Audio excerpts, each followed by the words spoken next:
Hello everyone, how's it going? Welcome back to another stream here on the Pokerstaples channel. Thanks so much for joining me on this beautiful Sunday. It's a big Sunday, at least in America. It's a big Sunday today with the Super Bowl. Best of luck to everyone sweating. I don't really follow much American football, if I'm honest with you. Kind of rooted for the Patriots growing up, but like, you know, I don't know. I haven't watched American football for like at least 15 years-ish. So, you know, I figured today, got to go for the Chiefs. Mostly just to see the American love story come true, you know? It is, it's classic. It's a classic tale. We're going Chiefs. I don't know. What do you think, chat? I think it's an interesting one. Anyways, all that aside, we got a big Sunday of poker coming up. We're playing everything we can. We actually have our first chance at a brand new tournament going on PartyPoker right now called the Big Quarter. It's an $11 buy-in, 200,000 guarantee. There's day ones all throughout the quarter of the year, and then one big day two. So we're going to get a chance at that today, which is fun. Super 250 and Super 320, 215 Big Sunday, 109 Sunday Party, Super 55, like all the stuff. So that's the plan. And I've got everything sort of set up and ready to go. Just got to click register. So register is what I'm going to do. We're going to start with the Big Sunday. Just clicked the button. Should be on its way to popping in. So let's do it. By the way, I changed the position of my microphone a little bit. It might sound slightly different. You let me know if it's crazy or not. Because I might have had my microphone set up the wrong way for its whole existence, which is 5 years now, which is not ideal. So you all tell me. All right, that's first 215 Big Sunday. Second up, we have the Super 320 going in as sort of a big one. Okay. Wow. And Ace King offsuit.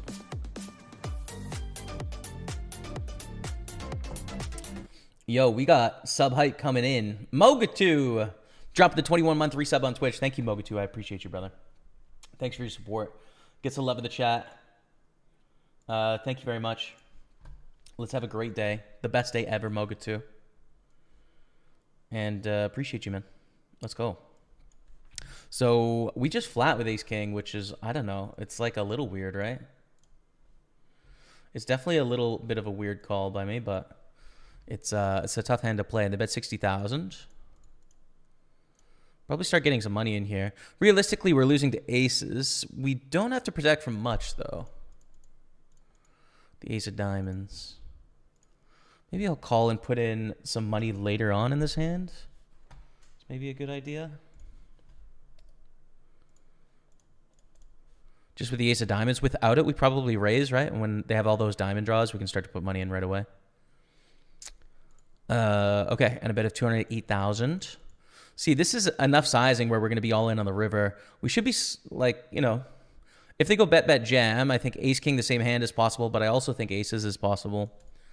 If it checks to us on this 10 of diamonds, I think we should probably check back. King, queen is a possibility, but so is aces. I don't think they're ever going to check fold aces. They might check fold king, queen, which we beat if it checks to us, right? So I think we should call an all in if it comes in. But if they check, we should probably check. Same hand. Okay. All that drama, dude, for the same hand. Here's the Super 215 just starting up right now. And then along the top row, we've got 355s of various setups. We've got a 6-max hyper, we've got a bounty, and then we've got a freeze up, the masters. So it's on the edge as to whether we want to raise. We're just going to fold there. Okay.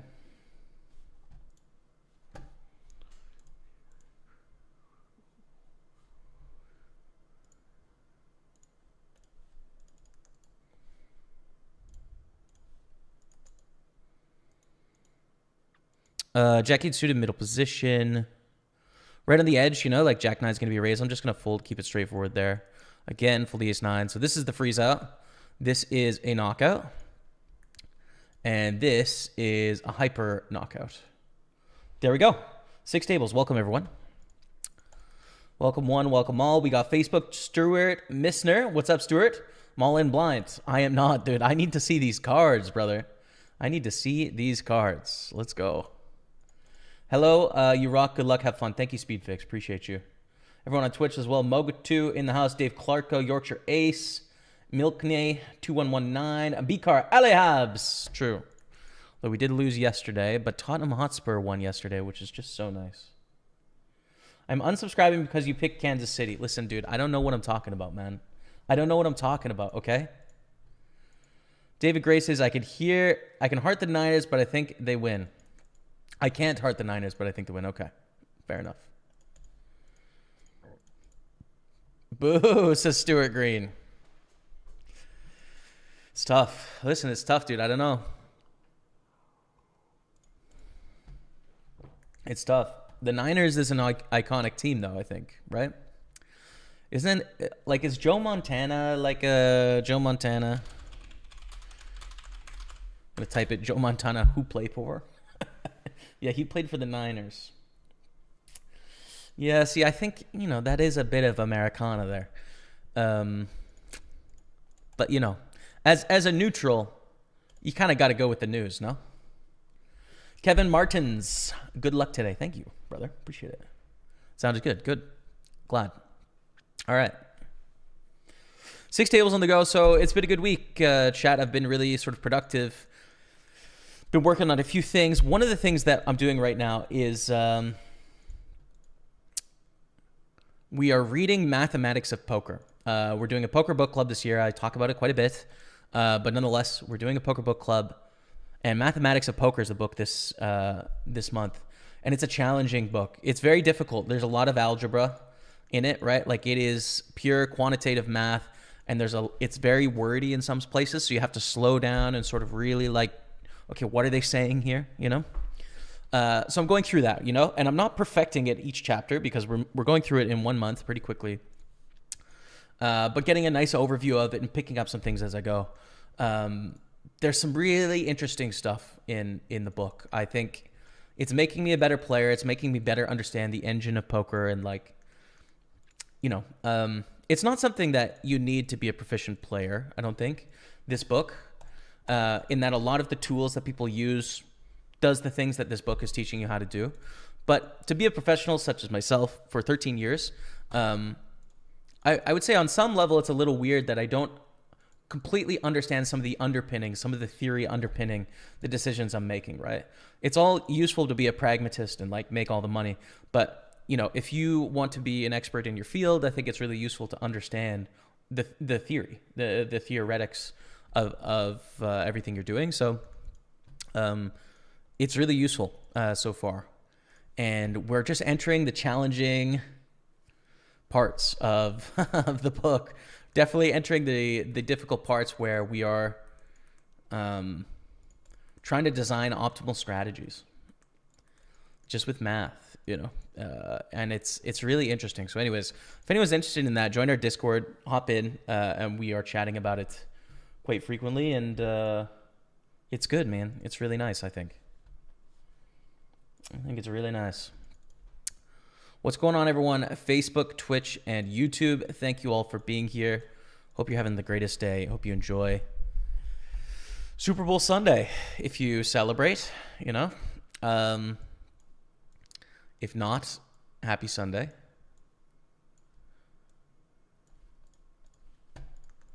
And I'm going to fold the threes. I would really love to get a winning day on the board because I feel like we've broken even. We had break even, losing day, break even, basically, is what has happened the last couple weeks. So it'd be nice if we could get a winning day on the board. Would be really sweet.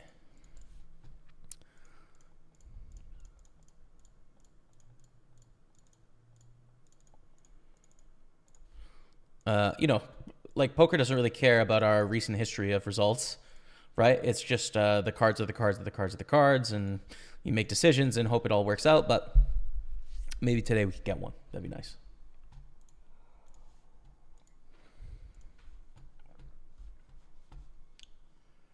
I have to remember to speak more slowly at the start of the stream today so I don't blow out my voice like last week. Check down with the tens. Hope we have the best hand we do against Queen 3, which is cool. We have a tough spot here. Ace Queen suited. Ben C 7 8 9. It's a 4-bet, especially in a bounty hyper. I think there's a lot of reasons we just want to rumble with the Ben C. We take it. We actually flat jacks here some. I'm not going to do it here. I think we should probably mostly 3-bet anyways. But we can call some. We'd probably call tens more than we would 3-bet tens, and then jacks probably flip, you know, like 65-35 maybe. That's the best guess in my head for a strategy here.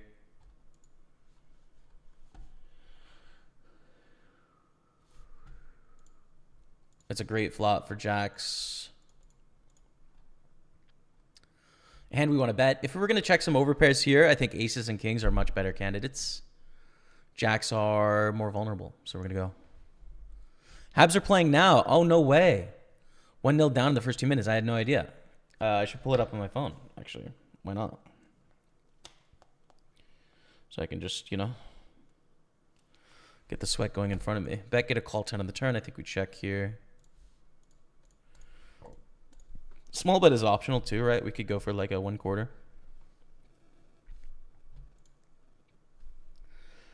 And if we check and they jam, life's pretty tough, right? Because it's tough to find a lot of draws that our opponent can have that we would beat here. We're obviously, you know, drawing the 2 outs against a 10. Not that a 10's likely. It's not. Ace 10 suited, you know, Jack 10 suited, maybe Queen 10 suited, King 10 suited. Not always, but sometimes. 10-9 suited. All possible, but like there's not that many combos of those. They're mostly going to 4-bet aces and kings, you know, some queens. Probably some pairs smaller than 10s that are just going to bet once and check. You know, I think all of that is fine. And it looks like we probably got an 8s, 7s, or 6s here that just bet once and checked. 7s, yeah. So it's nice to see that hand, you know? Like we're beat by a lot of stuff, but I think it's we played our hand fine. So let's continue. All right, 1.4 million. So now, I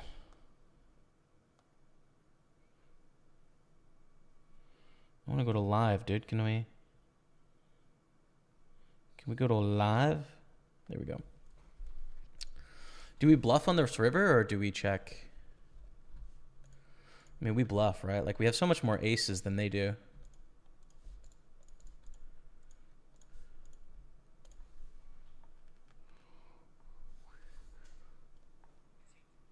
Nice. All right. Got the hockey. Beauty. Beauty got the hockey. Allez la habitant.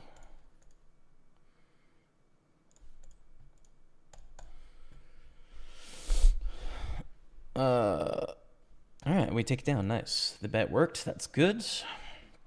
King of Pool JJ? Must be. Must be dead. Afternoon, mate. Let's get that money. Good luck today. Thank you, Paul O'Keefe on Facebook. Thanks, man.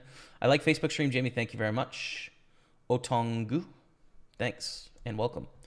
Streaming on YouTube as well? Yes. Yep. Twitch, home base, YouTube, and Facebook, all three. Which is cool, man. It's really nice to draw from multiple communities, you know? Just get conversation going on both. Facebook usually starts the fastest.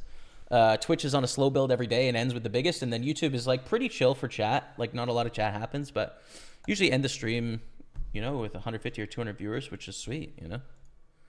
It's really fun. Last Sunday, we had over 1,000 viewers late in the session, which is a lot more than I've been getting recently. So I'm pretty happy with it, man. Pretty happy with it. How do you join the book club, Jamie? Says Brady Anderson on YouTube.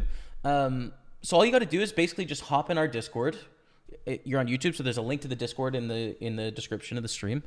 And in there's a thread called Book Clubs, and that's where the conversation happens. You know, so each book that we read, we start a thread. You hop in the thread, you have a discussion in the thread of that individual book, and then that's it.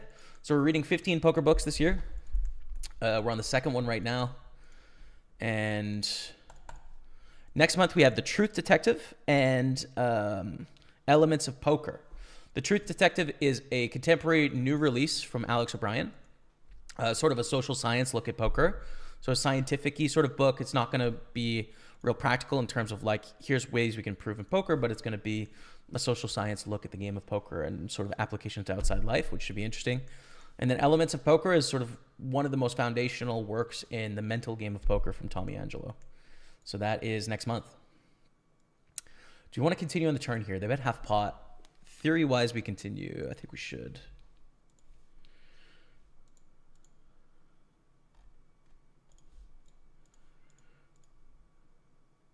The same hand. No way. Look at that. All right, 9-8, we 3-bet in the Super 320. What do you prefer, 6-max or 8-max? Why, says Anime. So kind of an interesting, like if I'm playing one table, I'd rather play 6-max because you get more hands, you get to play more hands, get in the action more. If I'm multi-tabling, I actually prefer 8-max. Even 9, honestly, because it just allows you to play more tables. And I think there's something fun about like farming deep runs in big tournaments. There's been a real push to push the action shorter-handed and shorter-handed over the years. Which I think is fine. Ooh, Harris is getting walked off the ice right now. But I actually think it's a bit of a mistake for some of the operators. I think how poker used to, like how online Sundays used to work back in the day is you just load up a ton of tables. And yes, the action was not super fast on each table, but everyone would sort of play a bunch of stuff because they knew they had enough time to. Now you have to pay a little bit more attention and more focus when you're playing, you know, 5-handed tables here and stuff. Like you just don't have as much time. So I like both basically. On Sunday, I like full ring. On any other day, I like short-handed. That's basically the answer. What do you think of the new tournament on Party the Big Quarters, says Man of Straw? Yeah, man, I think it's a great idea, right? I think this is exactly the sort of stuff we have to do at Party Poker. You know, not operating in as many countries as some of our competitors. We can run a tournament that happens 4 times a year, and you have multiple Sundays to qualify. Like that's a great way to build a really big prize pool, has something to look forward to, like a day 2 in the future, and an affordable price point, but playing for an amount of money that's really exciting as well. So yeah, we're gonna play today. It's an $11 buy-in. It's a 200,000 guarantee. And every Sunday there's a day 1, and then day 2 is like May, beginning of May, basically. So I really like it, and we'll be in there today. We'll be hopping in pretty soon. Remember watching you years ago when you started in Canada. I always remember how you take a breath before a final table every time. Nice to see you again. How you doing? Jakob Kasperlik. Yeah, man. What's up? That's called a lemon lion. We still do it. When we make the final table, if we're not in the money, if it's a small field where we're not in the money, we make the final table, we don't do it. But other than that, we still do the lemon line. Things are good, man. Welcome back to the stream on YouTube. Are you going to be in Vegas in July, says Mikey Livingston? I don't think so. No, not planning to go to the World Series this year. I talked about this a little bit last week. The thing about the World Series is it's a really rough deal for Canadians. Because of our tax treaty with the U.S., essentially they withhold 30% taxes on any cash over $5K, which isn't a problem if you're an American citizen because you're paying tax on that anyways. Jack 7 of clubs, we're going to fold here. But as a Canadian, that's a separate tax return. So like we can't, at least to my knowledge, we can't take that taxable income in the US and then apply for a rebate on our Canadian taxes. It doesn't work like that. So we have to pay 30% tax on any score 5K or over, and we don't get to deduct the losses. So it's just upside tax, right? Which makes, I think, pretty much most tournaments, except for the main event, not profitable.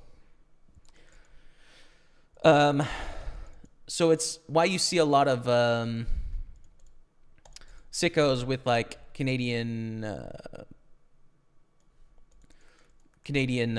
citizenship, like not necessarily grind or try and get dual citizenship or another citizenship, because it's just it's really prohibitive, I think. That said, there may be some interesting ways. I know some people are able to get most of their money back by filing U.S. tax return. Some of them say that, you know, they have losses equal to the wins. Like, oh yeah, I lost $100,000 gambling and then I had this score, so give me my money back. And that seems to work for people. I don't know. Like, it's just not really top of the list for me. And then there's outside life's things where it's like, dude, I'm so excited to spend a summer in Montreal, man. This last summer I went to see my family, which was great. It was a lot of fun. I mean, an intense trip, right? It was basically a month trip. Pretty stressful. Driving across the country with our dog and stuff. It was, you know, it was a lot.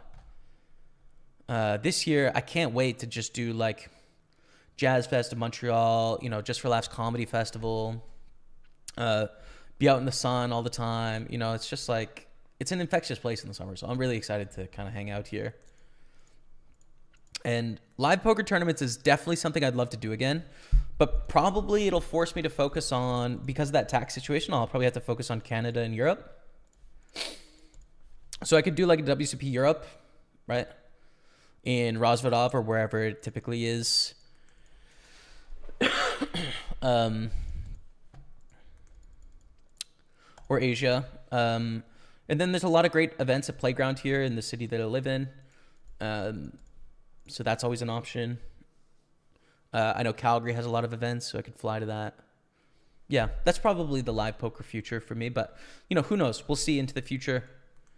I would love to win a World Series of Poker bracelet, but I'm not putting any work to make that happen right now, you know? So, and I also think, like, if a bracelet's really important, probably the way to do it is through mixed games. So, like, spending, you know, an intensive year or so really becoming proficient and high quality at mixed games, and then playing all the, like, triple draw and stud high-low and single draw, you know, limit hold'em. Like, becoming great at that, I think, is probably the best route to getting a bracelet anyways. But life is long, and we could try that out in the future. We'll see. Good luck all the way from Scotland. Thank you, Henry Walker. Thanks, man. Appreciate it. Let's have a good day today. Much love for Scotland. Always will have love for Scotland. I hope to visit again one day. Hello, Jamie. Good luck from India. Love watching your stream. Thank you. Sunith Kalmadi. Thank you very much. Welcome. Bet, get a small raise here. I hate this spot. They have a lot of two pairs. Pretty much need to call, getting 4-1 here with top. We do have some ways to improve. That might improve us against 8-6, which they will probably check here, though. If they have 8-6, they're not going to bet, and if they do, they're not going to jam. I mean, I'm thinking that I need to fold in the spot. Oof, 15.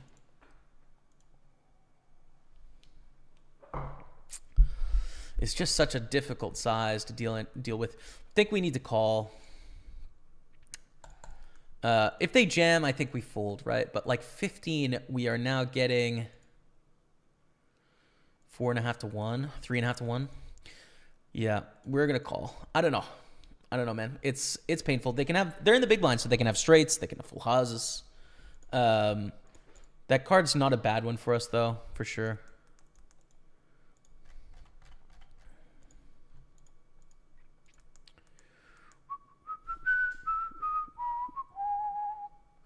We bust. We re-enter. An overbet. Okay, you win. You win. Even with the straight of the board, you win. 3 X-rays with Ace Jack O. First impression is fold, I think. But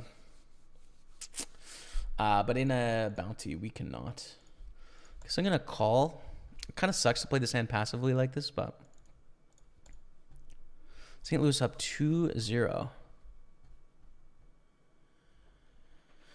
Montana finished his career in Kansas City. Oh, did he? No way. Swift's favorite number is 13. Purdy in San Francisco wears 13. Enough said. Is that how that works? We seem to be reaching here. Pick a McButt. Jimmy, wish you good luck today. Thank you. Hadiz is Afun. Thank you. Good luck, us. Let's make it count today.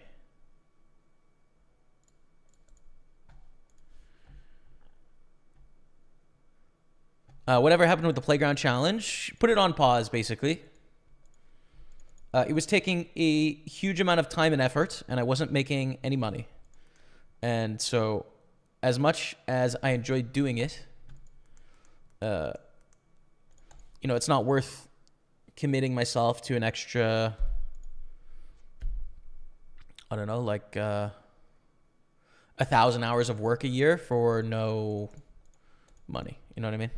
Or not enough money for it to make sense. So maybe it'll make sense at a different stage of life. But at the moment, it was just like, oh, this is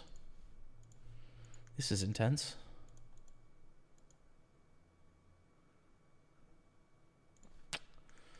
Just don't know if I can call here. I don't think I can. Suzuki. Let's go Suzuki. 2-1. Let's go. He's a legend. You have to appreciate Suzuki. Such a lovable guy.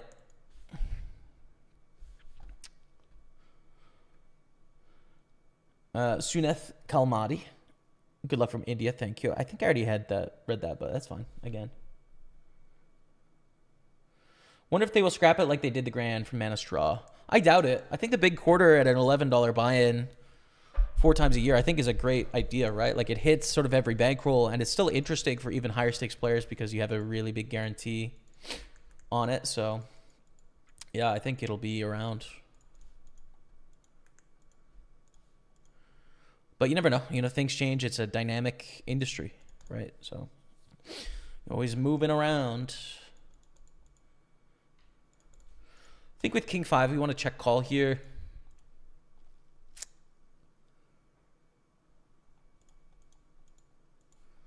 Always awkward with this like bounty in play situation. And a call for 2.5 blinds pre-flop.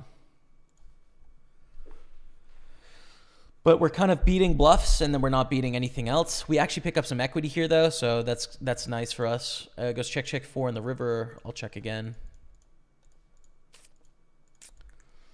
And they hit a 3. We were losing the ace jack anyways, which is kind of something we had to think about. Is like often they're gonna have an ace shoving that under the gun. Rejam here, cover with a pair. Seems like a no-brainer. If you go to Rosvadov, King of Pool, JJ, what's up? There it is. Hope you'll let us know well in advance. Would have to come say hi and buy you a beer. Good luck. 2 to your right in the 215. Yeah, I was like, this has got to be King of Pool, JJ. It's got to be. Cheers, man. I'm going to go all in. Yeah, it's possible to have a full house, but pretty tough. Excuse me.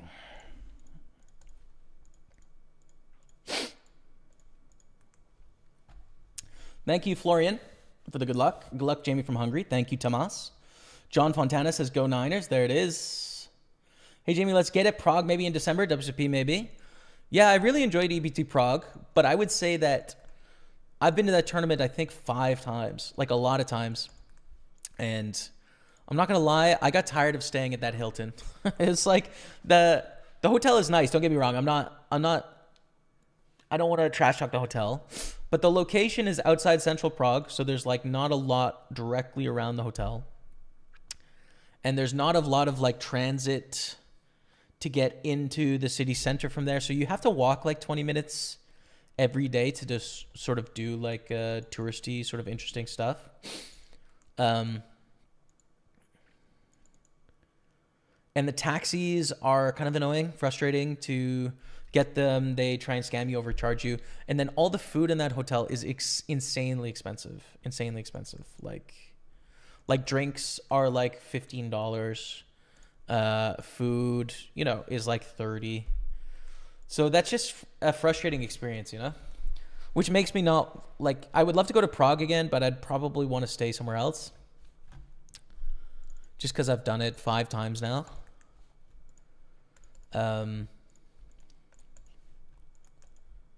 yeah, there's other stops, like I've only done Barcelona twice. I love Barcelona. I'd love to do EPT Barcelona again. That's such a great stop.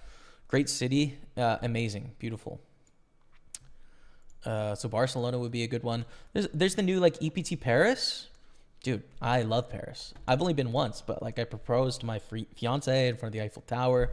Like, I'm super into like art stuff, and Paris is like, for someone that's into that sort of stuff, it's like so romantic, right?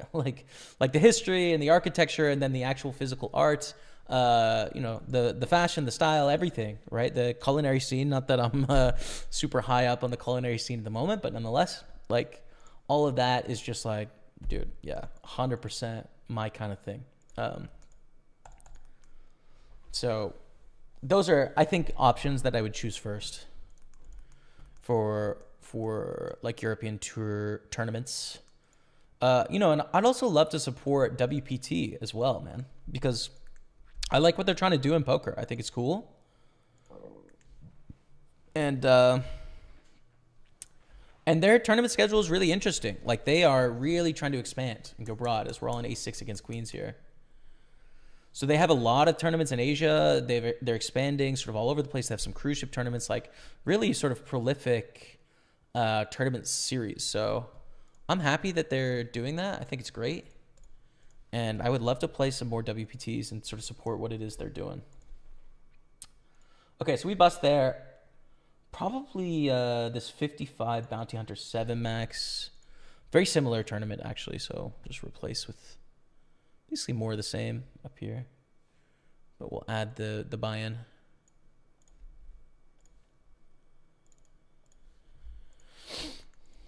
All right, ace queen we raise.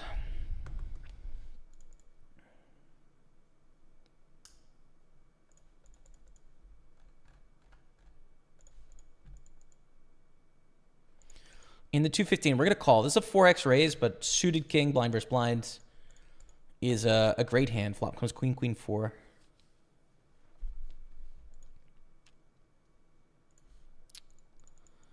Which is not a great flop, but they bet 1/4, so we call.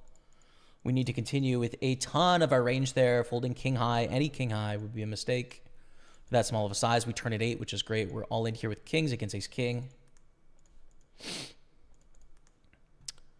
Ouch. On the turn. They get us in the Masters. Check on the turn here. I think we value bet with our 8.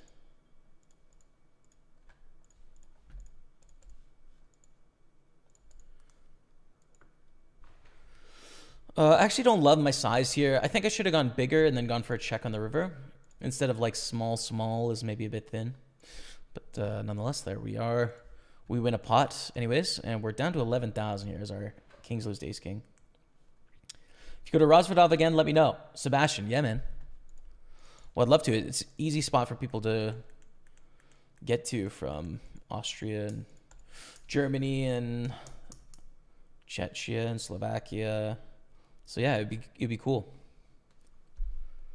That's a region of the world I'd like to spend some more time in my life, for what it's worth. I really Really loved Austria. Really loved Croatia.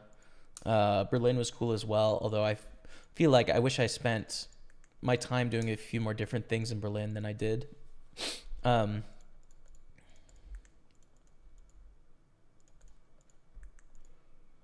yeah, sort of like Central and Eastern Europe and Southern Europe is like all really, well, I don't know. The whole place is interesting to me, to be honest. Like, I just like it. So I think that will be in the future at some point. Call for 8,000 here with the pair and the flush draw. I think it's a great bluff catcher. Check, check. Hope we beat a bluff. We do. We beat the King 6 bluff. Let's go, Dottie. Got Matty Ice on our table. Good luck, Matty. You're going to need it. Jack 10 of hearts, or Jack 10 of spades, sorry. We're going to 3-bet here. Can flat too, but I think 3-bet is good. Beautiful hand. I'll pay for your Uber. Yeah, in Prague. Fair enough. Never walked more in a day than when I was in Prague. Yeah. Next time I'd like to stay central in Prague and walk to the tournament venue, I think is a better option. Jamie, wish you a fortunate run. How many art pieces do you have now? So I'm actually doing a series. This is a good plug because I've been working on this. I'm doing a series, and I think every other day I'm going to release a video sort of talking about my art collection. So I'm releasing it on Instagram and on TikTok. Just on my personal, not on the poker accounts, right? As we got Grant Wheeler dropping the sub, 29-month resub. Gets the love of the chat for Grant Wheeler. Thank you, Grant, you legend. I appreciate you. Hearts out in the chat, you guys, for Grant Wheeler. Thanks for the support, man. Thank you, thank you. 29. Good luck today. Would you have time to do a hand review today? Yeah, 100%. Just send me a whisper, and I'm on it. So yeah, the art collection, doing a review. I'm doing about 6 pieces a video. I've released the first 2 videos, so about 12 pieces so far. I think I have like 47. Let's see. I made like a document with all of the information for myself. So yeah, I have 46 different pieces. 12 of those are photographs. So 46, 36, 34 paintings. Or, you know, art pieces that aren't photography, which is pretty cool. You know, over 10 years, I'm happy with that collection. I think it's cool, and I'm motivated to collect more. But you know, got to plan for the future. Got to make some money. Online poker's dynamic. You never know. Like we could just everyone could decide that I am the worst, and I could make no more money anymore. Like I gotta be conservative, basically. You know, I could afford to buy it right now, but what I don't know is what my life is going to look like in 10 years. So I have to be a bit patient, which is true for most of us, I think, right? Will you watch the Super Bowl? I'll probably put it on my phone here. Yeah. Probably put it on my phone. So yeah, totally down to do the hand review.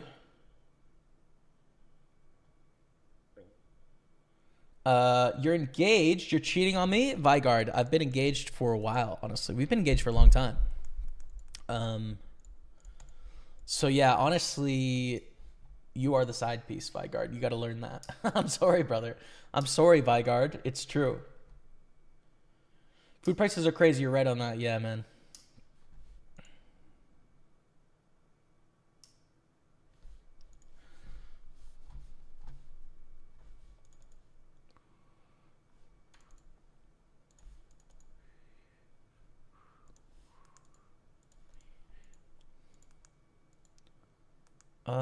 King Deuce is so trash, dude.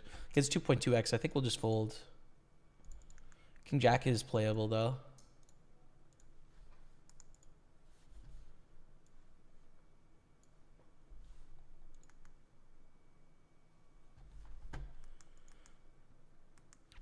Okay, we bust with the pair. In that 55 daily legend, it's okay. I mean, King's Ace King, what are you going to do, chat? What do you want me to do? Can I lose King's Ace King? What can I do for you? Nothing. I can't do anything for you. You're just going to have to live with it, chat. Okay, we have Super 33. We have the 109 Sunday party coming up. But I think let's get the Super 33 unless the big quarter has started, in which case we can get that. Starts in an hour 20. Not yet. Not yet. Okay. Well, then let's get the Super 33.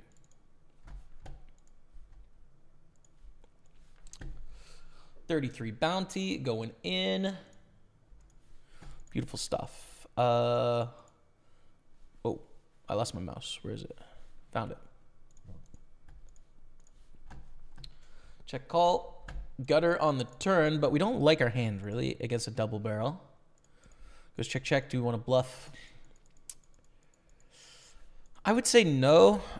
It's nice to have the ace of hearts, but the problem is like we're not folding out a pair when the board pairs like that, right? Like pairs are just always going to call. So what are we trying to fold out? Like better ace highs? It's not a huge category of hand when you think about them betting on the flop. It's just too good. It's slightly too good. You know, if we had king high, for example, with the king of hearts, then I think, yeah, bluff. Try and bluff all the ace highs. But yeah, I think check is better.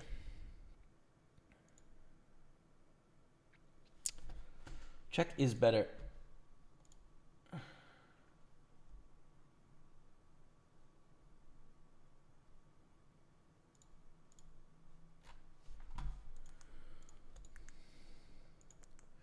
So we're chilling out here. Chipped down a little bit in the Super 215. Chipped up in the 215 Sunday. Starting stack at the Super 320. No bounties yet.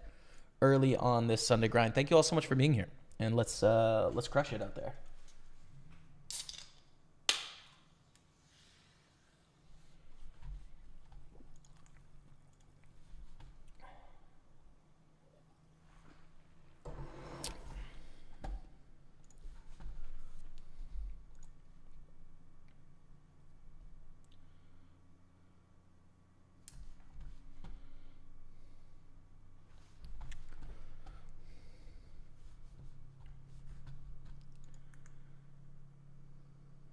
All right. Have you ever been in Amsterdam, the MCOP? No, I haven't. That would be a great tournament as well, because I know that's sort of an iconic tournament. You know, the 1K in London is kind of an interesting one. The Amsterdam tournament every year at the MCOP are like European staples, I feel like. So those would be sweet to check out. Hello from Lithuania. I see another spot, dude. Estonia, Latvia, Lithuania, 100% is just... Man, I just feel like they have to be underrated experiences, right? I just feel like they have to be. I really want to go. Hi from Birmingham, UK, and Spurs super jammy on Saturday 2-1 in the 96th minute. Of course, dude. Watched the whole thing, was fist pumping and celebrating when we won in the 6th minute of extra time. You gotta love it, dude. Up the Spurs, let's go. DG14, drop of the sub. Thank you so much, DG. Appreciate that. 3 months. Says, good luck today, Jamie. Hopefully bring home some W's like the Spurs did yesterday. All the Spurs fans just popping in here to say what's up. Man, at the beginning of that game, I was like, you know, when we were down 1-0, I was like, damn, you know, like maybe this is where sort of the wheels fall off our season, like tough loss last game. You know, like, dude, can we do it? And then draw 1-1. I'm like, okay, fine. And then the 96th minute, you've just got to love it. It's like, oh, guys, crushing it. Crushing it. You know, like, do we have any hope other than Champions League? We technically have a chance for the title, but like, I don't think we're good enough. But really would love to see Spurs play Champions League next year. Sweating it every single week. Loving watching the squad. It's just good, man. It's a good time to be a Spurs fan. That's all I got to say. Raise up ace 10.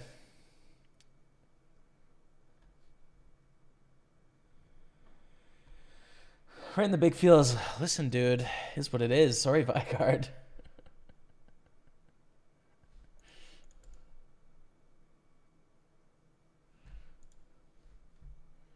How would you change your ranges play if you had around 30 to 35 big blinds around a bunch of 8 to 15 big blind stacks?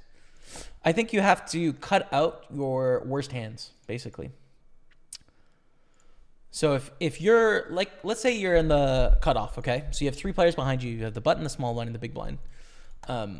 When everyone has 100 blinds, you get to open pretty wide. If all of your opponents behind you have 15 blinds, they have an ability to sort of like take advantage of that wide open and just shove all in and force you to fold. So you need to drop some of the hands that you would typically open. Not many, you know, a couple percent, right? Like 3-4% you're going to cut out. You're going to fold out a little bit more of like the Jack-8 suited, for example. You might fold that, you know? You might fold a hand like 6-5 suited. You might fold a hand like King-4 suited, you know? These sort of hands we're going to drop a little bit because we know the likelihood of a reshove behind is slightly higher. But it's a small adjustment, you know? Like you pick up... if you have ace-8 offsuit, you're still going to raise. You have that ace blocker. It's a nice hand to raise. You're going to raise. If you have Jack-10 suited, you're still going to raise. Even though they could reshove on you, it's like, you know, you have 2 suited Broadways. Nice hand. You're going to raise. So you don't want to go overboard, but a couple percent, you ease back a bit. That's it. It's a couple percent. Hey, new Canadian viewer here. What's up, Kevin Kaya on YouTube? Good to see you. Welcome. Thank you for the good luck. Appreciate it. This is not the flop we went with jacks. In the 3-bet pot, we see bet of the ace high board small, but it's not a great spot. Still fine. Sometimes we win the pot here. It's okay, but yeah.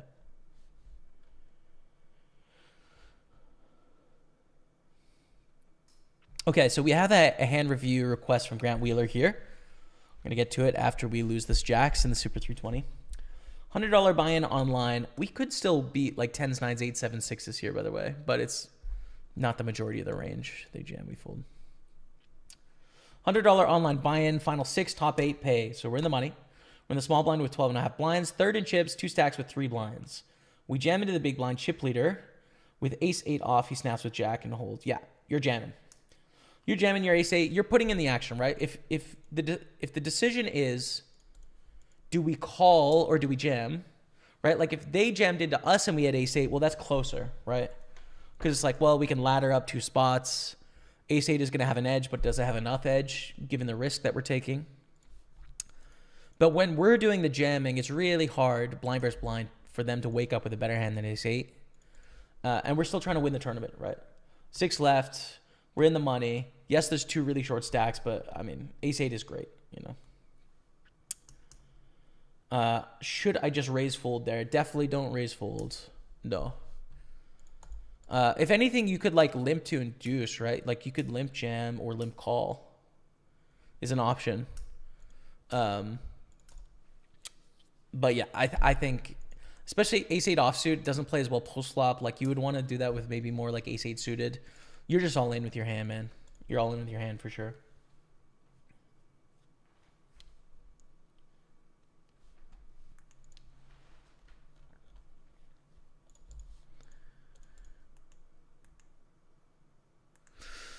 Hey, Jamie, how do you feel about having more trophies than Tottenham? Listen, dude. First of all, uncalled for. Second of all, up the Spurs. Third, get back to South London, where you belong. Fourth, listen, I'm proud of my success. What can I tell you? Okay, let's move. let's continue moving. All right. Okay.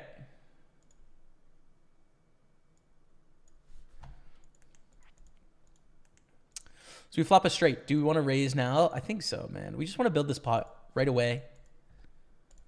Get some money in there.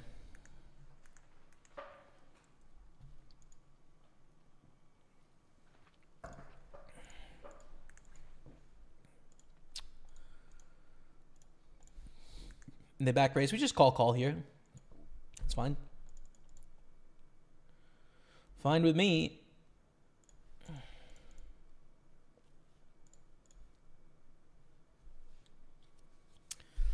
Take it out. We get a 1250 bounty, which is nice. We get a value bet here with our ace-8 as well. We're up to 44,000.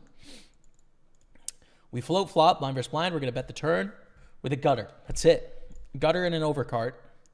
but a hand that needs to bluff here with 10 high. We are going to have a lot of bluff options, you know. We have all of our heart draws that have missed. We have all of our 2 overs, which can bluff. I think 10-5 is a decent one, though.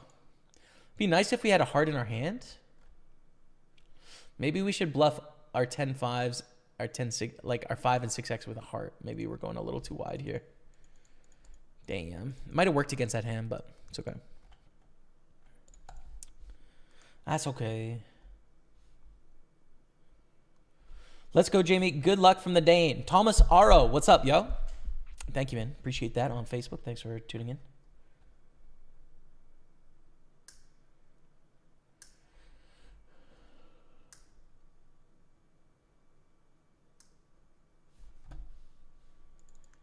I'll fold the King Jack. I'm going to play my first big live tournament in Paris next week. 1K buy-in. Any advice from Lol the Mega Braun?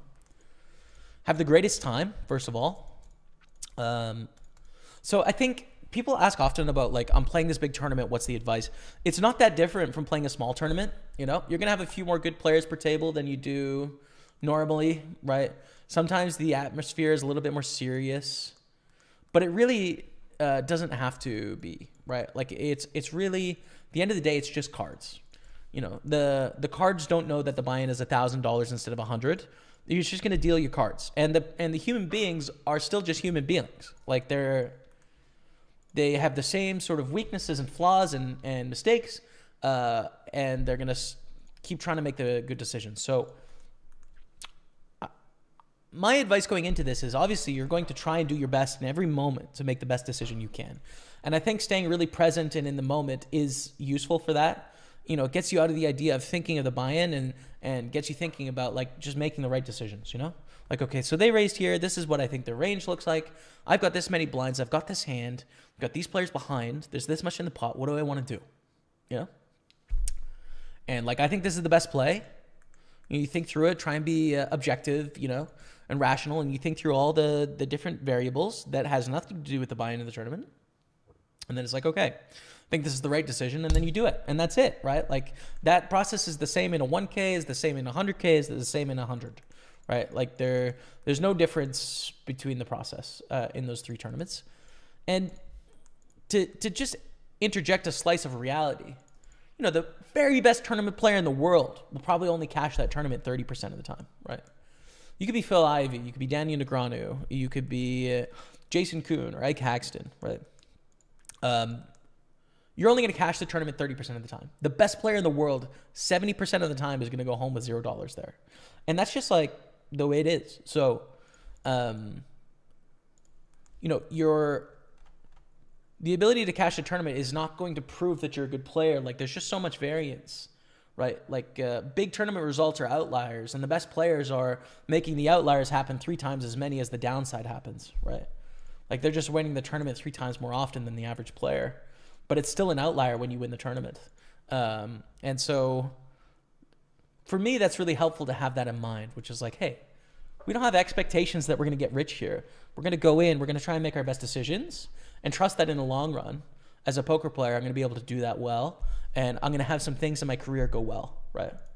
Like, sometimes I'm going to have some great results. And maybe that's this week. I sure hope it is. I'm going to try with my heart. But, like, let's be realists about the variance we can expect to see, you know? That really helps me, I think, in those spots. So hope it helps you. And good luck, man. Have a great time.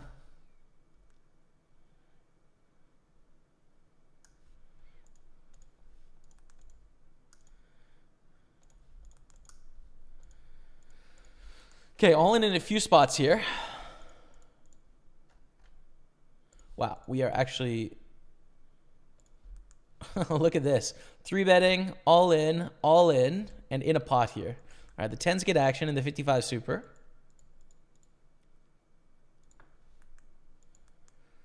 And our opponent is tanking after the 4-bet. Just fold already, mate. 10s against ace-10.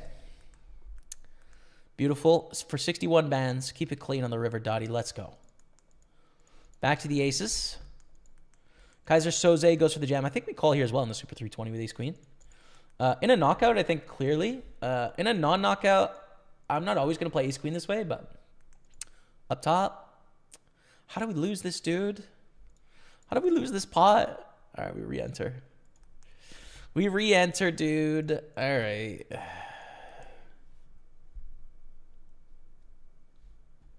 Hi from Bulgaria. Good luck, man. Thank you. Appreciate that. I don't know how to say your name on Anglais, but welcome to the stream on Facebook, my Bulgarian friend.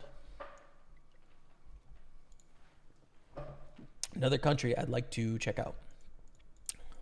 I was going to go to Bulgaria, but I couldn't go with my account. I was going to go to Sofia. But I couldn't play on my account there, so I decided to go to Bucharest instead, and then I ended up couldn't play on that account either, so be it.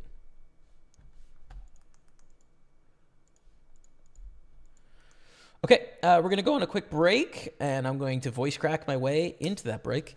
I'm going to play you all 5 minutes of highlights from a recent stream.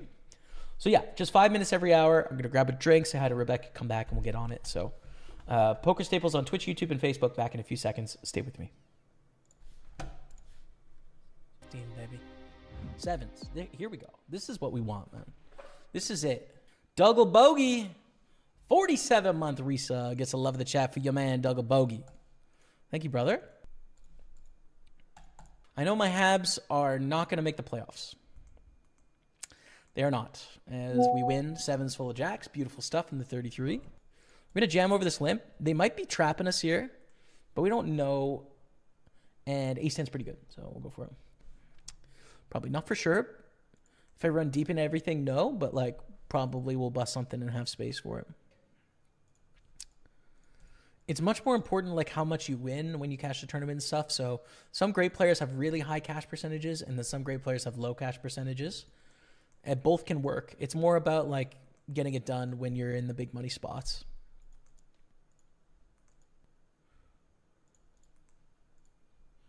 Don't mind the lead here. Take it down. Good stuff. All right. And ace queen, we open, you get 3-bet to 48. I think 4-bet here. Ace queen offsuit. They have 23 blinds. We're cut off first button. Ace queen's a pretty good hand. So I think we go for it here. We take it down against Cabet. And we're up to 271, which is beautiful. 9 spots paid. First place in this one is $433. No bounties. So we're raising on the bubble because we want to get into the money. Our hand's okay, but I don't think they're going to go super crazy on the bubble, which makes it a little bit better in my view. Check here with a 7. I'm really happy to be on Facebook too. I'm excited that we got a stream off here, you know? So they go for a big bet. We call. They bet 112,000 on the river. I think we should call, especially when we check back flop. Seems like a no-brainer to me. It is the bubble, but we're not going to bust if we bust here. So I'm going to call. Be queen 8 bluff. And we'll raise in the next hand. They have a lot more 9s than we do, calling in the big blind than us raising. So we're just going to check back with ace king. They bet 12,000. We're going to call. And they bet 12,000. We call is fine. They have 8s. We are in the money. Redfeld hype confirmed. Ace 8 of diamonds. They limp. Let's raise. Let's raise the ace 8 of diamonds. It's a great hand. Fantastic hand. But not worth a c-bet, though. Block / value bet here. We win, right? Yeah. King 7. Hard to imagine them having a better hand, honestly, in that spot. But we can't value bet ace high. Very strong hand here with 9s. Okay. Raising to call a jam, right, is a great hand. Once again, a great hand. Ace 10 against 4s.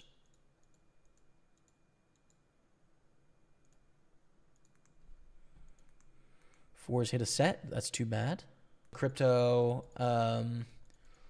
by essentially not providing real money gaming, but winning prizes that then people can exchange for cash. Right. So there's all sorts of like ways that companies try and get around it. We got a little final table of the 33 6 max turbo. $400 for the win. This ace 10 is also going to be a fold. I don't think there's enough upside for us here. It's a pretty hand, but Matty Ice on our final table. Good luck, Mr. Beans. Gonna jam this on the button. Like, we're streaming to bigger numbers than we streamed to in a long time. Makes streaming really enjoyable. I have lots of stuff to talk about. So happy about that. Pitched that idea to Party Poker last week. Excited about that. We've got the Poker Book Club going to the Mathematics of Poker in just a couple days, so that's going to be fun.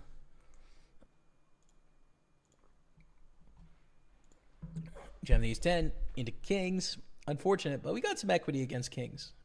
Not anymore, but we did have equity. Kings full wins. No, actually, the other way, because... Ooh, this is a... Okay.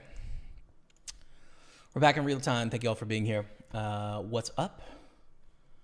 All the places. Someone asked if this is live. You can always see the date on my overlay. So if it's February 11th, then yes. Then yes, it is. But I don't run like replays on my main channel of the stream, so yeah, you know, I don't do that. Welcome.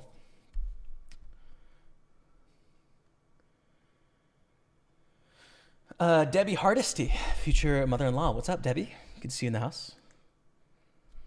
Come on, Jaime Staples and the Niners, says Willie DeWale. Yeah, where are you guys at? Niners or Chiefs today? What's the feeling? We got a little poll on Facebook, but on other places, where are your allegiances at the moment? Jack 10 offsuit. There's a 3x. Folding. We're on 6 tables right now. Just to review, 215 Big Sunday, Super 320, Super 215, 33 Super. This needs to be in green for knockout. Super 55, and then 55 Bounty Hunter, all on Party Poker at the moment. We have some great tournaments coming up as well. $11 big quarter, 200,000 guarantee. Definitely would recommend that for all bankroll sizes if you're in a place that can play with us on Party Poker. And then the 109 Sunday Party are sort of main features coming up. Tough hand to play ace-8 offsuit, but I think necessary to call.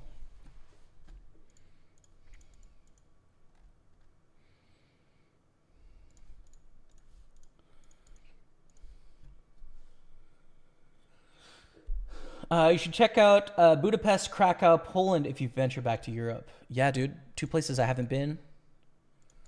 Definitely on the list. 100%. I would love to do a Central European, Poland, Hungary, back to Austria, Slovakia, Czechia, maybe.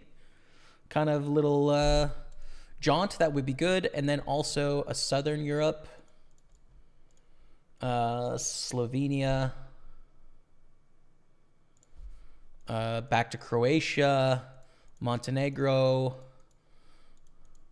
Bosnia, Albania, maybe Greece, Bulgaria as well. I mean, I don't know. Like, just that would be fun. Probably the place in Europe that I have traveled, well, this isn't true, but a place that's really interesting to me is, for a lot of years, I haven't been able to play online poker in a lot of Western Europe. So Madrid, I've never been to Portugal, would be good. The south of France would be really nice. More in Italy. I've just been to Rome. Only had a layover in Belgium.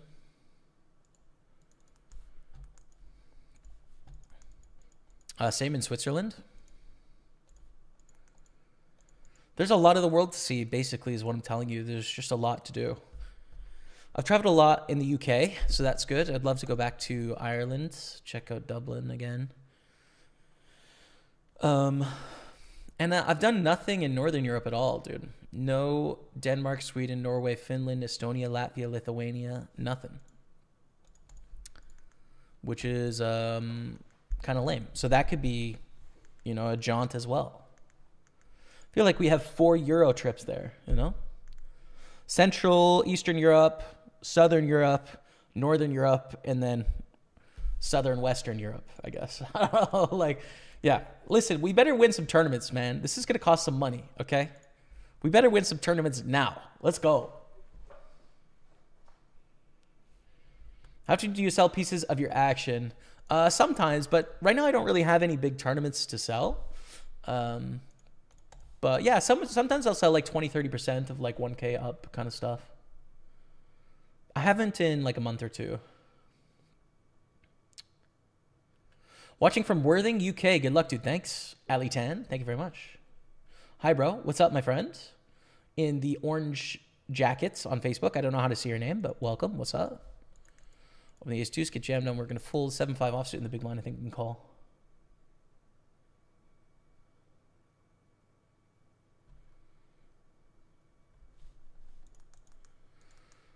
Going to call in the big blinds. Flop a pair and an open ender. You can lead here too, but I don't think we have a hand that necessarily needs to.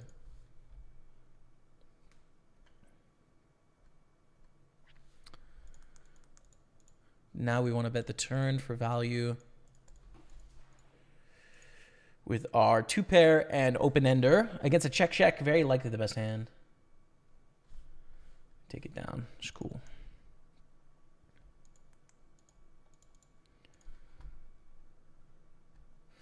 I'm Dutch, but I like Tottenham banter. I'm an Ajax fan. Dude, how can an Ajax fan give Tottenham crap, dude?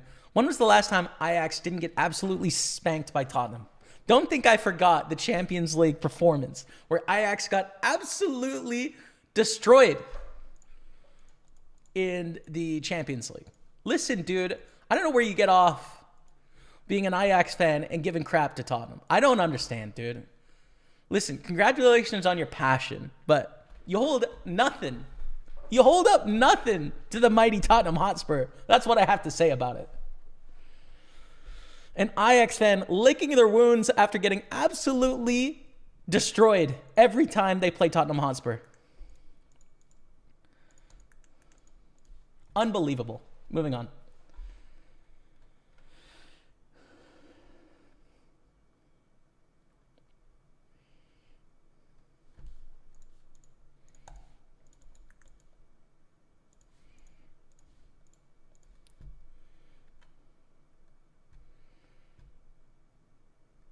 I think the biggest problem is going to be keep track of the blinds, pot size, etc. Yeah, for sure.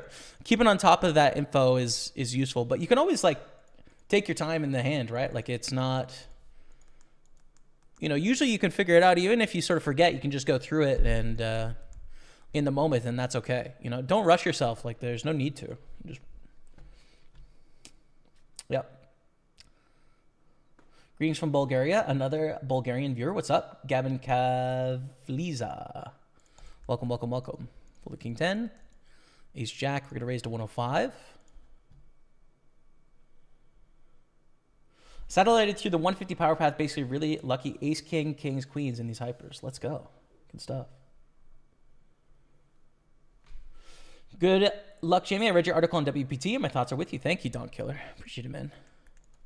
Yeah, things are okay. All things considered, it's a challenge, but at the end of the day, we roll on. It's part of life, Tough times, part of life. Gonna call with the 3-9. 11 another loss here because someone took my cipher. Oh no, Big Ben. Big Ben. No. I'm a cipher main nowadays. I like the cipher, dude. Another coffee night all over it. Stay up to the Superbowl. Might have to try oat milk mocha concoction. Pretty solid DG, to be honest. From Niners territory, I'm scared of getting run over by the Chiefs. Hope it's a good game either way. There we go. Okay. How go the music lessons? So good, man.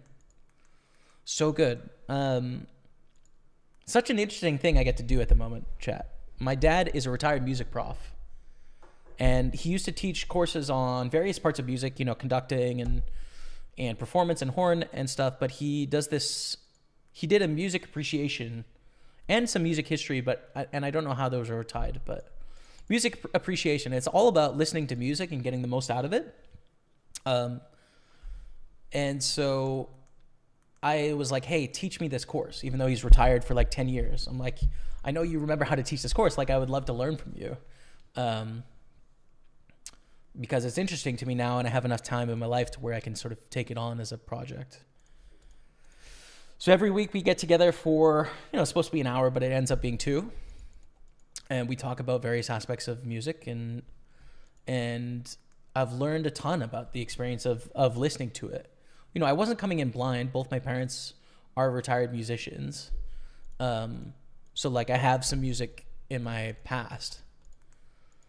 But interesting sort of breaking down the different parts of the whole, you know, the job of the performer, the job of the conductor and of the composer and of the listener and the different ways you can listen to it, listen to music. And then some of the components of what makes up music of rhythm and dynamics and structure, you know, harmony, dissonance, color, tone, phrasing, like all of this is parts of the music. And it's just a joy to really sort of think about. So we listen to stuff together and we talk about it, and it's great. And it's kind of influenced some other aspects of my life outside of music, which is this is the good stuff about learning, I think, broadly, is it plays into the other aspects of your life, right? Like it starts to leach over to where it just builds a web of understanding of the world. And one of the discussions we had, which was so good and has really impacted me over the last 3 or 4 weeks, has been this idea of different ways of approaching a piece of music or a piece of art. And you can talk about a piece of art or a piece of music in a few ways.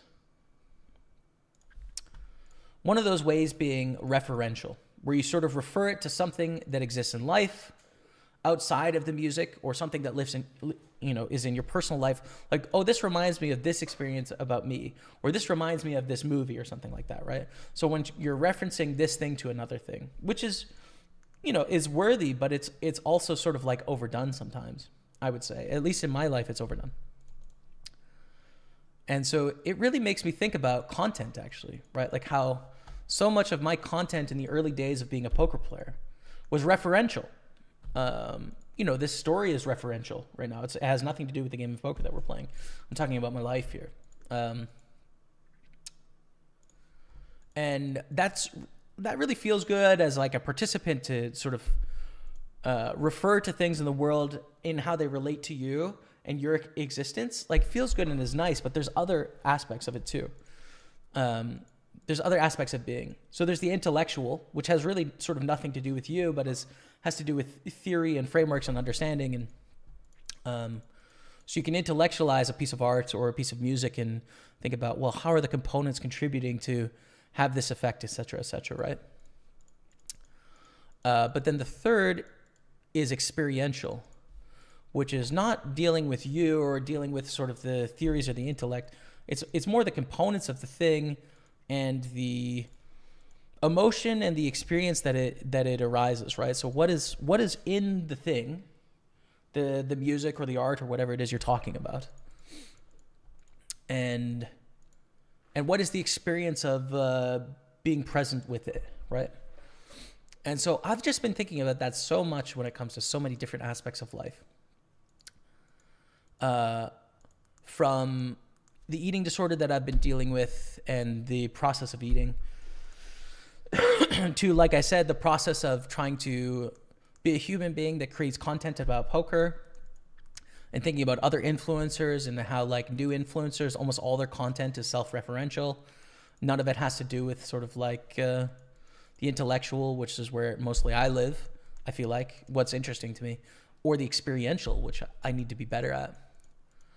And then all the way to like romance and love, which is, I think this description of different ways of approaching art has kind of, in a way, described to me what I find so disheartening about, I don't know, like pickup culture, essentially.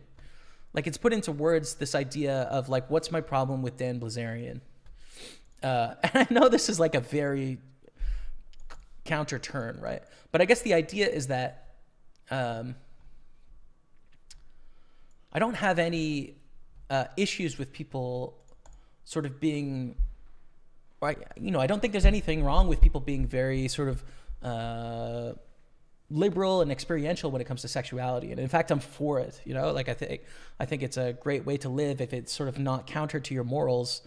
I think experiencing other people and finding love and appreciation is a good thing, right? So like, why does a playboy like Dan Blazarian kind of like tend to bother me when I seem to like match with his sort of aspiration of being prolific when it comes to sexual activity. And for me, it's all about like how pickup culture is all self-referential. It's not sleeping with people to appreciate the experience of being present in that moment, of connecting with another human being and making something together, or appreciation, or this equal sort of shared moment of intimacy. It has nothing to do with that. It has everything to do with what is it that I want, right? What does this say about me as a man, as a person in society, as my power in society, right? Like there is no sort of respect. It's all about the individual. It's all selfish, and none of it is sort of embodied or experienced.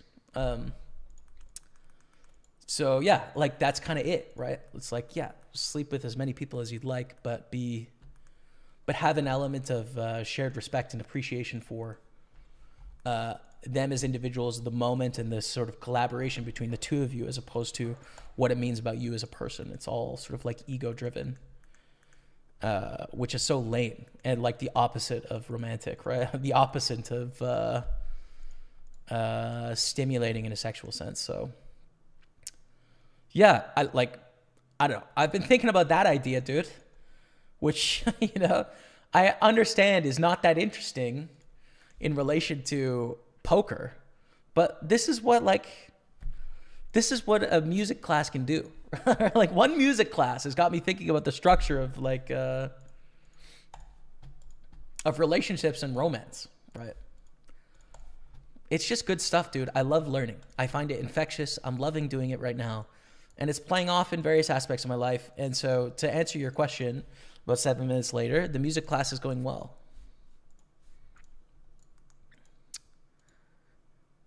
Anyways, ace 10, too much to shove here for 22 blinds. We can't really do much about it. The eights, though, on the button, we certainly can. And the ace 10, great hand, but we're going to call 3 ways. I think this is the default. Your 3 ways here to just call in the small blind. Not a great turn, but we still like our hand in general.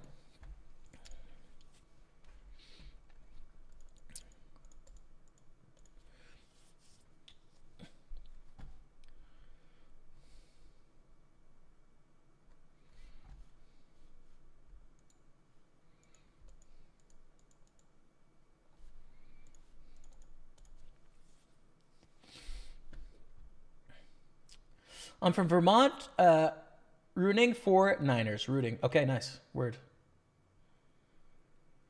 All this talk of the Super Bowl, but not a word on the AFCON final. Haven't been following the international football really, dude, to be honest with you. But best of luck, whoever's playing. I don't know who's playing, so you let me know. Rolling with the 6s. I don't know. We'll see what happens.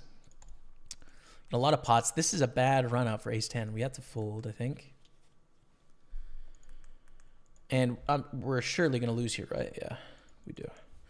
Jacks take one down in the big Sunday. We're kind of chilling. We're going to re-enter the Super 55. So one more entry there to 1450 in buy-ins today.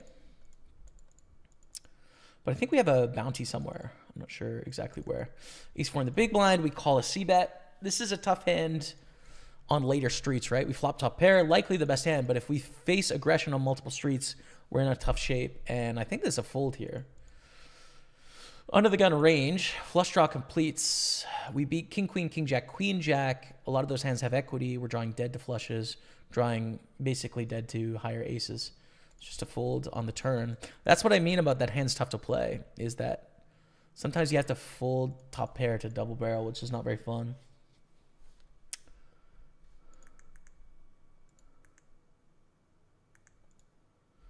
Catching up with all the comments. It's just going to take a second, chat, so bear with me. Queen 10 beats Queen 6. That's good in the 55 Bounty Hunter. As we work through our hands. No, Ajax can definitely chat to Spurs. Ajax are legendary. Legendary for losing in the semifinals in a glorious game in the Champions League. Enough said. Moving on. Moving on. I hope there's nobody watching streams on Twitch. They're all weirdos, says Balloon on YouTube. Listen, I didn't say it, chat. I didn't say it.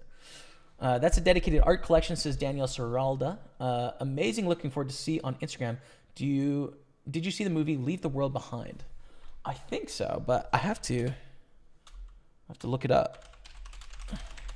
I've watched most art movies and I recognize it, but I don't know. Oh yeah, this is the Obama movie. The world sort of ending, sort of pre-world ending kind of telecommunications down thing. Yes, did see that movie. Not an art movie, but nonetheless. Yeah, I thought it was good. You know, I don't think it was like set the world on fire good or anything. You know, it had a point to it, and it was making that point, and it sort of developed the scene kind of interestingly. So yeah, I thought it was okay. It's not like my favorite movie ever, but I don't regret watching it or anything. What do you think?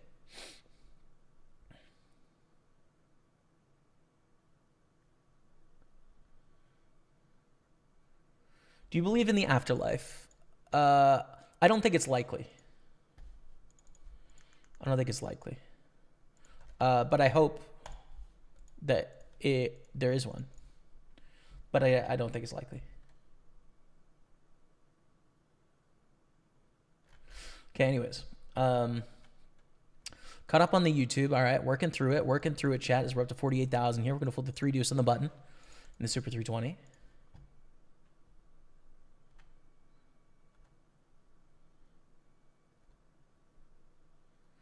Should come to Belfast. It's sunny, warm, and no trouble here during summers at all.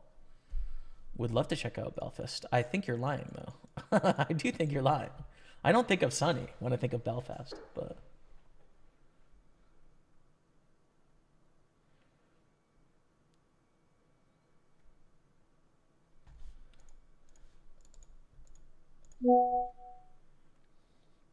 Jimmy, Trebendo Days, what's up, brother?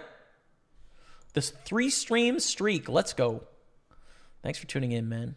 Enjoy the day. Who you rooting for?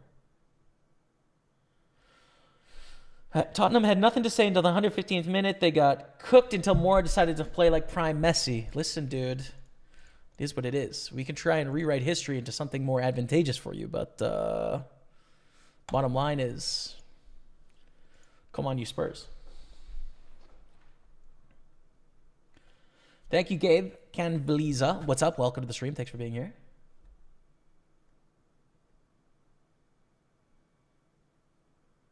Nice taking big lessons from it. Yeah, man. I like it. Anyways. And on Facebook, catching up. Do you play live often or just online? I don't play live often. I have a lot in my poker career, but at the moment, not really. What's up, Matt Reed? Always enjoy your stream. Do you ever look players up you're playing against? Nah, I don't. I know sometimes, like on some sites it's allowed, some sites it's not allowed to look them up and stuff. See if you can find some stats about them, you know, like on Sharkscope, etc. I just, like, as a principle, don't. Although I don't know the rules as to whether it's allowed on different sites. That ambiguity just makes me not do it in general. You know, and I think it would help you make some base assumptions about your opponents of like, oh, they've played, you know, thousands of tournaments. Okay, we can start from this assumption point. But that learning is not going to be a huge thing early in the tournaments. You know, late in the tournaments, if they've had a lot of success, you could know that they're going to play probably a little bit more aggressive and less concerned. You know, that's a thing. But again, I don't think it's a huge edge I'm giving up by not doing it. Rolling with the 9s. Man U fan has been nothing but pain, sans Rooney and Ronaldo. Yeah, not the greatest moments for the Man United, for sure. Good luck, brother. Thank you, Pat Burns. Selkuk Bugan. Hello, Jamie. Greetings from Germany. What's up, man? You're so great. I love your style. Learn a lot from you. Greetings, Sally. Cheers. Cheers, man. Thanks for tuning in.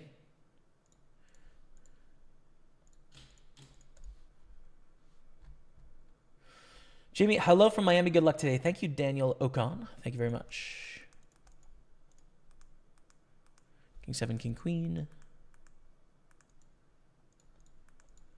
Call with 5s in the big blind. A little bit too much to jam, but I definitely don't want to fold, I would say. And it goes check, check. We should probably block bet this turn here. With probably the best hands, you know, like ace-6, 6-7 suited, 6-5 suited. Our hands, our opponent could check back on the flop, but more likely they have broadways. And so we'll just bet on the turn, take it.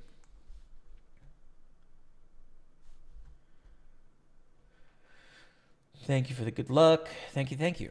All right, what's up, everyone?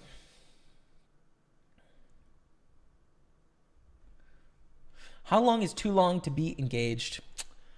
I don't think there really is one, dude.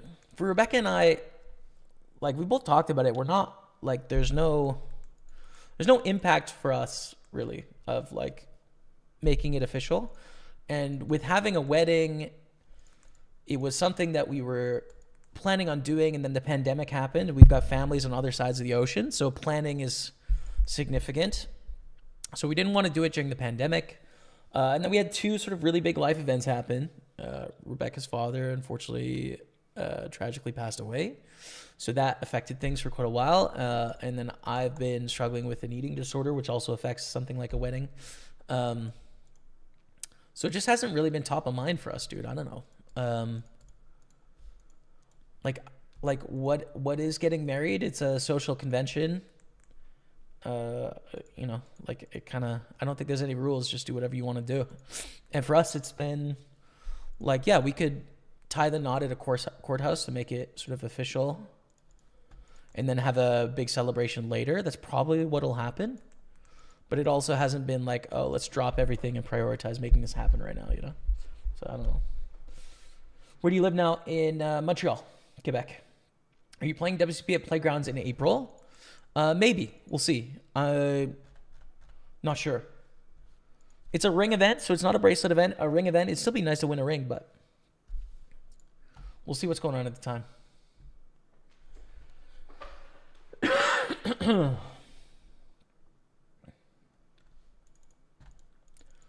All right, 109,000. Beautiful stuff. In this 320 bounty, we see a shove here. We're going to call with ace 10 against king queen. Okay, big spot here. Can we hold it? Ooh, got to dodge. We do. Let's go. Beautiful stuff. So ace queen, we're going to raise. And on the bigger side here, because they're probably going to be all in, they call. There's a $75 bounty in play. This could be an epic pot for us, right? Like this could be a really big pot because we have a hand so powerful, it's worth going with, basically. If someone decides to shove or to raise, we should go all in with our hand. So let's see. And the big blind folds, which is tragic. Jack 5-4 with one heart. Okay. Not the flop we want with ace queen. Let's start with the check call, though. Unless it's like an overbet jam or something.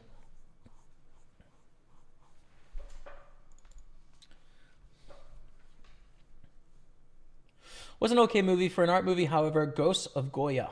Oh, interesting. Never heard of that one.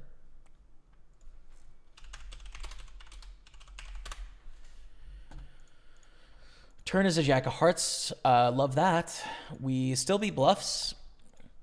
Although we would need them to have like a draw and them to have a bluff. But we pick up equity, which is pretty nice. So I think we get to continue again. Sometimes we have equity against like, although to be honest, like they're going to 3-bet 10s, 9s, 8s. Even 7s and 6s, I think it's doubtful that they have that hand in this spot. But we get to call. So let's call and go to a river. It's just kind of painful when it's a heart. Sorry, not when it's a heart. When it's a heart, we have the best hand. But when we hit like a queen or an ace and they have a jack, like we just, you know, lose our stack or whatever. But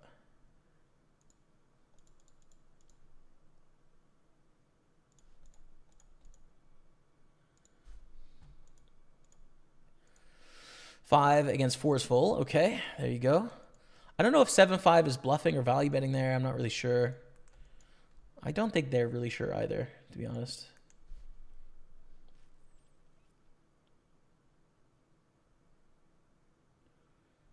Imagine trash talking on YouTube. It's fighting words from Twitch.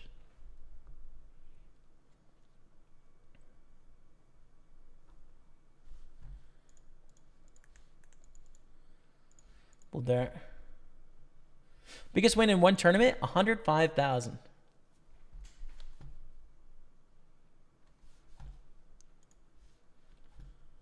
It was in a WPT on PartyPoker, so an online $500 event, branded WPT, which is pretty cool. Good luck. Thank you, Kodros. Jamie, who do you like for today's big game? I really don't know. I don't really watch American football, but I think I got to go Chiefs just because, they're in the news. It's an American love story for the ages. It's Americana on display, and got to root for the fairy tale, I think, So, I'm not really, I don't know. I don't really watch. But I'm here for the cultural moment.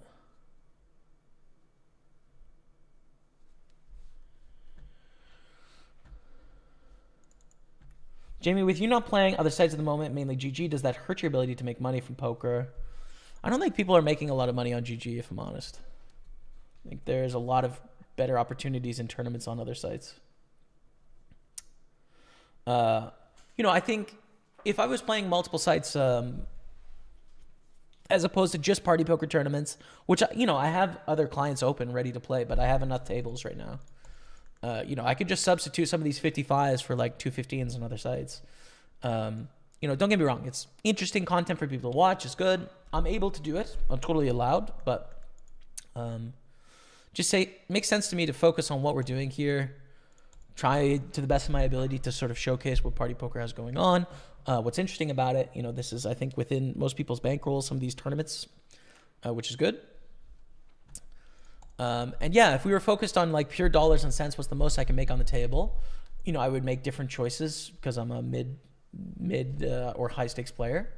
But in terms of my whole business of wanting to be a good partner and support my my number one supporter, I think this is the right decision, financially for me, for sure. But, we'll still mix in other tournaments on other sites at some point this year, right? Just not today. There's nothing worthwhile. And it'll, GG would be, I think, the last choice for me of mixing in other stuff at the moment.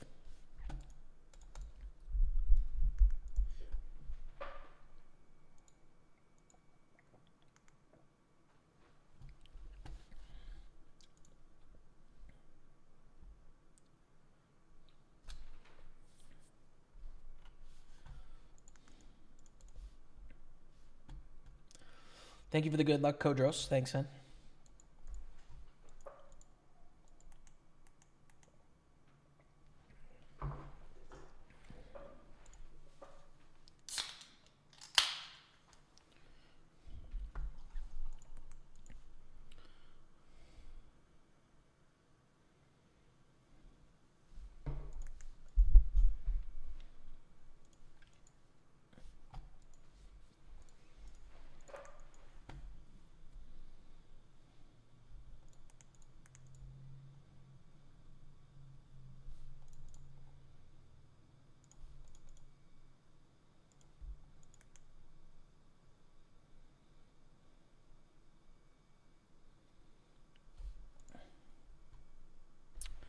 Mentioning your struggle with food frequently, says Joran Arnold. You seem like you're managing well, and your ability to speak openly about it. Is there something you can attribute to the cause?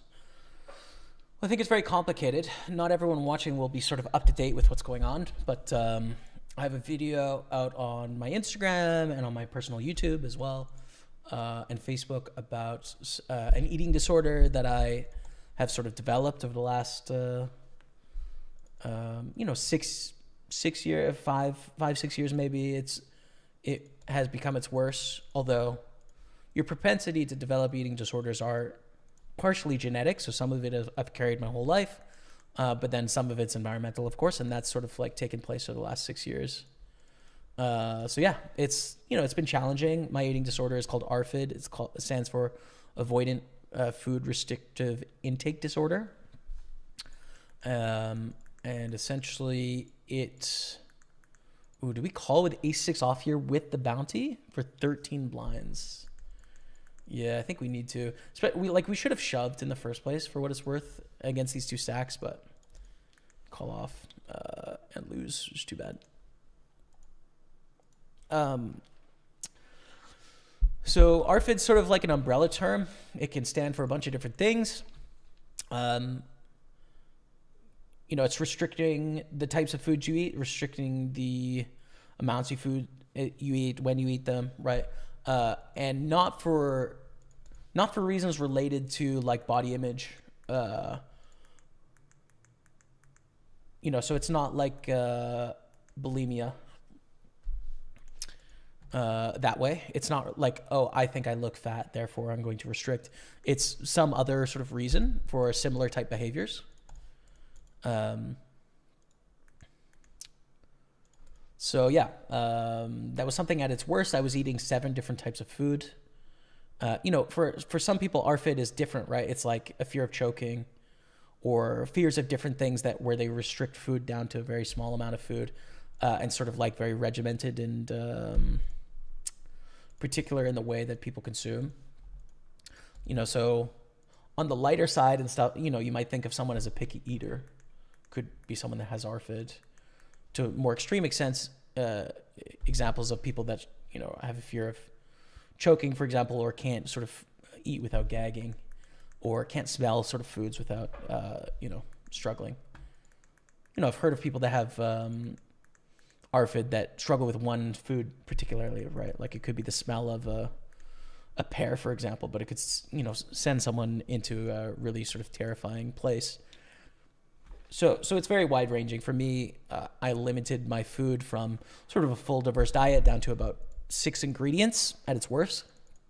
And I now eat, I don't know, like maybe 40 or 50 ingredients, fairly varied. There's still definitely some like idiosyncratic, weird behavior when it comes to food and eating.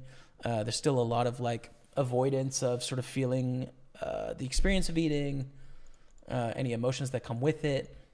And for me with ARFID, there's a history before it of dysfunctional eating as well, right? So I think one of the things that is confusing to a lot of people is when they hear about eating disorder, they assume it has to do with me being overweight.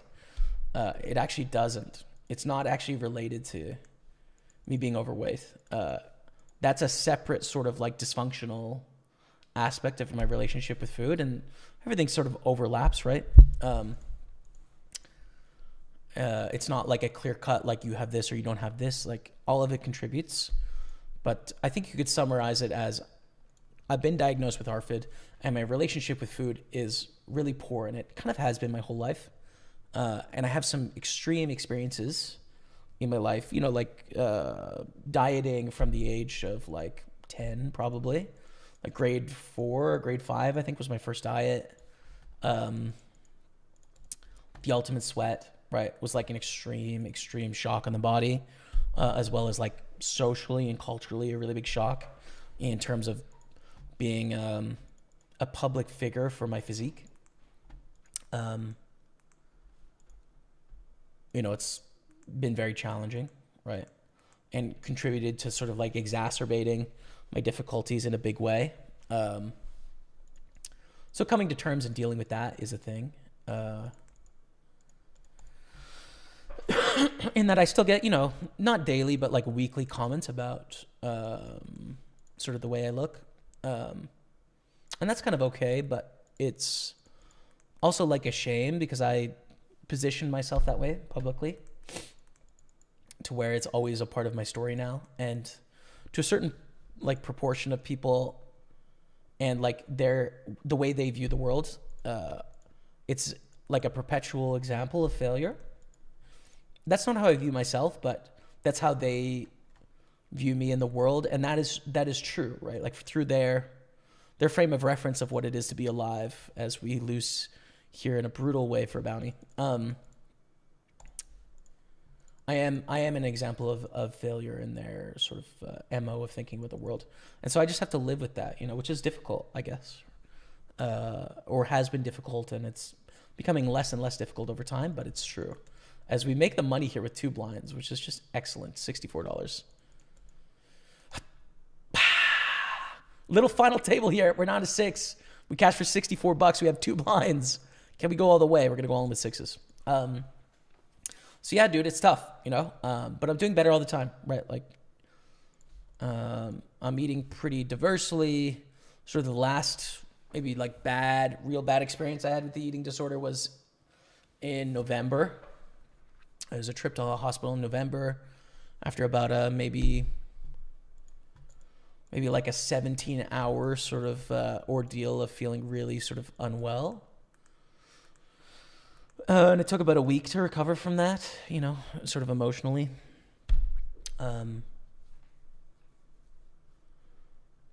You know, but since then, things have been quite good. I feel pretty good and continuing to make progress and move forward. So I really do view this as like a temporary aspect of my story.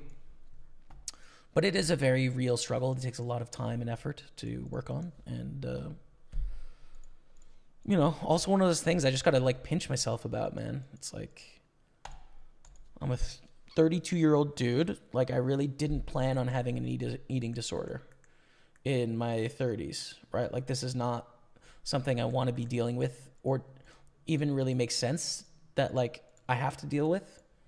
And yet I do.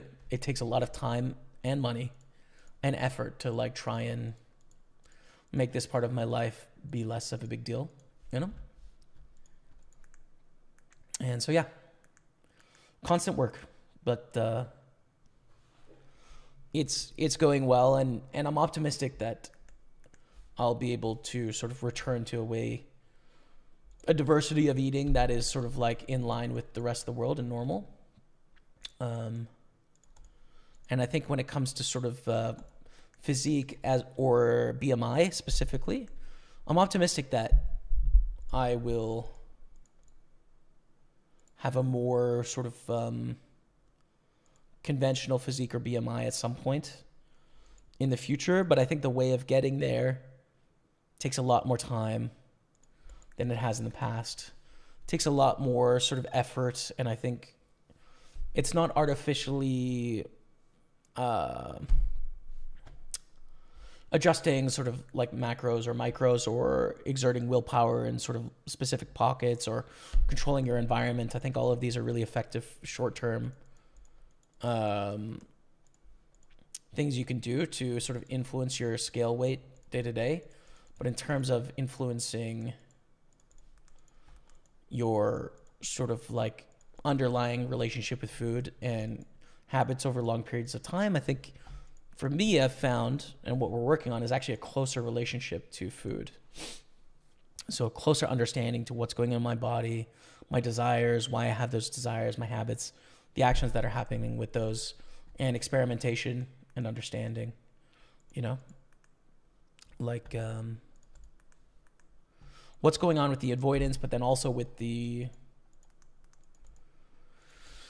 you know, the past overeating, sort of binge eating, restrictions, sort of shame cycles, self-consciousness, like all of these different aspects of this dysfunctional relationship, coming to understand it better and be closer to it in a sense.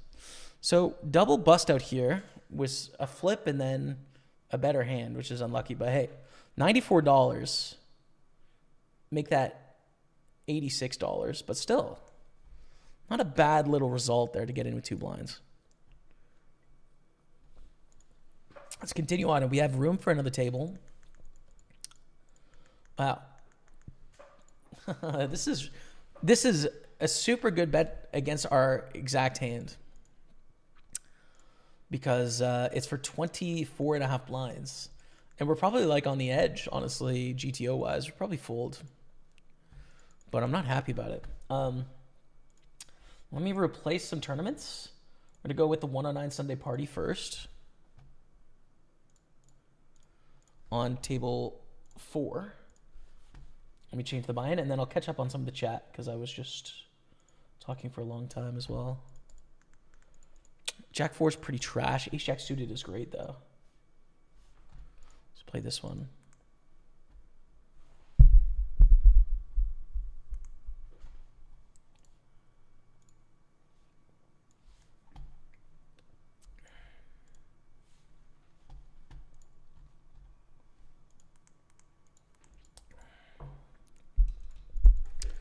I think just jam. You could 3-bet less than all in too, but I think jam is totally fine with ace-jack suited. So we've got the 109 Sunday Party going in on table 4. And the big quarter we probably want to get as well. Is it started? Not yet, soon. 15 minutes. So we'll just leave table 5 open for the big quarter. It's a good idea. Brand new tournament. $11 buy-in. 200,000 guarantee. A bunch of day ones every Sunday, and then day 2 is on like early May. So I think a really fun format. And you should check it out. Okay. Let's see what's going on in the chats.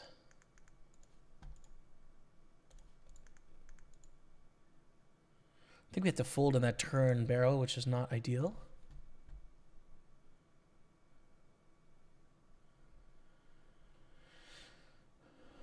Okay, YouTube. How's Matt doing? I think pretty well, man. He's streaming right now, actually. Would you prefer to play how much money you have instead of big blinds? I think big blinds are not easy for people to understand that are new to poker. So I think it's better for the stream. And I've always played like this, you know, so I can convert pretty quickly. What safe bankroll would you recommend to play 3 $100 tournaments every week? I can't really answer that question. It depends what your goals are in poker, right? Like, if you want to play $300 tournaments and you have a job and disposable income, it's like, okay, that's $1,200 a month of tournaments. You know, you're going to be investing $14,000-ish a year, 14,500 ish. It's like, okay, and you're going to expect, even if you're a really bad player, you're going to get, you know, half of that back at least. So $6,000 is the worst case. You know, does that fit into your life? You know, if you're a professional, it's like, well, a very different answer. So yeah, it's kind of open-ended. Is your disorder physical or mental, emotional? So it would be classed as a psychological disorder, but, you know, it exhibits in multiple ways, right? Like it's, it can exhibit itself physically, but it would be a psychological disorder. Yeah. Okay.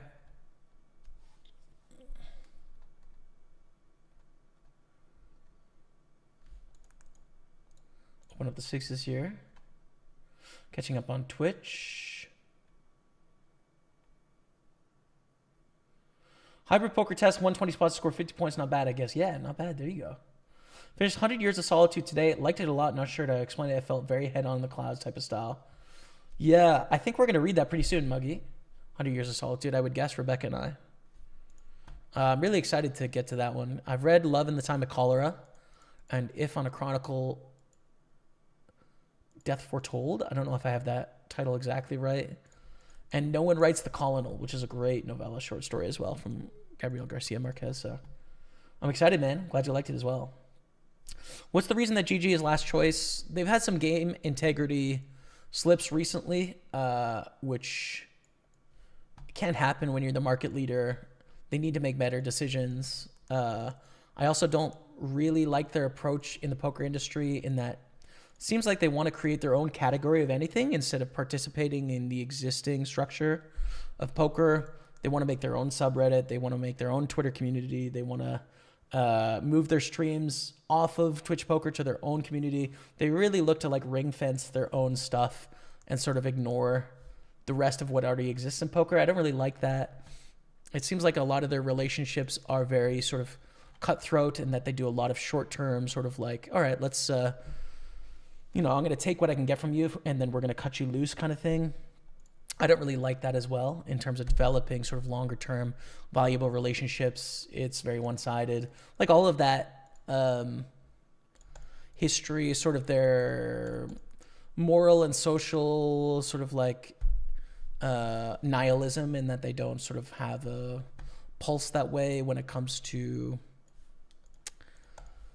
you know, their ambassadors or what they stand for or women in poker. Like they are completely indifferent to all of it. It's just like, will it make money? All of that stuff I don't really like about their culture, so to speak. And then the game integrity. So it's just like, dude, listen, Party Poker's my home.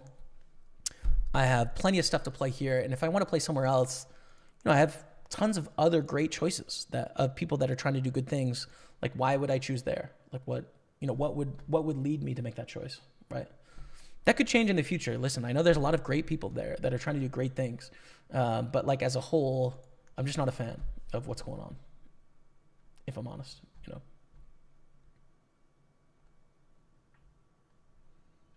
What sites would be your second choice then after Party? Like I said, like, I'm a fan of a lot of sites, you know. I used to be, Party Poker's home base. I want you guys to try us out here and give us a go. But back in the day when I used to work for Stars, which is a competitor to us, I used to be very restrictive of like us or nothing, right? And the culture was very much like that, whereas like you kind of ignored everything else that was going on. It was like, we're the only thing. And I don't really feel that anymore. The CEO of the WPT, I had an opportunity to interview Adam Pliska. And it was one of his takeaways of like, hey, as in the poker community, we can all work together. Like, I wish that we could all be a little bit more collaborative because it doesn't have to be us against them all the time. I took that to heart, thought about it, and I kind of feel that to be true now, which is like, hey, I'm a Party Poker pro. I want you all to play here. But like, I like what these other sites are doing. I like what Stars is doing. I like what WPT is doing, new into the scene. I like ACR. I like their heart. I like what they're trying to do, Global Poker. I like what they're trying to do. 888, I think they're good. They're great as well. There's plenty, Unibet, if you're in a market that can play on Unibet, although I don't know. I feel like something happened there. They pulled it out of a market or something. Like, all these sites have good people trying to do good things for poker, right? At the end of the day. So there's very little I can say negative about these places, to be honest. And they're all reasonable choices as a secondary. But, I'm Team Party. They support me. I think we have good stuff going on here, so I'm trying to grow what it is we're doing. But, even into the future, it's like, I just can't really be negative about a lot of this stuff. It just doesn't make a lot of sense to me. We're going to bet here. I'm going to value on myself against ace-9, but c'est la vie. Go to bet.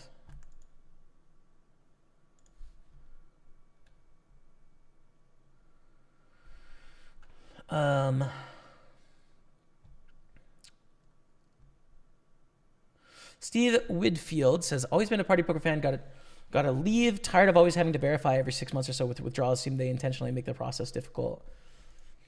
Yeah, I think some of that is governmental. Almost all of that is governmental, to be honest. I think you'll find the same experience on other sites depending on what country you're playing from, in that there is restrictions of like having to KYC, know your customer, right? There's really strict regulations around ensuring that there isn't underage gambling, that you know where the source of funds are coming from, etc. But, I understand, man. It's frustrating, right? It's a frustrating experience as a player. So I hope you don't have to deal with it in the future, man.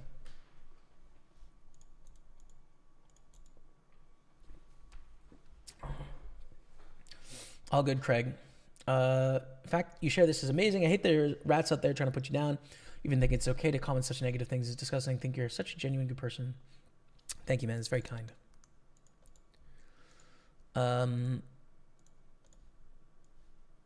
Yeah, it's okay. I mean, there's always going to be people that just aren't fans of you if you're talking to enough people, It's all good.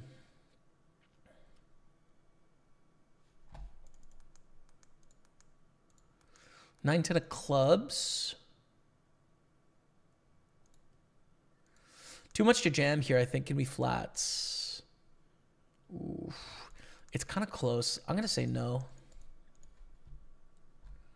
So playing 6 hands at once makes it easier to play discipline, wait out cold cards. It might for some people. I don't know. I've been playing poker so long that I'm not like...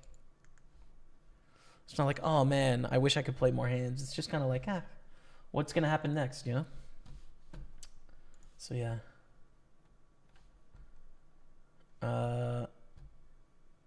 Okay, caught up there. We're going to go on Twitch.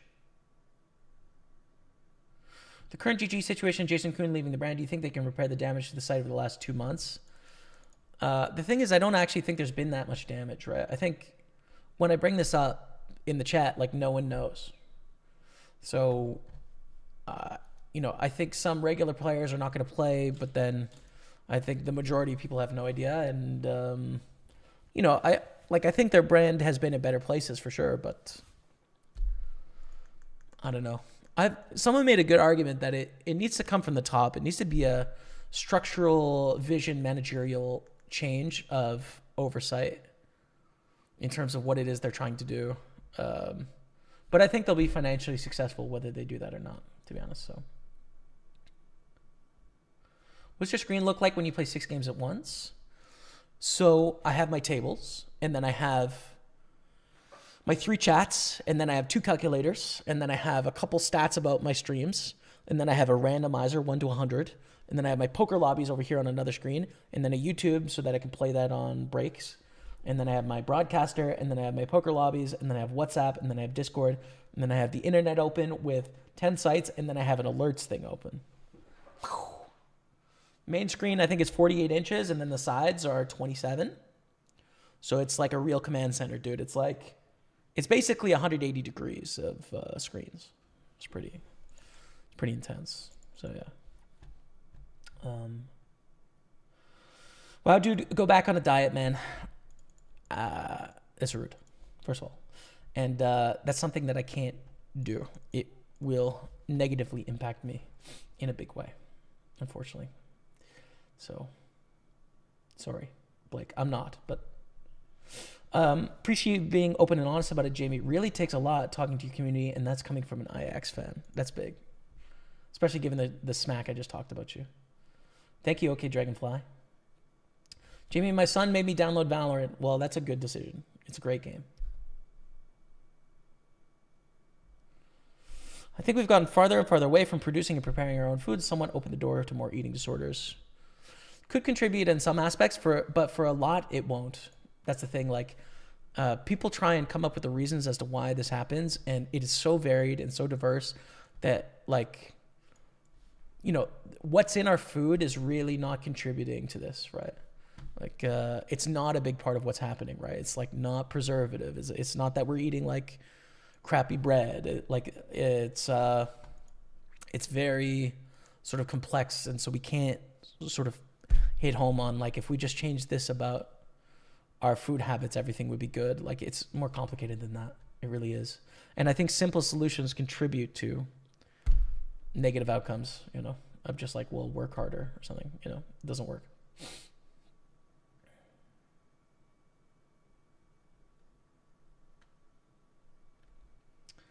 He told me to play Phoenix, and then he stole Phoenix from the next game. And Phoenix is a good channel. Okay, hello from Romania. What's up, Julian? Julian. Let's take a quick break here. 5 minutes. Pokerstaples on Twitch, YouTube, and Facebook. Be back in a few minutes with more tournaments. A really great flop. Queen 8-3 against second place, dude. I want to start putting some money in the middle right now. Half pot. Greetings from Aruba. What's up, Lidrick? Welcome. 8 on the turn. Worst turn in the deck. So bad. Check. Pretty bad river as well. We're still going to win some, but call the river. Would be queen 9. Okay. This is like golf, except I can compete with my mind as opposed to with like my body, right? And there's all sorts of cool, interesting, romantic things about poker to an 18-year-old, right? Like the sort of things that are cool to an 18-year-old, like Las Vegas, girls, lots of money, lots of status. So we're 3-handed here. 184 cash. First place is 433. And I'm just going to put in a cheap bluff because I think this works enough in a small stakes tournament to just bet a third and profit. But we have a good lead. They're both kind of tied. Check back, actually. I don't want to bet and get raised off this hand. We have a double gutter, right? 7 or a jack gives us the best hand. I think this is going to hit their range a decent amount. I don't want to see them check raise all in and have to call off. They pot it. We fold. Not the right price. Couple months here.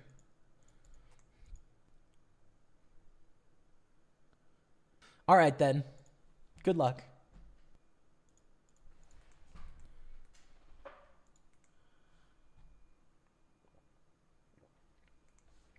That is unlucky for the jacks. We're heads up.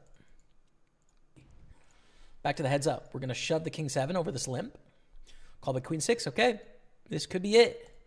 If we dodge the queen in the 6, we're the winner. But no, it's a 6. Oh, it's a king, baby.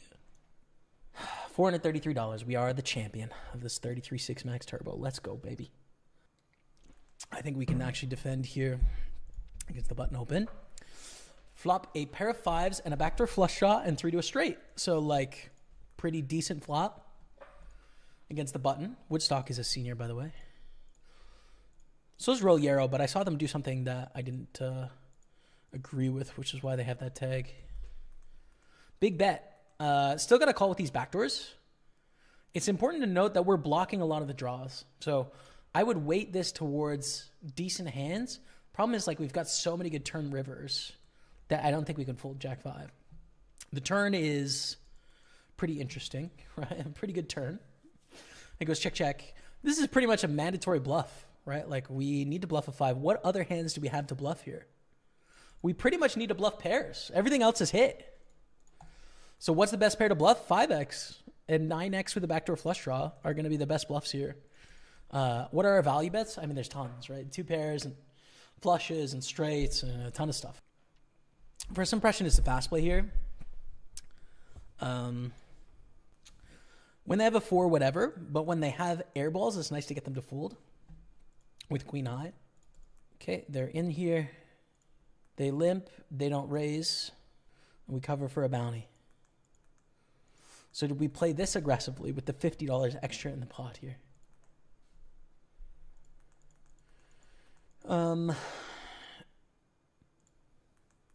Call.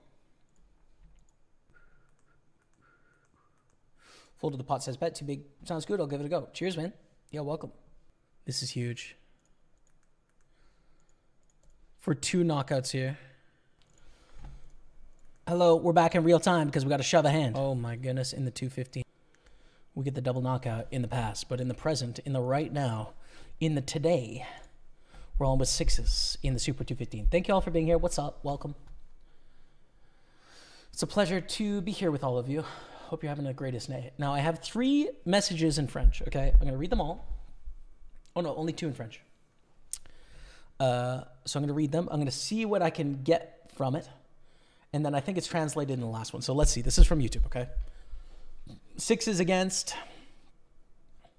bedtime guys. Are we going to win? I don't know.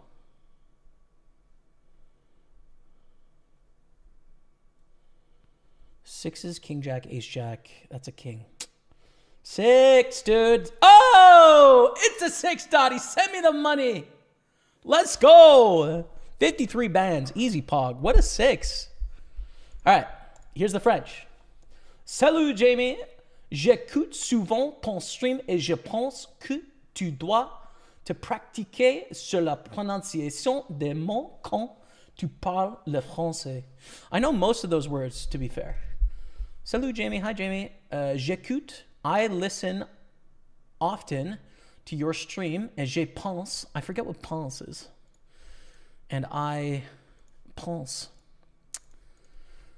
Je pense que tu dois te pratiquer, practice on the pronunciation of the words. Quand. See, that's another one I forget. Quand tu parles le français. You speak French, the French.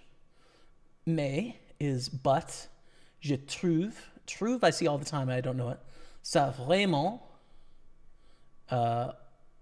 Vrai is true, and then faux is also. Je trouve c'est vraiment cool que tu essaies de t'améliorer. Okay, so I don't know how I did on the French there. I got some of those words. Hi, Jaime. I watch you often on stream. I think that you should practice your pronunciation when you speak French. There it is. I got it from Middle Guy. Okay. So, I got some of that. Okay. Yeah, man. I was just thinking about it yesterday. It's like, when is the next French class? I got to put in a stint. Frankly, it's time to take it to another level. It's probably going to be summer, I would guess. That's my guess, man. I don't know, though. We'll see. Bienvenue à mon stream. Merci pour ton attention. Or ton... I don't know what attention is in French, actually. But thanks for being here. Okay. What do you think about the step satellites where you have to win 2 or 3 in a row to get into a big event? I think it's great, man. Awesome. It's a natural story. You're playing poker tournaments. At the end of the day, it's just poker tournaments, right? That's what it is. So, yeah, I think they're a really good format. We have a message in Dutch, but I can translate on Facebook, which is nice. Just stay who you are. I have MS myself, so it can be over at any moment. Word, man. Cheers. Yeah, I think that has been a big progression for me as a person is, I think I spent most of my life acting as if the way that I was, just the way I was not okay, was not good enough in some sense, right? And I think I would wager to say that most people in my poker sphere, if they operated just, their based operation of how they would be without deploying willpower or shame, would argue that that is not good enough, or they weren't happy with it, or it's not enough in some sense. I've kind of shifted my definition of myself, or my understanding of myself, in that the way I am now, the way that I choose to be on any given day is totally fine and is okay, right? And so I can still strive to do better, but it's a choice, not a must, right? I can be different if I want to be different, not because I have to be, because I'm not good enough in the moment, right? So it's just a flipping of the switch of have to or must to if I would like to or if I choose to. And that is a big thing, It's still hard for me to just come to terms with, for example, my physique, there's large swaths of the world that really don't think about their physique in terms of they don't feel good or bad about themselves whether their physique is optimal or not every day, right? And then there's large swaths of the world that do, right? And so there's parts about my physique and my body that I don't enjoy, right? I don't enjoy the way that people respond to it. I don't enjoy its capabilities in the world, right? I'd like to be stronger, more capable, with more cardiovascular abilities, and I would like people to react to me a little bit more favorably. I would like to have more options of how to dress myself in terms of clothes that fit well and stuff like that. All of these are things that I don't love about my body. But coming to have a mental shift of the way that I am is the way that I am, and that's totally okay. And I can try and change things and do things, but there's nothing wrong with being who you are. Even if it's suboptimal, right? That's okay. It's fine. That's a real shift. That's difficult, That's very difficult, especially, being on a diet in grade 4. That's a lifelong history of sort of not thinking about body and physique that way, right? Thinking about it very much as it's either good or it's not good. And if it's not optimal, it's not good. I think probably everyone can step out of the framework they're in and realize, some of the power and truth in that idea of just well, you have a body, and the body isn't default wrong if it's not optimal, right? You just have a body, right? And it is what it is. So yeah, I think, what you say, I take to heart, and something that I still continue to work on a bunch. So.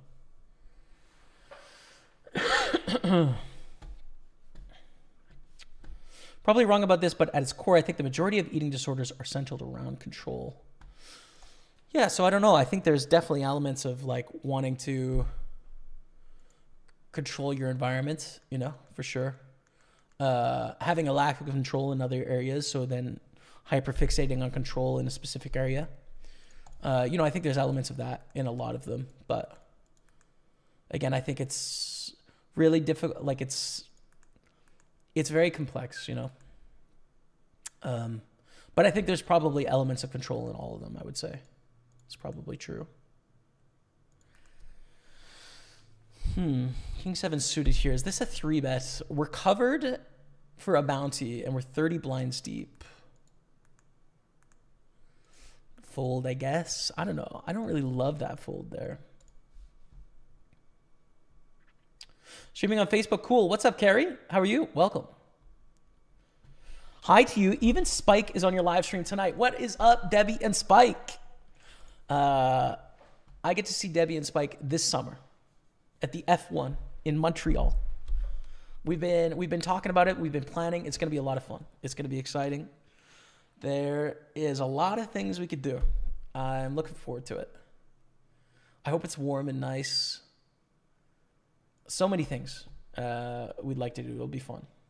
There'll be a lot of options. Je pense is, I think. Oh, there we go. Nice. Jamie, do you prefer we watch you on Twitch or Facebook? Twitch, Facebook, or YouTube is fine. I mean, Twitch is where the most people are. It's kind of live streaming home, but like a lot of people just live on Facebook and they don't go to Twitch, in which case, like, well, just watch me there then. It's fine. Wherever you want, dude. I'm sort of indifferent. Like, you just be happy and do your thing. 21. Does PartyPoker have stud games? I think we have the capability, but I don't think we spread any at the moment. It's like in the software, but seems to be a dying game online. Yes, for sure. Like, stud is not a huge game online anywhere. I do like playing mixed games though as well. I agree with you. Getting better at French. Do not abandon. Cheers. I won't. J'habite à Montréal. I cannot. I cannot abandon French. It is. It's in my daily existence.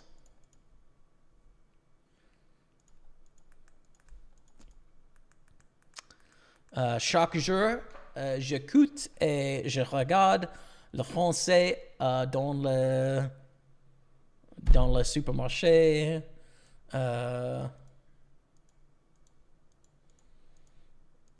Sur le bus, sur le métro, j'écoute et je regarde le français. Donc, français et moi, into the future. Certainement.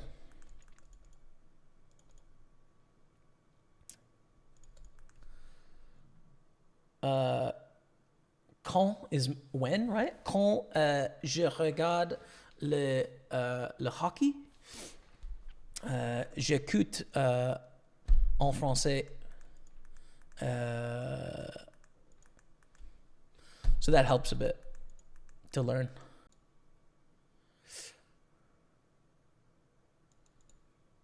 With the spade is the thing. 22,000 is not a size I love to see though. I fold. Jim C. Oh my goodness. It's a huge super chat. Jim C, you're crazy. $49.99 super chat. That's wild, dude. Thank you, man. Can we get some love of the chats for Jim C? $49.99 super chat on YouTube. That's very kind, bro. I've always respected the hell out of you for all you do in poker and your fans. Saw your recent article. How many might you have helped with your vulnerability and openness? God's work, my friend. No words. Massive respect, brother. Thank you, man. I appreciate that. It feels good to get it out there and to be honest. And so thank you, Jim C. I appreciate you, man. Thank you.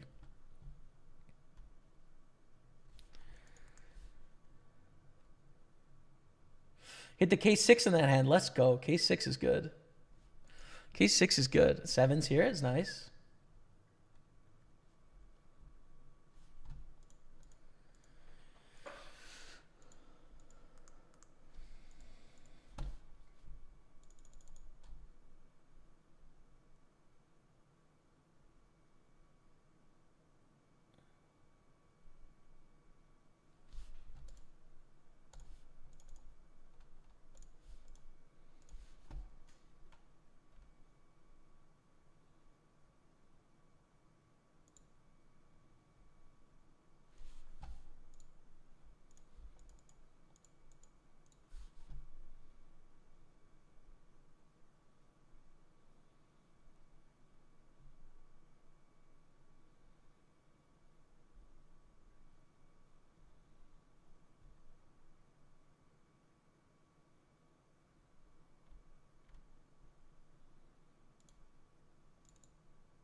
All right.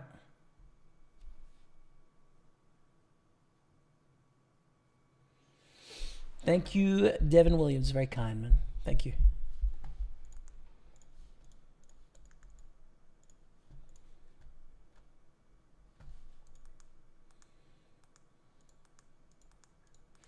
Check 8 of diamonds up here on the button. Let's raise. And I think we can get the big quarter now. Yeah, let's go. All right, big quarter. We're going to put it in on table 5. So it's not a big buy-in, but it's a $200,000 guarantee, $11 buy-in.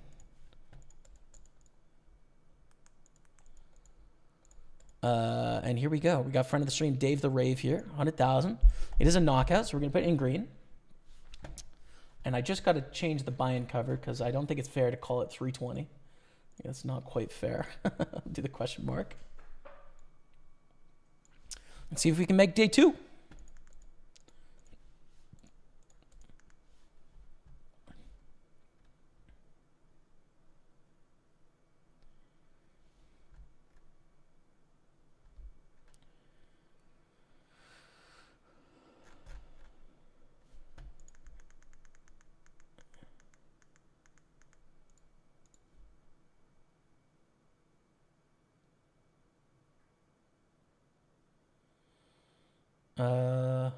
Fold, I guess. Yeah. I think a little too wide there.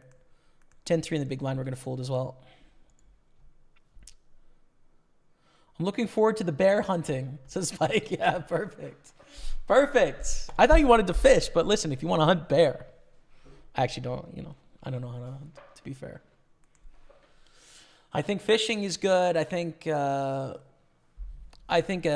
cabin, some nature would be good. Some biking as well, right? We'll do some biking. Hopefully some drinking would be nice, if that's cool. Can we do that? There is a pub really close to our place. So we can go there some. Obviously, all the racing and all the events around racing. There's so much in the city when the weekend is on, right? Like there's all sorts of parties, but then there's also outdoor, like streets where there's exhibitions of like, car companies are exhibiting cars and have booths set up and stuff. So it's just during the actual race weekend, it'll be crazy. But then other than that, there's tons of stuff to do too. So we'll see.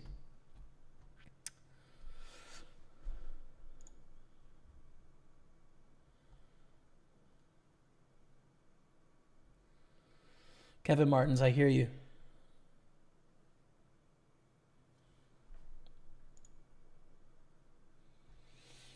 Yeah, man, you have to do what's best for yourself, so I hear you. All the best, man. Speaking is the best way to learn a language. Struggled with the French until I spoke regularly. Yeah, and that is my primary issue in that I can read French a lot. I can listen to it some. But to speak with other people, like, I'm not proficient enough to have a conversation. I could do it, when you guys chat to me in French in the chat, but I don't know quite enough words to have a conversation, right? Like I can describe my family, I can talk about various things, maybe I know 1,000 words, but it's not enough to have a conversation, which is why I think I still probably need another couple courses, like a YMCA, probably maybe 2 more courses. Would be helpful, as I have aces on 2 tables, which is pretty sick. Because I don't have people to speak with, right? Like I work online. I can go out and like buy groceries, which frankly Rebecca buys them most of the time. But like when I go out of the house and do things, like I can hear people speaking in French, but it's not like I'm having conversations. I don't have a community of francophones here in town, so it's just, is what it is, but we'll get there. Playground was actually pretty helpful for that, to be honest, playing live poker. Let's rebid against Yorkshire Ace. Aces we see about 18,000. Let's see what happens here in the 215. Get a call, small bet, jam turn, I think is fine.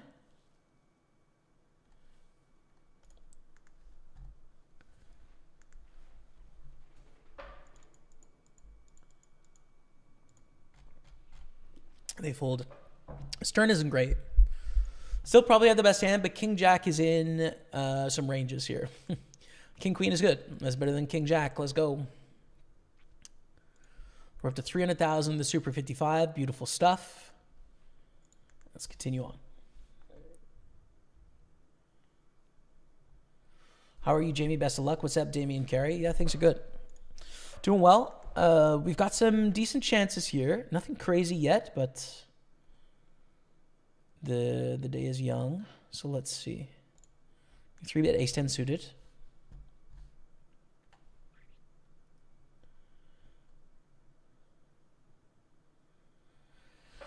Another one of them. Jamie, did you know poker legend TJ Cloutier in 1991 was on a heater and decided to bet 47 different single wagers on the Super Bowl when the Buffalo Bills took on the New York Giants? He only won 4 of them. Oh my goodness, TJ. I was reading a little bit about TJ in the Doyle Brunson book recently. And I thought of you every time, to be honest. Another one of them. Can I go all in with King Queen here for 11? Probably. Probably should here. Pretty sure Jamie had a TJ story for you. See, I forget it, but it was from the Doyle Brunson book. I forget. Why don't you get married at the start line of the F1? We could. That's true. We could get it done there.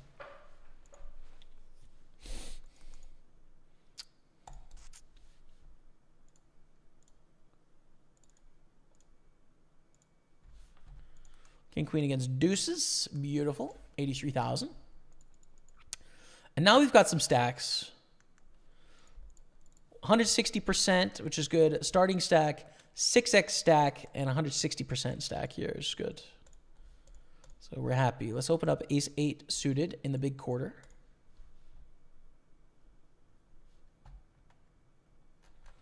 Thank you all for hanging out today, man. 165 on Twitch. Got 87 on YouTube and 90 on Facebook. A little lower this week than some of the other weeks, but I guess it's Super Bowl Sunday, so a lot of Americans will be busy today.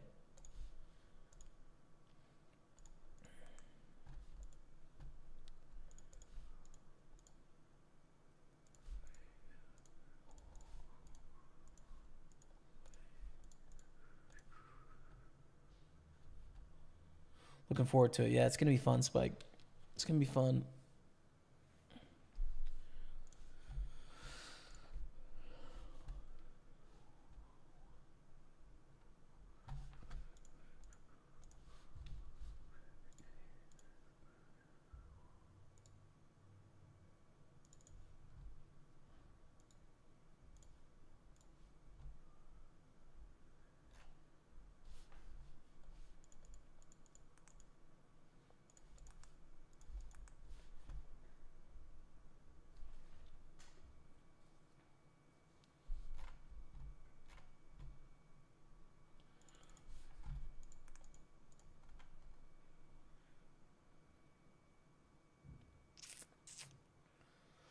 Ace high board. I think we want to go for the small bet here. It's a little uncomfy. It's a little uncomfy for sure. Bon chance, merci beaucoup, Antoine. Bienvenue.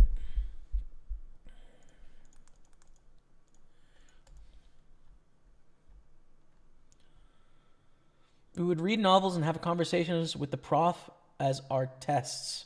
Is super effective. Word. That's a great idea. A challenge I'm going to take on at home. I have too much going on with learning projects right now to do it this month because I actually have 3 books on the go right now that I have to read every day. This is really awkward. Out of position. The problem is limp, raise, call, and then I'm going to play king, queen like 4 ways out of position, and 3-betting is not going to work well. If I knew the flop was going to be queen 9 deuce, I would have called, but I think often we can be in a lot of trouble here against strong ranges. So yeah, we'll fold and see what happens. Mathematics of poker is challenging. It takes a lot of time every day. And then I have a book club with Rebecca right now that we're reading a lot this month. So yeah. But anyways, I'm going to read Harry Potter in French. Because I read it as a kid in English.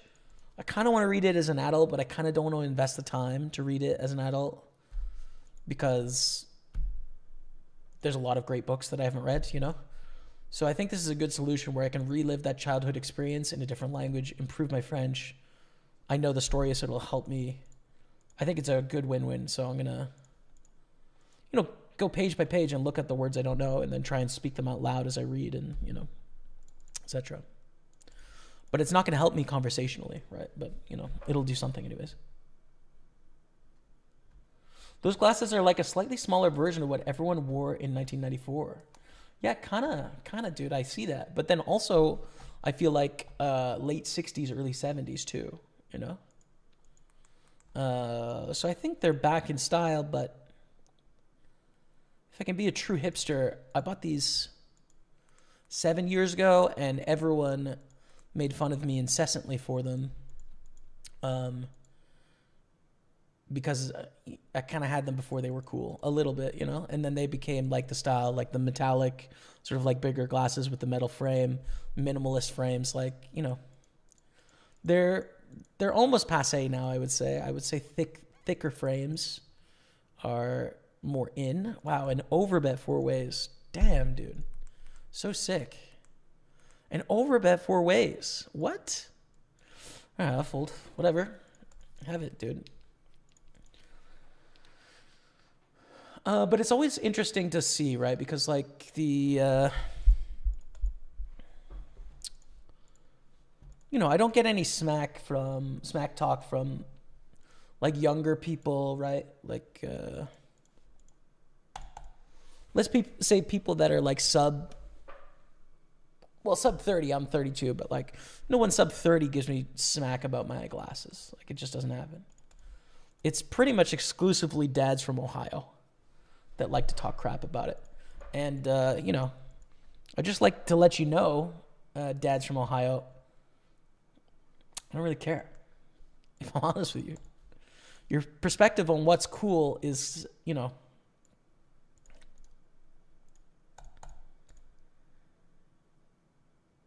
it's kind of like talking to a dog about what tastes good. You know what I mean? It's like, well, I'm happy for you, but not interested, you know? Like, so glad that you enjoy kibble. It's great, but, you know, I'm going to do me and you do you, all right? Listen, it is what it is. It is what it is. Run Crazy Hot, Jamie. Love your work. Thank you, my friend. In progress. On its way. Tu te... I don't know. Debrouiller. 2 L's is like a Y. Yay. Pas mal. Let me translate that. You're doing pretty good. Merci. Mon ami.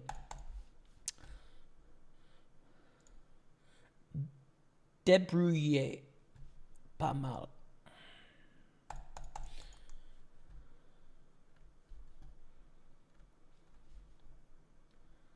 I was excited to see the $11 game, but why on earth are day 2 and 3 on Wednesday and Thursday? I don't know. Great bluff. I don't know. It seems to be a decision that all the poker sites continue to make of making the day 2s midweek. I don't know. I guess they're just not optimizing for like North American career people. Because obviously in Europe, like it's in the evening. So it only affects North American, like conventional job structure workers. I guess they think it's the right decision. I'm sorry. I am sorry. Listen, I feel you. I feel you. There's nothing I can do about it. I advocate for you, but I can't, like, you know. I like when the big action's on Sunday as well, where like the big money's up for grabs on Sunday. But everyone just has day 2s on like Monday and stuff. It's just, I don't know. I don't know. I'm sorry. Justin, this is Party Poker. I'm a Party Poker pro, so if you can join us, if you're in a place around the world that can play with us, check it out.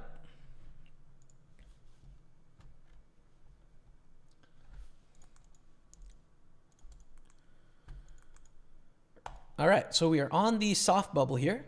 180 players left, 159 pay. So I'm going to put it in the bubblegum felt.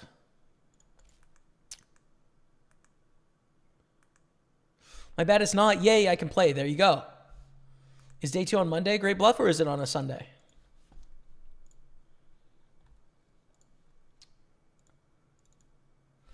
It's on a Sunday. There you go. Day 2 of the big quarter is on Sunday, so no problem. Easy pog.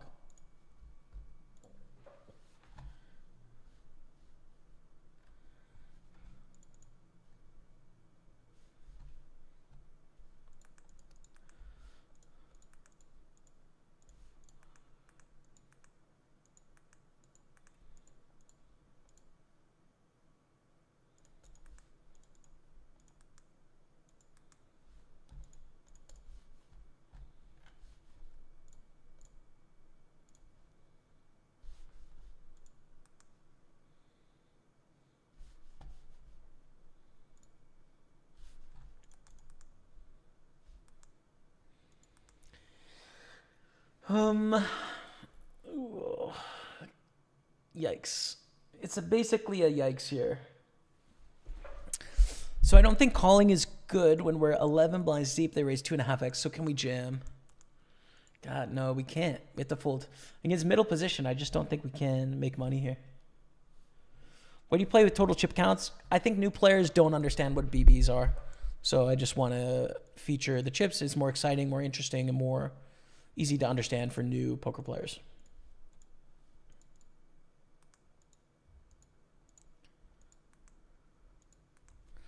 It's very anticlimactic to play 12.7 BB. It's just like, lame. I can convert it. I know how to. I've been doing it my whole career. Easy.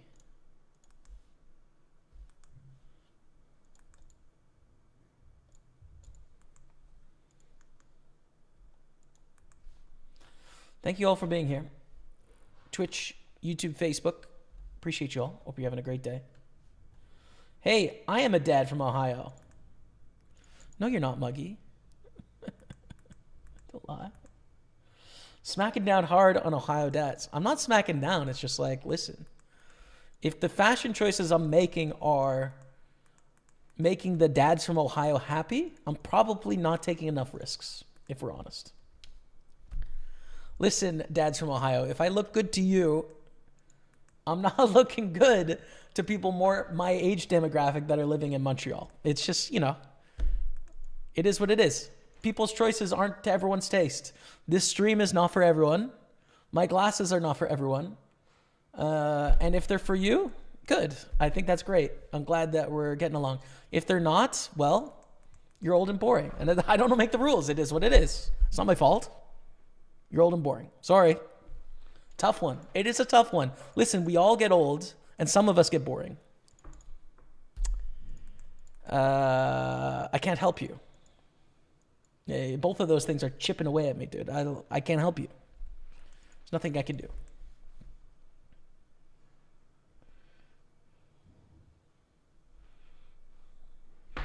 Stever 2020 says, very specific. Sounds like he knew exactly who he was talking about. Don't think it was all Ohio dads. It sounds like you're a defensive Ohioan. Okay? Listen. Every dad in Ohio is guilty. Moving on. Do we bet this 3 ways or not? I think check back is fun.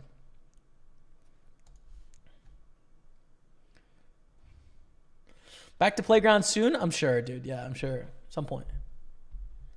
I think about it every once in a while. I'm like, I got some time here. I could go, catch an Uber and play. And I'm just like, whatever. I don't know, man. I don't know. It's just like poker's my job, right? So to want to go do more of my job, and to only rely on the table winnings when it's like all the rest of the time in my job, I'm making money in other ways as well as the table winnings. It's like, well, I would need to have not enough poker in my life, and I've got enough poker in my life. I got plenty. So it's tough to make the decision to go, but I really miss the people of Playground. Like, it's so nice to hang out with them. I really enjoy it. So I miss that aspect of playing quite a bit. Like to connect with people again. But, you know, is what it is.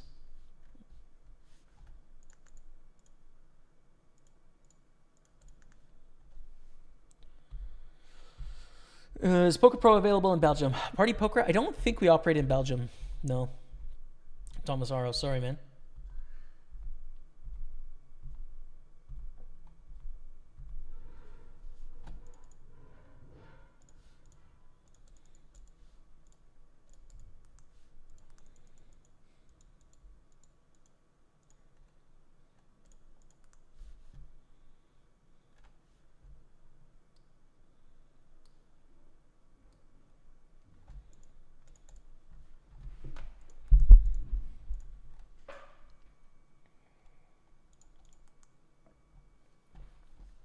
Good luck, Lakeside from Winnipeg River. High Roller Radio TV. What's up, yo? I hope the lake is beautiful today. Lakeside from the Winnipeg River. I don't know if I've ever seen the Winnipeg River. Thank you very much, man. And welcome. Thanks for tuning in.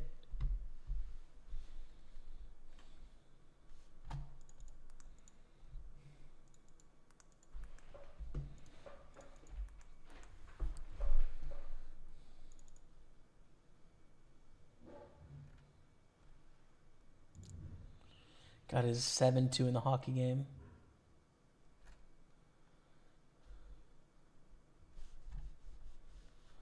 Yikes.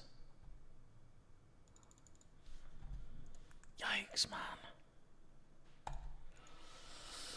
We're rebuilding the Habs.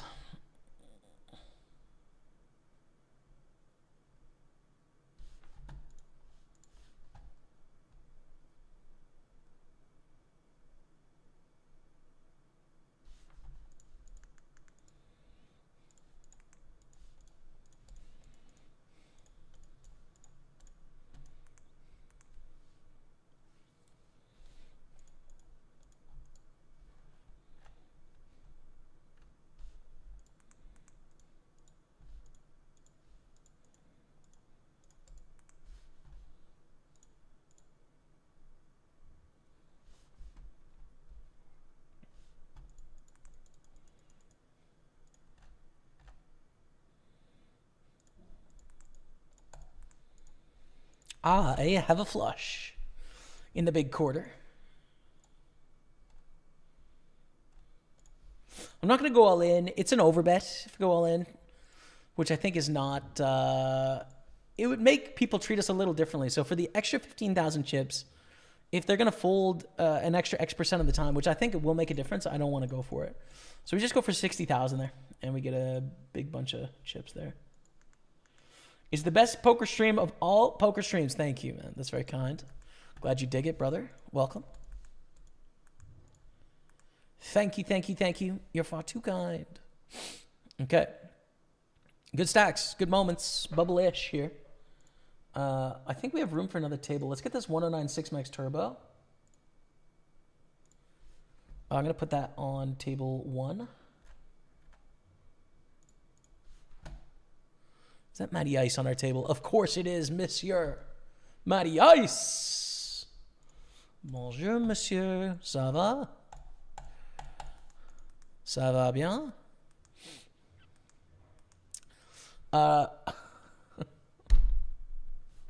Rebecca is such an icon. She she said slay bien the other day. Instead of très bien, she said slay bien. Like, so slay bien, which I think is hilarious. I just want to find the right TikTok. It needs to be like something gay and something Montreal, and to comment slay bien, because it will bang. It will bang, dude. With the like Franglish sort of like young population that like mostly speaks English, has some French, slay bien, will crush. I know it. It's hilarious. It's so funny. It's one of the funniest things Rebecca's ever said. It is slay bien. It is exactly that.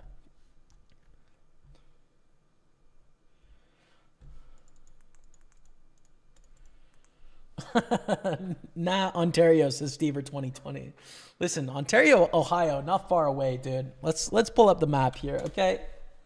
Let's pull up the map. Where is Ohio, dude? Look at this, dude. Guys, see this? Ohio, Ontario. Just hop across the lake, dude. Honestly, a lot of similarities between Ontario and Ohio. Just saying. I don't make the rules. Geography does. All I'm saying, Ontario dads, is you are one boat ride away from being an Ohio dad. And I don't want to hear a single ounce of crap about my glasses. Thank you. Moving on.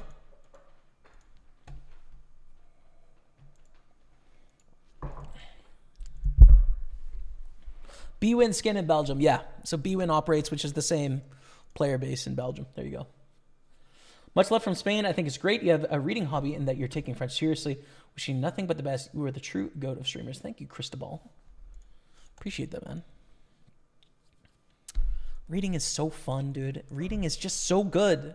Makes life bigger, chat. I honestly try it out. It is great. It's great. It really is fun.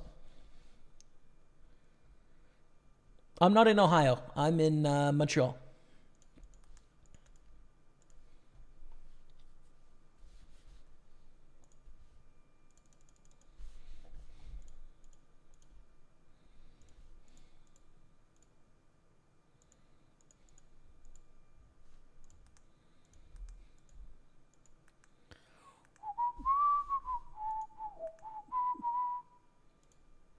I don't know why the Friends theme song is in my head. I don't know. I didn't even really watch the show. Not sure how that got there.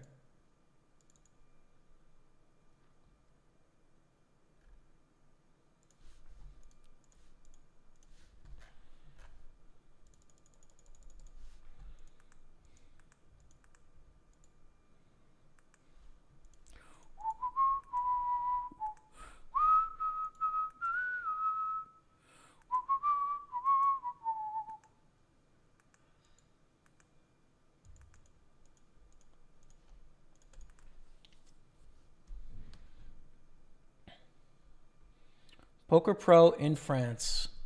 Not sure what the question is. I am a Poker Pro. I'm not in France. Thanks. Bienvenue. So triple stack in the big quarter. This is off to a good start.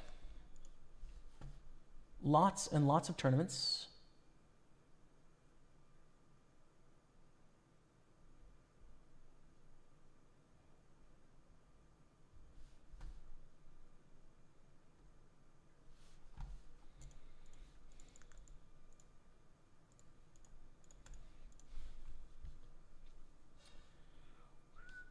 What's up, Yanko?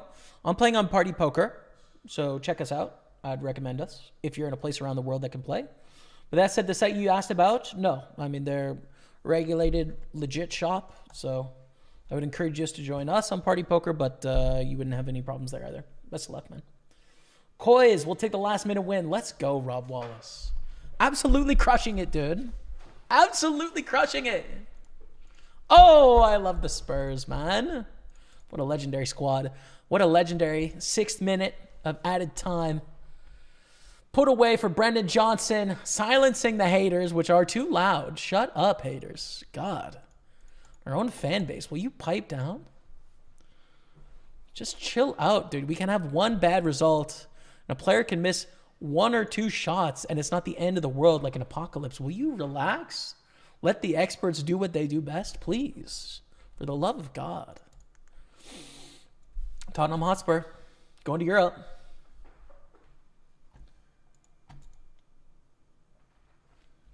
I'm going to Europe, dude. I believe it. We can achieve it.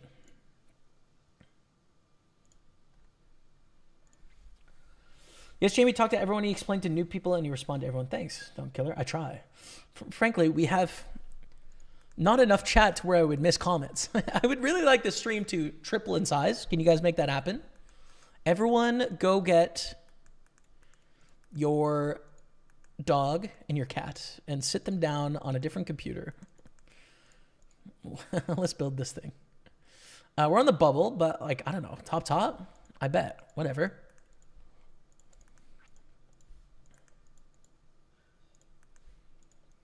Nine on the turn.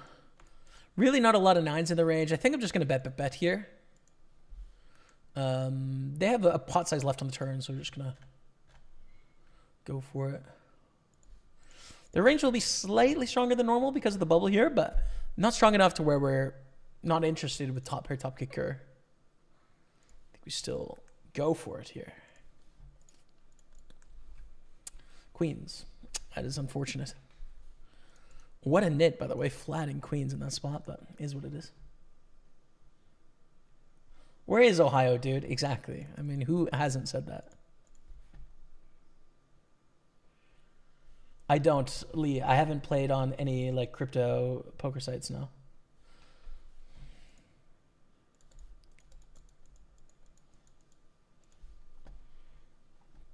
C'est bien. Slay bien et c'est bien. C'est vrai.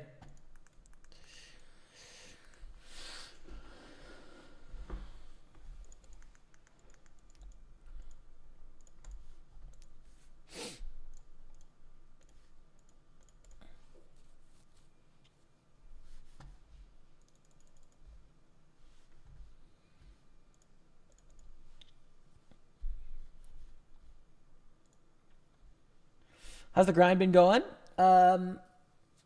Well, we're on the bubble here. We are still in the Super 215, which is fine. We have a triple sack here, but we don't have a lot of money at the moment, so still work to be done here.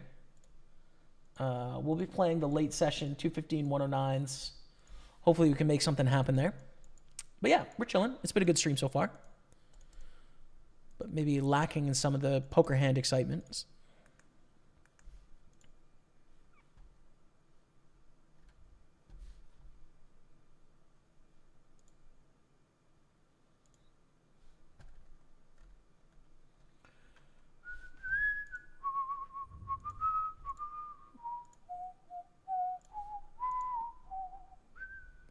Currently reading Masashi. Super good, but it's daunting how long it is. Musashi. I gotta look this up. I don't know that. Musashi. Japanese philosopher. Interesting. I've read a lot of Japanese lit too. Like 30 Japanese books in translation, but I don't know about this novel, to be honest. Japanese epic. 1935. Well, that seems right up my alley.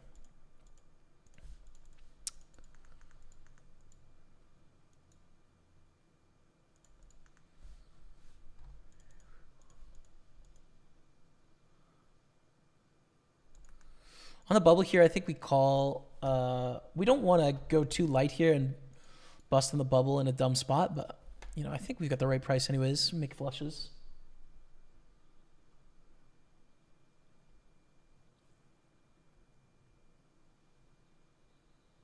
Yeah, nice. Very cool, man. I bet this is something I will probably read at some point. I've been getting some foundational works. I just finished some Basho, which is the first I've read of him as a poet. But still got Tale of Genji and Tale of Heike to read as sort of foundational Japanese works. Looking forward to. I think Rebecca and I, for our couples book club, are going to do a Japanese month, I think in April. Probably, I've never read anything by Mishima, so I think that's an author we'll probably take on in that month, I would say. So yeah, I got a fold here. Ace Jack, this is looking okay. Why don't you play live poker much?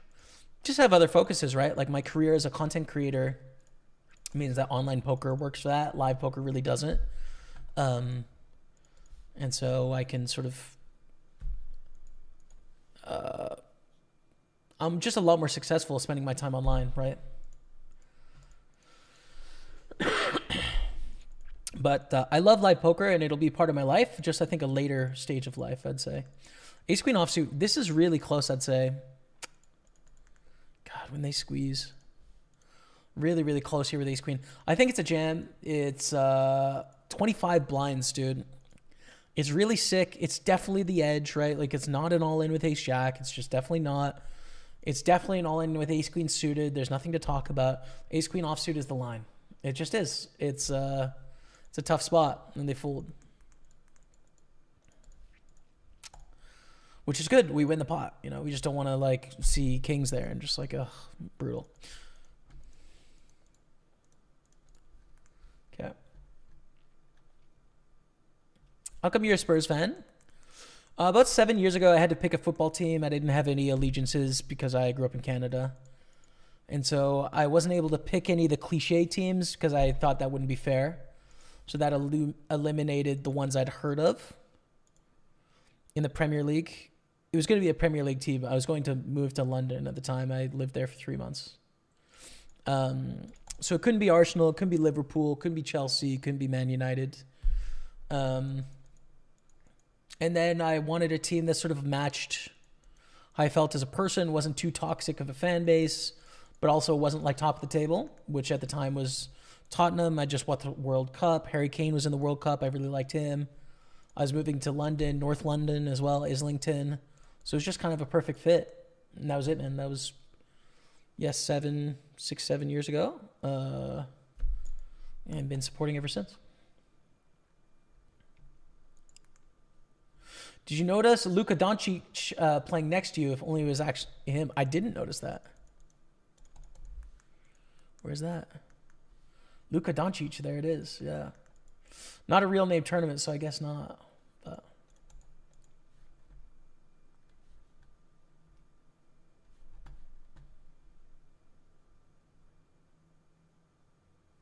Five stream streak. Let's go. We're in the money here, by the way. Redfeld hype.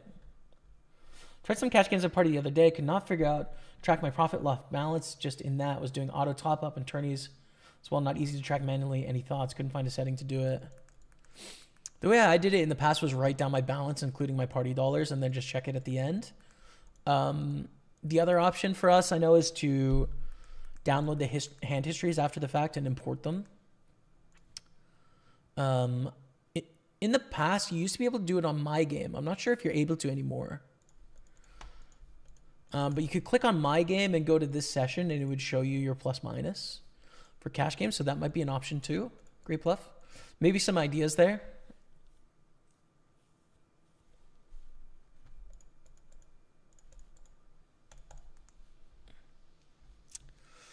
There's something about watching the Super Bowl at night, but I think I'm going to record it. I can't stay awake for 6-7 more hours. Who should I support? I don't know, dude. I'm going for the Chiefs for the ultimate American love story. That's about all I know about it. It's like pretty much the only sport I don't watch. That's not true, obviously, but like the big sports, I don't really watch basketball or American football. But watch hockey, watch soccer, football, watch the CFL.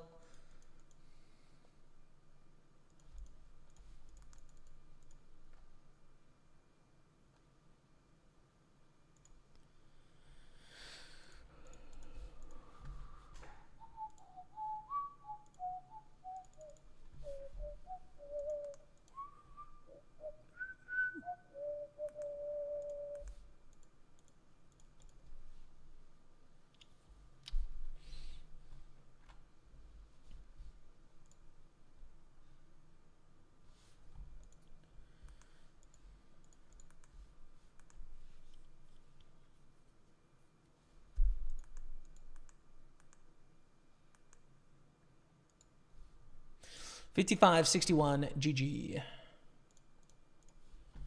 End of the road there. Jack 9 suited. I think I'm going to 3-bet this hand. I think it's a decent spot to do so.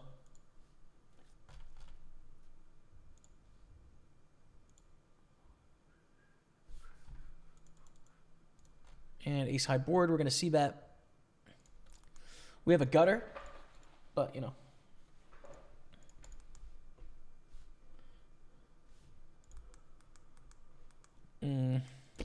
Probably check fold. We pick up some equity, but on the 3 spades, I don't think we're going to get an ace to fold here. Small chance to win against like 8-9 suited, 7-6 suited stuff, but probably just lose. Oh, wow. We win. Against what? What did we win against? 7-10 suited. Word. Okay. Sweet. We're going on a 5-minute break. You're watching Pokerstaples on Twitch. Enjoy this past highlight, and I'll be back in 5 minutes. Twitch, YouTube, and Facebook, by the way. I always so grooved into saying that. Back in a few minutes. Stay with me.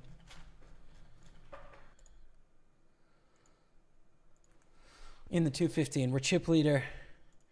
We've got 138 in bounties. Let's go. 6-8. Still in the lead here. Barely. Call the min raise. Against eggs, we flop a pair of 8s. Nice. Check. Call. I don't think raising makes any sense. We're obviously not folding. 3 on the turn. Check. This is a good bluff catching hand. We don't block Queen 10, Queen 9, 10 9.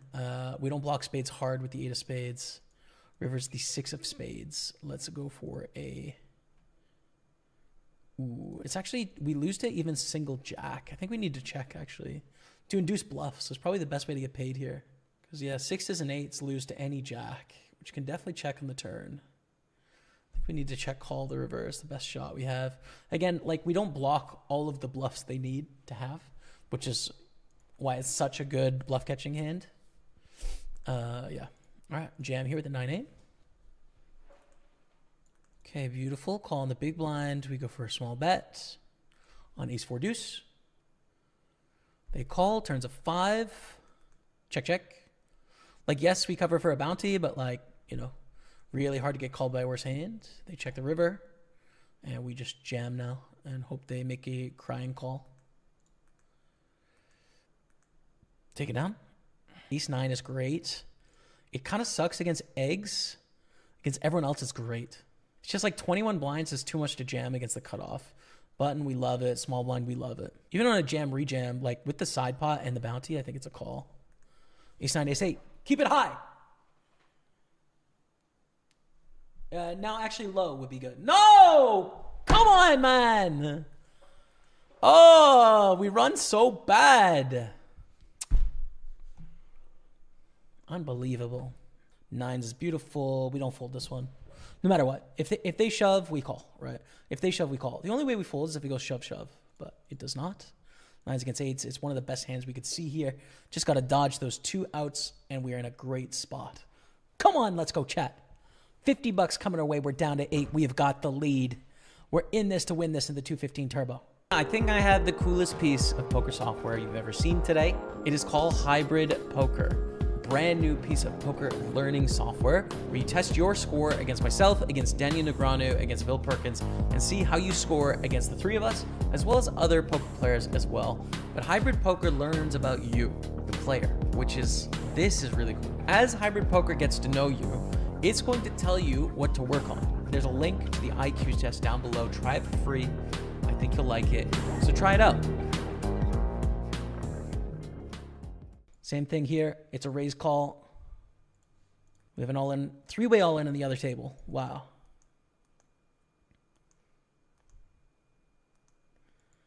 Wow. Look at that turn, dude. So sick. Great river. 6-7 is possible, but not a huge likelihood. If they check, we value bet. If they bet, probably just call when they go for 2/3. Too thin to raise here with top, I think. It's already thin anyways for them to bet with a lot of hands, so we just call. Beat king 9. On the bubble of this tournament. So, and first place is at least 1,400, but in a small field, it's usually more like 2K. So, I'm optimistic. Let's see. I don't know. Let's find out. Woodstock opens. First impression is the 3-bet here with ace deuce. Also flat is an option too. Kind of like that. I'm going to call. Oh, wow. So interesting one because Woodstock can have a bunch of overpairs. I'm not even going to bet here for that reason. I'm going to check. I think I'm going to be betting into a bunch of pairs that are strong, and then the Broadway is fine, but we can put pressure on those hands later on. I don't really want to bet and get check raised with ace deuce, right? So we're going to bet here on the turn. This is targeting those broadways, targeting king, queen, king, jack, queen, jack, targeting like a7, ace8. We do get check raise on the turn, and we can just fold. It's fine. And give it up. It's probably a double check with a big pair. Probably, right? But I at least got to see one free card.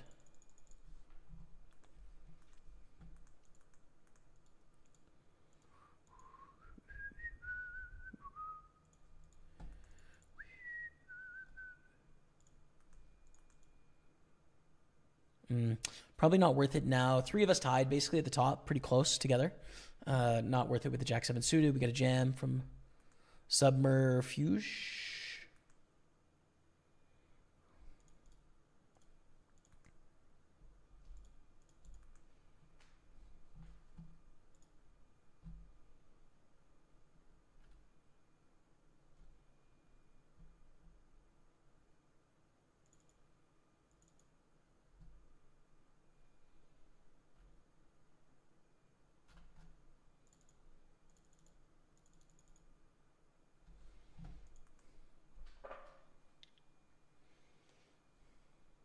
Probably tight, which makes it probably a fold, but this is an easy rejam. Good luck.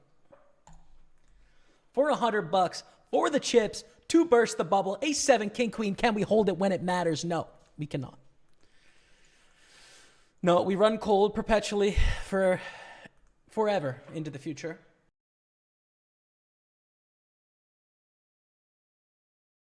So dramatic, Past Jamie. Relax. Okay. We're going to open the nines here in the Super 215. Thank you all for being here. Welcome back. We are playing some tournament poker here today. Having a good time. Yeah, so Sayen Jouer hit a table share of a bad beat last night for 15,000. Congratulations, man. That is epic. Dropping the 12-month resub on Twitch. Thank you. Welcome back. Congrats on the share, man. Congrats. Bet on this turn big. I don't know. Fold, I guess. Like, we block all the draws as well. The club, the spade with the 9 straight draw. Pretty easy fold, I think. Pretty easy fold. Moving on. So, other tables. We can play the 33 Gladiator. Go to 55 Bounty Hunter 6 max. We can play all that, but we'll just chill where we are right now. I think I have lunch in a second. Got some chicken and rice coming for lunch and broccoli. Excited about it.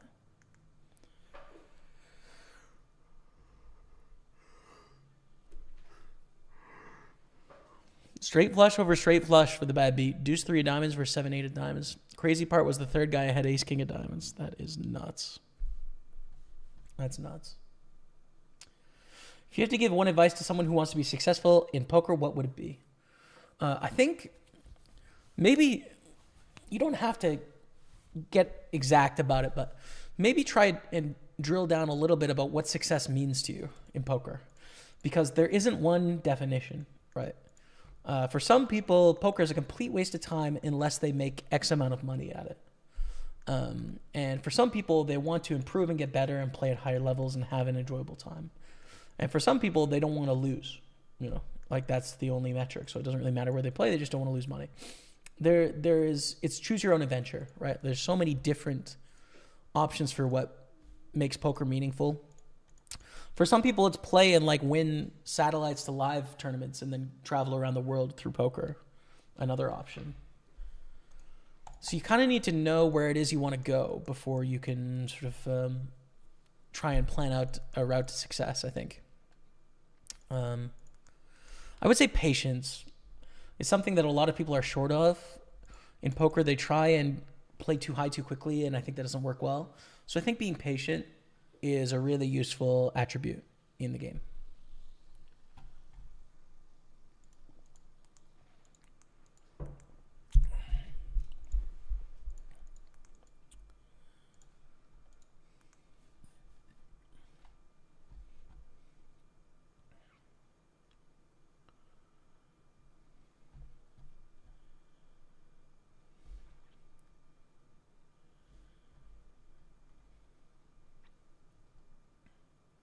Muggy said, why are the Chiefs a better story? It's just the all-time American love story, dude, of two heroes, the football star and the pop star coming together, you know, Super Bowl final. It's Americana on display. It's consumerism. It's their game in the NFL. It's the Super Bowl. I mean, it's just like, it's Las Vegas. It's iconic, dude. Everything about it is iconic. And listen, I'm not a Swiftie. I don't, you know, her music is not for me. I'm not an NFL fan, but I can appreciate a story when I see a story. And today we're living through one. You know, this is a cultural moment. So, got to root for the cultural moment if you're indifferent, which I am. So that's what's going on. Got to root for the moment of history, I think. I'm burning out my voice. I need to chill out a bit.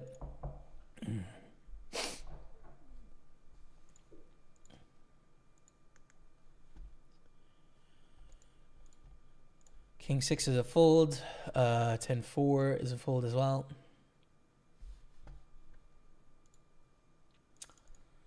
My vocal cords are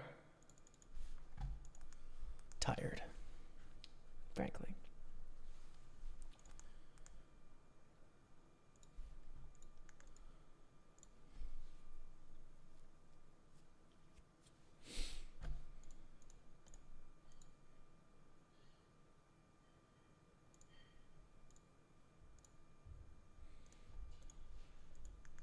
Oh, don't fold. I don't want to fold. I don't want to fold. Thank you. There's a bounty for a blind, so we were going to limp along. I almost missed it. It didn't pay off, but that's okay. Rebecca, thank you for lunch. You're an angel. You're a star. I love you. I'm coming. Not for you, bud. Not for you, bud. Okay, chat. I'm going to leave you on the Super 215 table. I think is best. So I'm just going to take off the face cam for a couple minutes while I have lunch. And then I'll be right back. So having a good time here. Thank you all for being here. And just a little chicken and rice. See you soon.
What's up? We're back. Ooh, ace 9, ace 10, ace king. Well, a jack or 6 now. Oh my goodness, we make a straight. That's sick. The third best hand. The jam on the... I thought there was actually a button jam. Oh, it was. We were shorthanded. Let's see what happened here. No, it was a small blind jam. Such a weird hand. Limp jam, we call with ace 9. See, I thought they jammed on the button for some reason. I don't think I like my jam when it's a limp under the gun anymore. I don't like calling it off, but... Too late. I made the mistake, and it worked out for us. Let me put the camera back on here. Welcome one, welcome all. Just had a little chicken and rice. It was delicious and nutritious, and we are just in the zone and focused to crush here on the second half of the Sunday. Let's make it count. Thank you all for being here. Thank you for answering getting better in tournament poker. So I think to get better in tournament poker, for me, if I look back on my experience of getting better at tournament poker, I wish I would have spent a little bit more time investing in learning early in my process as opposed to playing. I think it's really easy to play a lot, right? And playing is helpful. But learning the fundamentals, I think, is so useful. So I would have just spent a bit more time doing that, I think. HJ Tracy dropping the sub on that break as well. Let's have a big Sunday, Jamie. Thank you so much, man. Appreciate you. Thank you. Hi, are you going to watch Taylor Swift today? I'll probably put up the game at some point, yeah. Probably will. Probably read and have the football on at the same time is my guess. Bon appetit. Thanks, man. Merci à vous. Okay, kings. Beautiful. We raise. Thank you, Stefan, for the awesome stream as always. Good luck. Thanks. Appreciate you.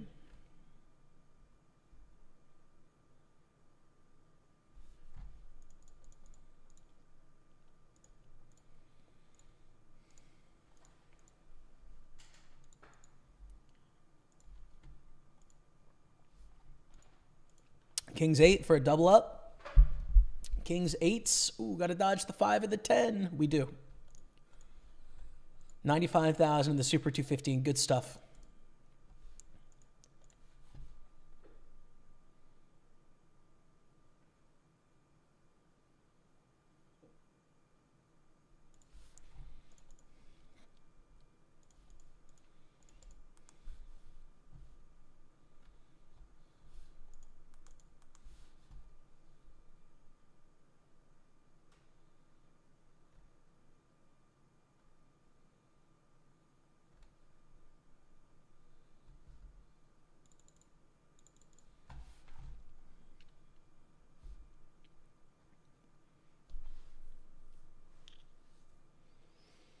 Pasta and tiramisu from a new place in the neighborhood. Yeah.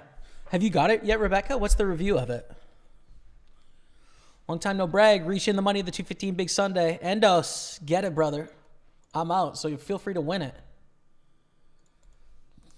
Feel free to win that thing.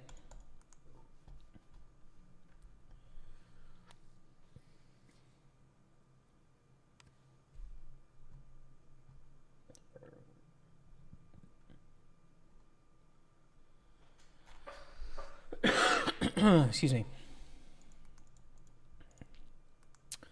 Big swing and a miss here on the flop. The big quarter still registering. We're up to how many entrants? 335 entrants. 8 minutes left to register today. And I'm assuming 10% of the field makes the money and makes day 2. There you go. Vibes. 10-9 offsuit on the button. Probably fold. Like it's typically an open 10-9, but not 10-8. But then with this 8 blind stack, it's just not as good. No bounties or anything. I think fold is cool.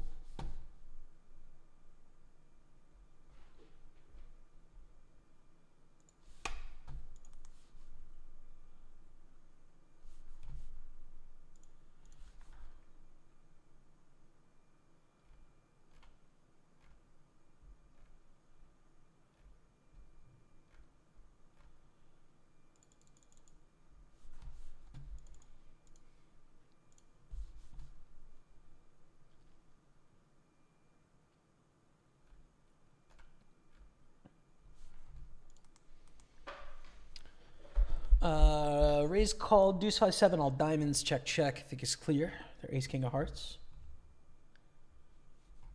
Bet of 4,000. I think I have to call based on sizing. We don't love it, but we have to call, and now the river's tough. That's a great river for them to value that pretty wide. I'm going to fold. I think that's actually an important metric there, is how wide can they value bet? And on the jack, about as wide as you can get.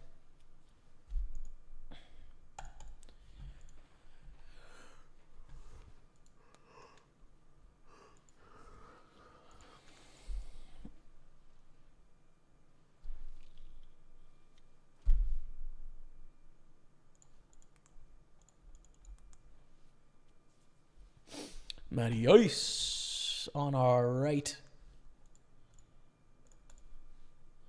We're 16 at 23, 15 pay. Final 3 tables here. See if we can maneuver this 88,000.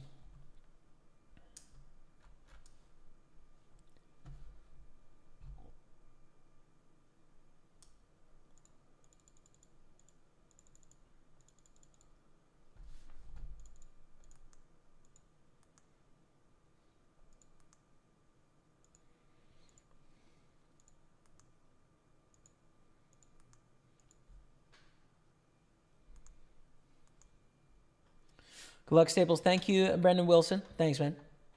Thanks for tuning in on Facebook. Appreciate you. Jackie Shalley in the house.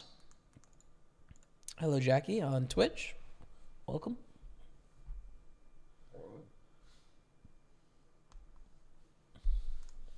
Whoops. Misclick. And an all in. I think we call, especially covering for a bounty. Ace Queen is a great hand. Up against Ace King. Lame. It's a call for sure with this hand, but lame to see the Ace King there.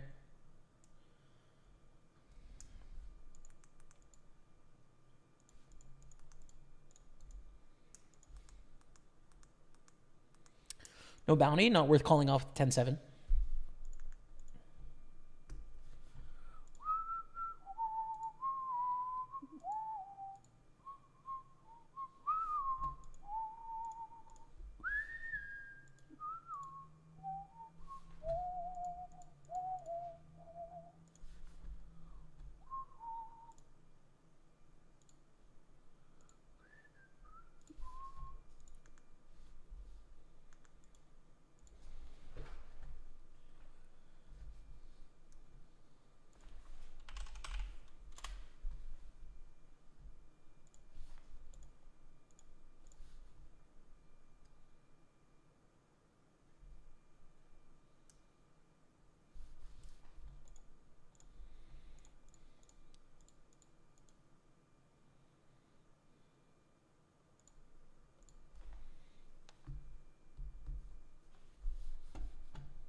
God, against Mr. Ice, dude, with the King Queen. Oh, he's got 12 babes. Folding out of the gun. How about the Ace King here? All in. Classico. 444 goes all in. We used to have a tournament called the Classico. It's gone now. Do you ever play live sometimes, or not really because of the convenience? I have a lot in my life. I haven't recently very much at all. And it's mostly just business reasons, dude, in that like I make a lot more money playing online, especially creating content and stuff like that. And then poker has been my job for 13 years or so. So I get enough poker. You know, it's like when this is where I make the most money in my job. Okay, I'm going to do that. And when I'm not doing my job, usually I'm doing other things just because, you know, it's nice to have balance in life, I think, in general. So that's basically the only reason why. But I think I'll play a lot more live poker into the future, I'd say. Thank you, Dylan Penix. Good luck today, brother. Thanks, man. What's up, Jesper Lol? Hello, hello. Just got it. Wish I had a different flavor, but has potential. Word. on the pasta. Okay, nice. From the new spot in Griffintown. This ain't just too bad 3 ways, unfortunately. We're just going to fold.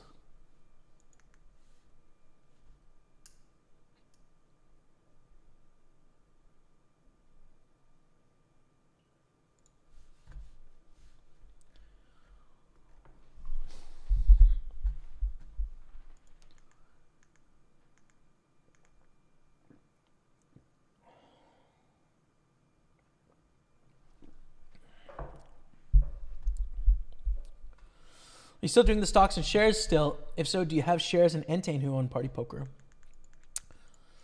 I doubt it. Because Entain trades on the English Stock Exchange. So I think it's in the FTSE 100. I do have one... I have 2 funds that I own that are...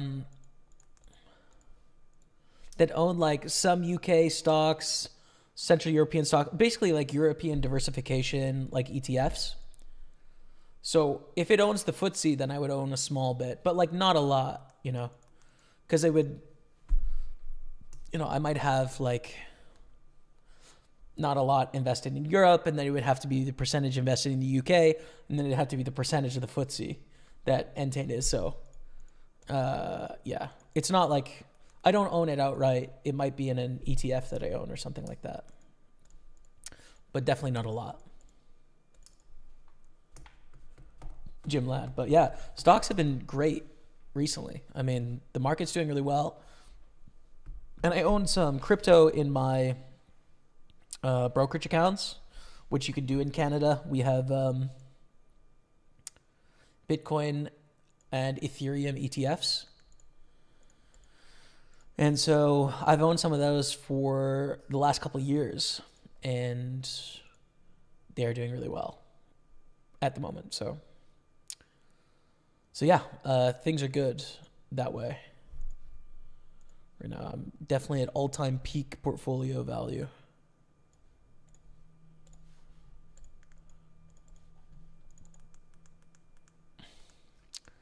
But the thing that's like kind of frustrating about it, I guess, is I had to fold with this player having 19 blinds behind.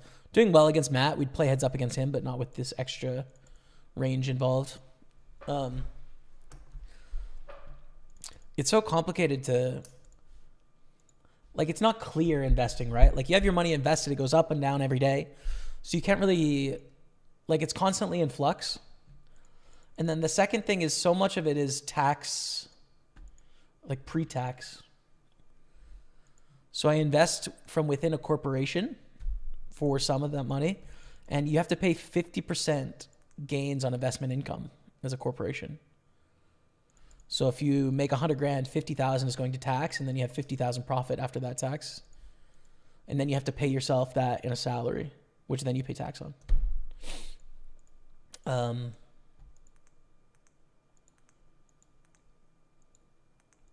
Wow, we have to fold here. I mean, too much action 3 ways. This is pretty much best case scenario. Like, this hand should fold for what it's worth, but a worse king and a nut flush draw. But when they have a better hand, we could be drawing almost dead there. So I don't regret the fold, although we would have won that pot, I think. So yeah, there's a lot of tax on that. And then also, like, we have sort of 3 main government accounts in Canada. One is called a tax-free savings account, which you can contribute. You know, right now it's $7,000 a year. When it started, it was $5,000 a year. It just goes up based on the inflation, and you can take out that money anytime without penalty, and any gains you make in that account are not taxed, right? So if you bought a stock in there and it went 10x for $100,000, it 10x to $1 million. You wouldn't have to pay tax on that $900,000 gain. So it's a really strong, powerful account. The second account we have is called an RRSP, a Registered Retirement Savings Plan. And in this account, you just push your taxes off to the future. So let's say you make $100,000 and you're going to pay X% tax on that. Let's call it 35% tax. You could invest $10,000 in your RRSP, and you're only going to pay $90,000 worth of taxes, and that $10,000 sits in this RRSP account, you can invest it, it makes money. And when you pull it out, you take it as income. So let's say the 10,000 becomes 20,000 over 10 years, and then you take it out 1 year. You have to pay the 20,000 as if it's a wage of income, but you got to push your taxes to later in life to essentially like when your income goes down is when you can take the money out of that account to smooth out the tax burden over time and to lessen the front-loaded tax burden. So that's the second account. But, you know, like most of the money I have invested, like probably 80% of it is in the RRSP and in my corporate account, which means that like the tax burden on having that money right now, today, if I wanted to like buy a house or something like that, you know, I'd have to pay approximately 50% tax to get that money to be actually liquid. So it's so convoluted and kind of like frustrating, I guess, because you've got it, but like you have future payables, right? You have future expected earnings and future payables, and it seems to make much more sense to like not take it out and just use it as an asset in which to borrow against in lower interest rate environments than to actually like take it as income. But yeah, I don't know. I'm very fortunate. I'm very lucky, but then also every year I just think more and more of like, I do need to make some money. I continue it like just forever. I'm just always thinking that, which is tilting, but yeah.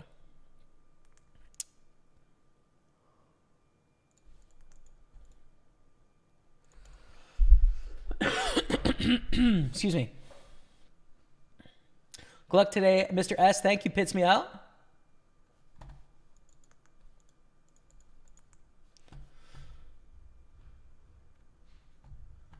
So glad you pronounced my name correctly. Most people can't.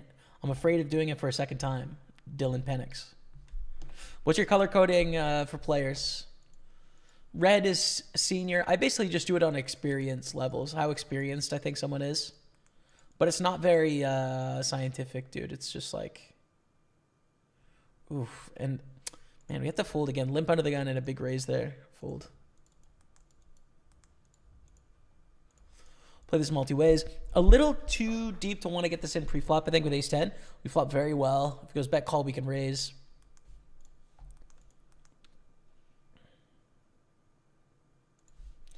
Very nice flop for ace-10 of hearts. Checks to the button. Now it's going to be a flat. If they bet, we just call because we just don't have raises in this situation. So yeah, we call.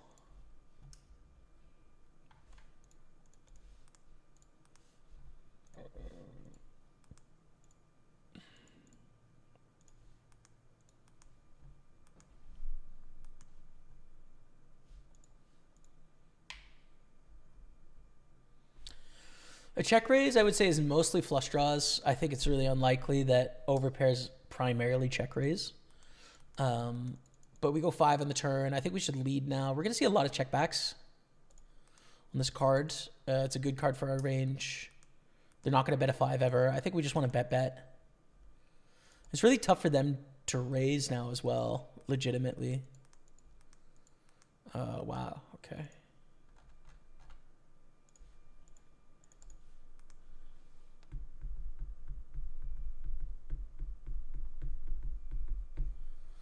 Raising they flat. I mean, they could be slow playing with aces, kings, queens, but it's not super likely. Definitely not likely enough to fold for an extra 28,000. I don't really know what they have, though. There's going to be some missed draws. I'm hoping that I can get a call from like an ace-high spade draw or something that just calls down. They folded. Okay.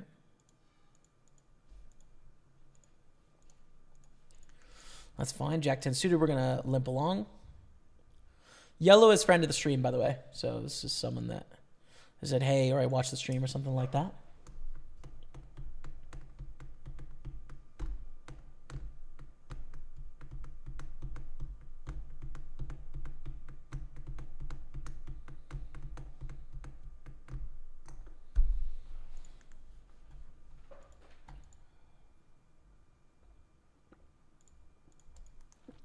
We can re-enter here in the 109 Sunday party. Absolutely, our main bay.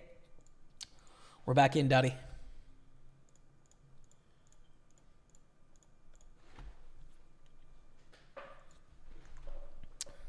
Attempt number 2 in the 109 Sunday party. Sounds interesting. It is kind of interesting, man. Kind of is interesting. I don't know if I'll get to the level that I want to, but I guess at a certain point, you can have enough in an account to where you can borrow against that money with essentially a line of credit at a low enough interest rate, not in this interest rate environment, but in low interest rate environments where your expectation on just reinvesting it into the S&P 500 or the stock market, for example, beats the cost of borrowing. So yeah, it's just like having assets and then borrowing against the asset allows you to reduce your tax burden. But you also, like, you can't really do it with like 10 grand, right? Like it needs to be a big number to where a bank will extend the setup and it's worthwhile for them. So I don't know. I don't know anyone in Canada that has done it. I know a lot of people in the US that do. It's not the interest environment anyways right now, but I'm just wondering if it's possible in the future for me. We'll see. Who knows? Who knows, man? So much of the future is uncertain, right? Like, you just never really know with this job. And obviously, I hope that I continue to do this indefinitely into the future. I really enjoy it. But you just can't be certain, it's so much stuff changes. Like so much stuff even at PartyPoker over the last 6 years has changed. It's so dynamic that always have some sense of like, well, I'm going to do my best and hopefully things work out. But prepare yourself that it's a dynamic industry and job.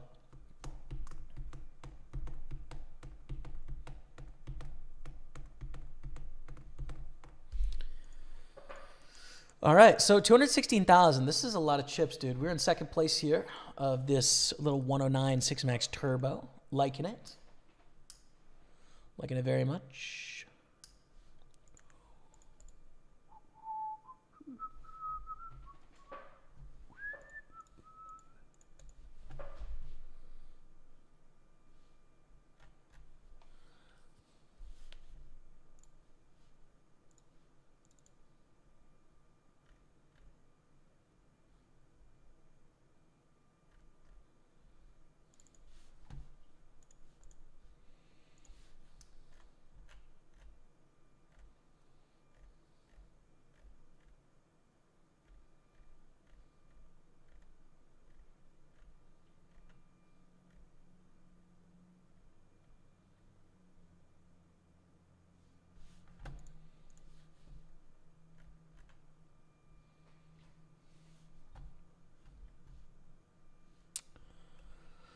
Have you ever owned a house before? If not, taking it out via the home buyers program, it's a great way to get the tax break going in.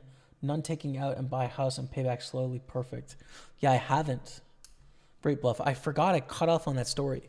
So I opened an FHSA, which is First Home Savings account, which just started last year. You can contribute $8,000 for 5 years, up to $40,000. But then I also think you can borrow from your RRSP. So hopefully one day I could do that. Great bluff. That would be the plan. I've never owned a home before. I think we're not really ready yet. Still so much uncertainty and stuff like that, but hopefully one day I'd like to do that for sure.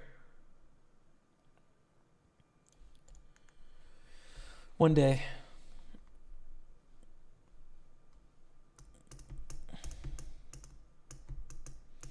Thank you. Get it from Montreal. Thank you, brother. Appreciate that. Mon ami. Mon voisin. All in. A7. Good hand. It's a good hand, man. We're all in there.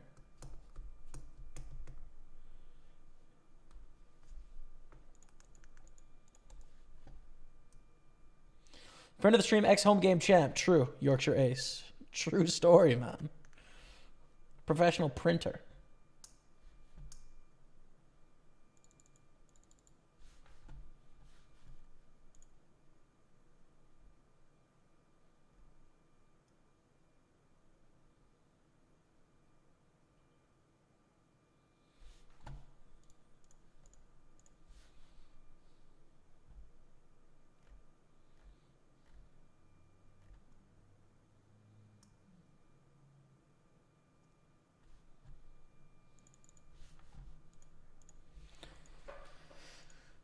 call for 5. Wow. Look at this flop, dude. Wow. Dry enough that we don't want to lead. On different board textures, we could lead. Like if it was 5, 6, 7, like yeah, we lead. But 5 or 10, 7, 5, no. If it goes bet call, we raise. If it goes bet fold, we call. All right, sweet.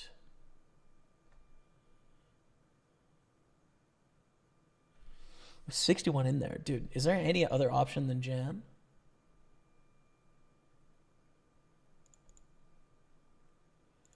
Yeah, there is. You could raise fold ace 10 here or something. But you know, it's a pretty niche consideration.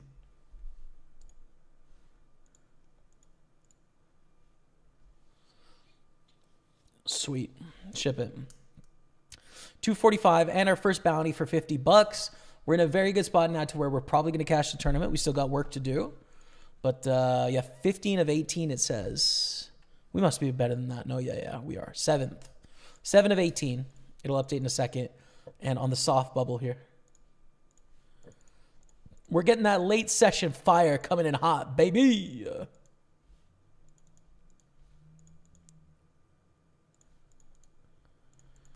Defend with king 8. So with a check.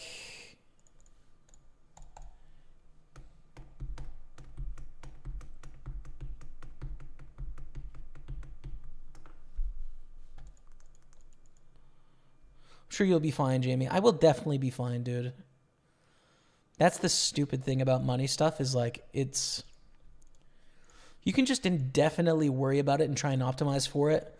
At the end of the day, it's actually so not important, right? But you just want to plan. You want to get ahead of it. Like you just, you know, I don't know. But it's like... that is the one aspect of professional poker and being a content creator that is super challenging. Is like, dude, there's no job security. It's not like you're, you know, oh no. Oh, domination nation. Damn. We got smashed there. It's not like there's hundreds of other people that are willing to hire you. You know what I mean?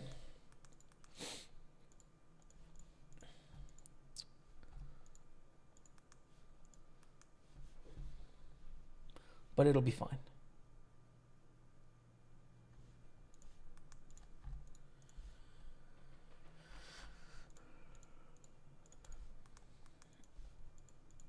I've got Rebecca, and I've got Dougie, and I've got myself. And I don't need much more to be happy. My family.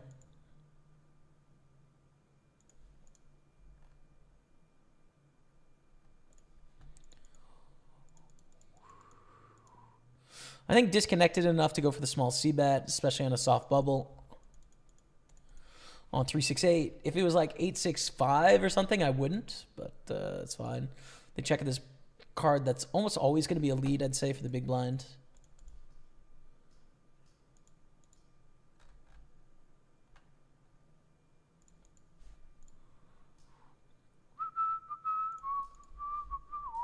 Which definitely weights them to 3x and 8x.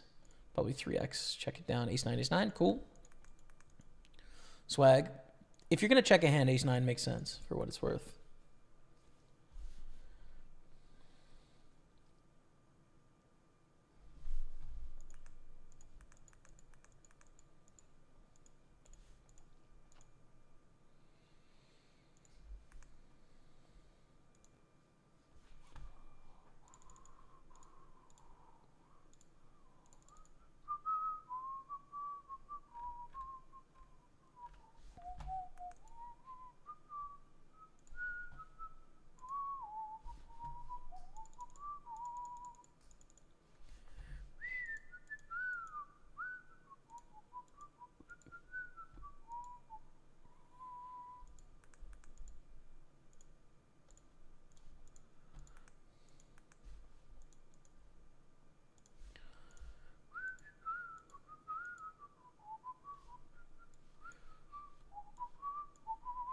Nice bit of value there with the nuts.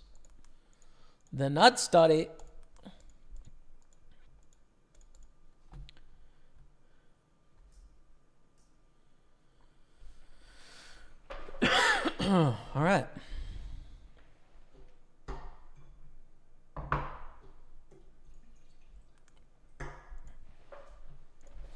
Double barrel.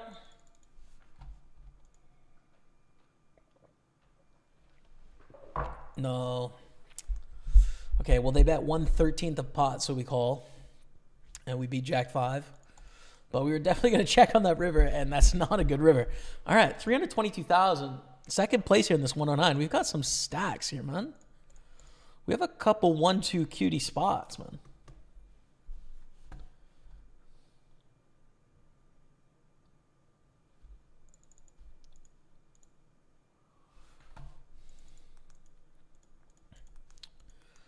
Couple all-ins. King, queen first. Call by ace 8. How about a 3? 3 would have been nice. Ace, queen, king, 7, 4s. That's a straight. Okay, we win. That's big. That's a huge triple there. Take that. Can't win them all. Well, you could, to be fair. It's possible, mathematically.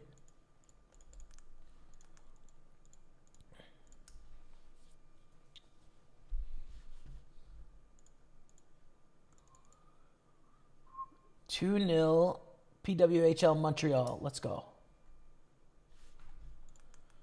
Open 3 bet. We fold 10-4 against Yorkshire Ace. On the bubble, got a jam here. It's an any two, $100 bounty, 3 off the money bubble. Got to ship it in there. Wakes up with the 5s. Diamond. No. We double up, friend of the stream. No $100 bounty for us. Okay, moving on. King 3, not great. Not great. 10th place, no bounties. Oh, no, wait. We have a bounty for $50, yeah.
But on the larger side, I think here.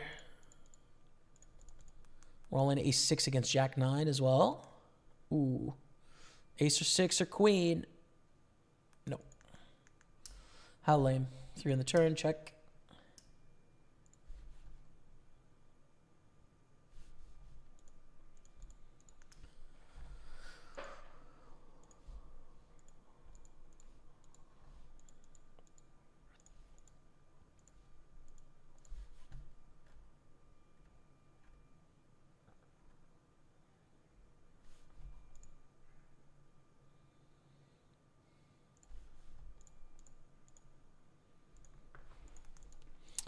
We see bet flop. We call.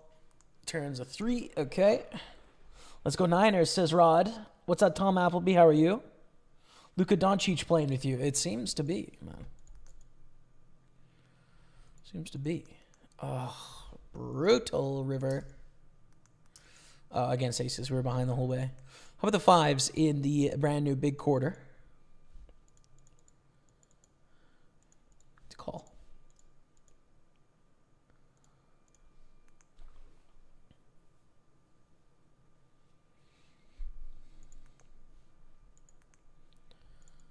Check.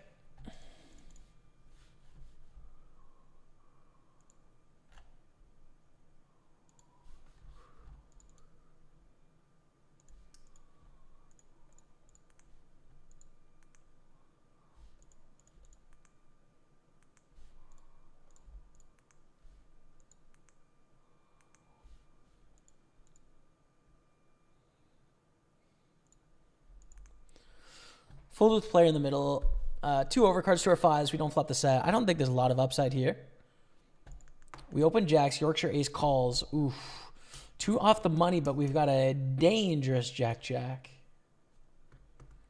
Most people would love to chase their dream job. It's only risky if you aren't fully committed. How often does it feel like work versus entertainment? I mean, poker is not entertainment for me. Poker's work. This is what I do. It's my job. For sure. So I don't think it's actually a commitment thing. I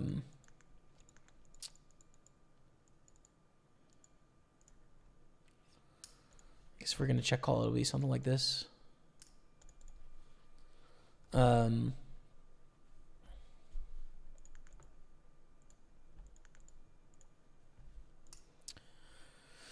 Check fold turn. Oh my goodness. Rolling. Gotta go for the bounty here. Put the pressure on the bubble. Okay, we take it down. Set of 2s against 6-9. The straight flush draw. Set of 2s gets it done. 280,000. Beautiful stuff. And we rejammed here. They're all in for 3 blinds. And we have A7. Look at the action, dude. Back to back to back.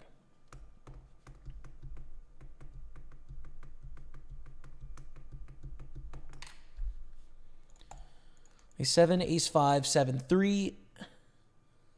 We chop here? Yeah. Okay. But we get a bunch of money from Orion, which is good. King, Queen in the big blind. We're going to call again on the bubble. There's not a lot of point to playing this super aggressively against a bigger stack here. Fold flop. Overfolding, but again, fine on the bubble, I think.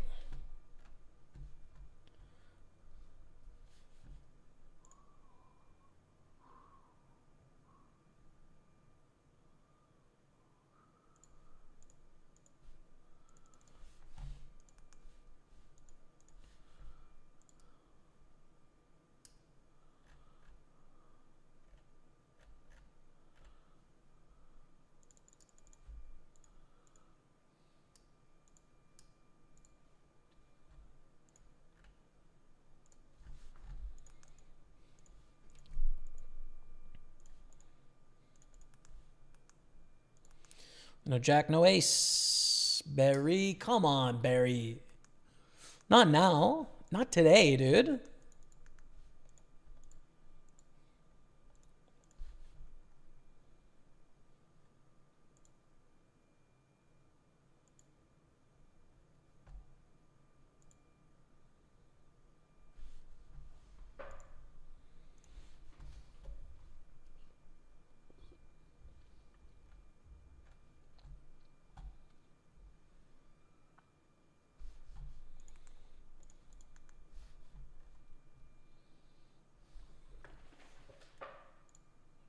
Oh, Lana. You guys remember Overly Obsessed Girlfriend? That was her. It's just a little video I saw. I didn't think it was going to play out loud. It's okay.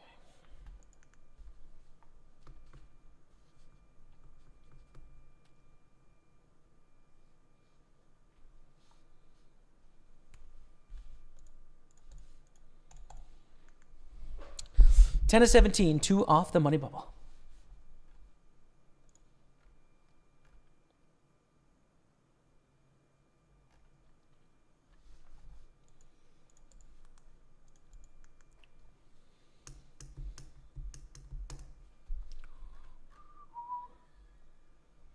Luka Doncic is playing with you. I don't get it.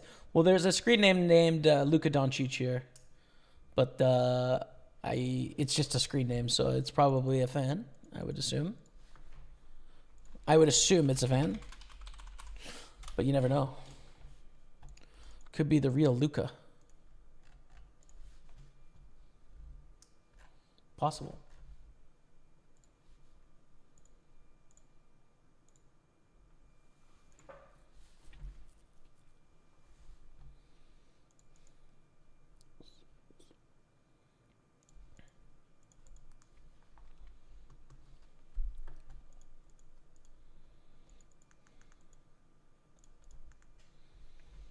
Nine of 17, 15 pay. 4 of 10, 7 pay. 3 of 13. Registration still going on in this 215. And then we're chilling on day one of the big quarter. 35 players make the money and make day two. with 113 left. Still going to fire these late session hypers. It's actually a 109 hyper right now. I'm going to put on table 6. But yeah, quick 5-minute break. Thank you all so much for watching. Pokerstaples on Twitch, YouTube, and Facebook. We are on the bubble of the Super 215. First place should be $3,000 to $4,500. Kind of would be a vibe. So stick around, man, on this Super Bowl Sunday. Appreciate you all, okay? Back in 5. Enjoy these highlights.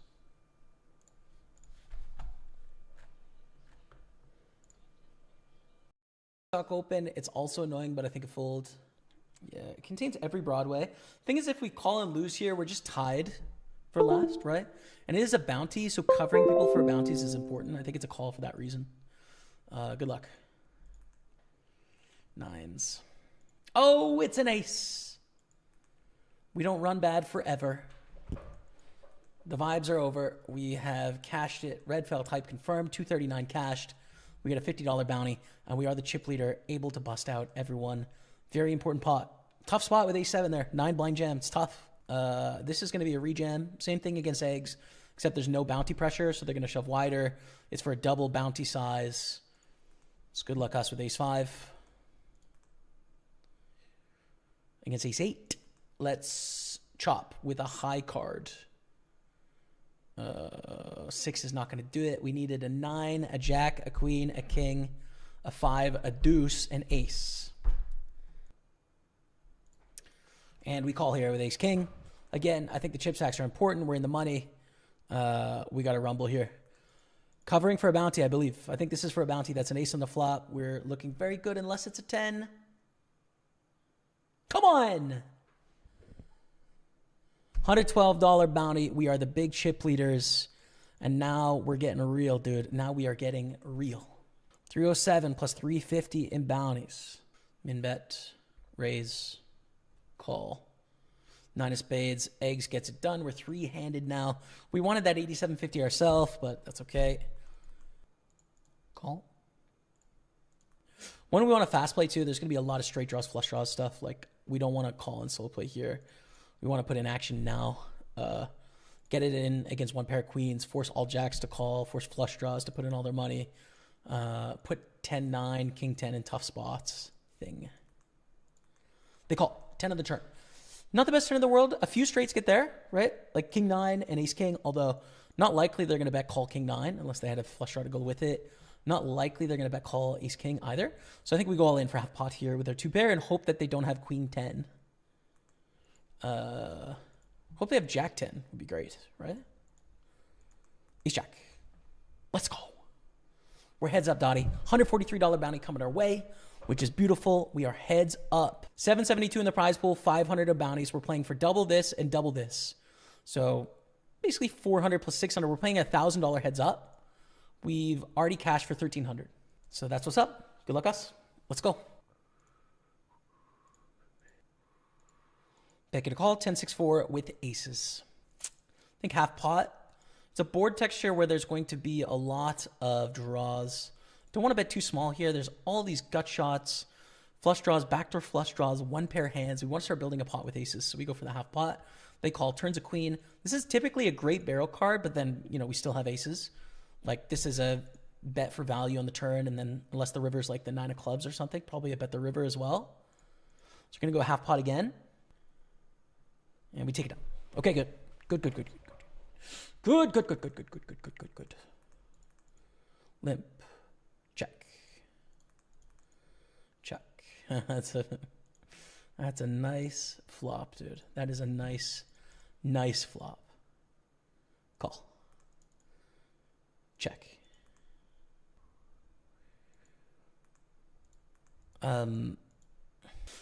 The thing I'm going to raise here, the reason I'm going to raise is I think I can get some hero calls. And I have all sorts of gut shots and like king highs that can't call anymore. So these are going to be the sort of hands that want to raise. Yes, I'm just going to shut them down when they have total air balls. But when they have all of their hero calling hands like ace highs, when they have a 6, they're not going to fold now. And sometimes we get rebluffed as well because like who raises with the 9 here? So yeah, and then we're going to bet. 128. Get called by 6. Unlucky for them, obviously. We're all in for 5 blinds. The king against 10-9. Hold it! Keep it clean, Dottie. Good turn. Come on, let's go! Let's go, baby! What a day saver, chat! Let's go past me. Let's go. Ship it. Okay. Back in action on our 6 tables. Good luck one, good luck all. What happened to the camera? I don't know. We got to reset it.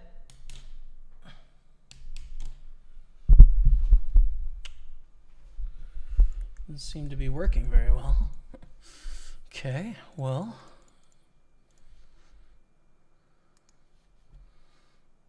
The old, what the heck?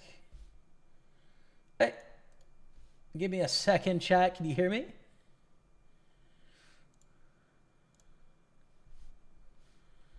Oh, well, what the heck? All right, give me a moment. I'll put you on a table. I got to try and figure this out. I'm not sure what is going on. 1 second.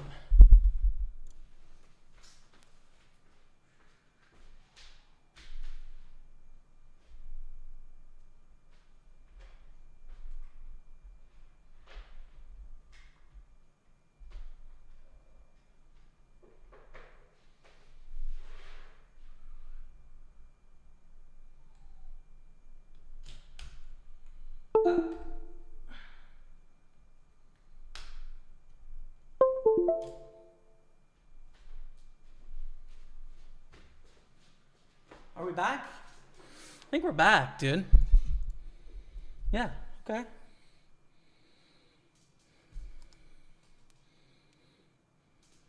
Sweet. I don't know what happened there. Hopefully it doesn't happen anymore. We're going to raise up Jack 10 on the button. And open up the covers on tables 2 and 3, which is 215 and 109.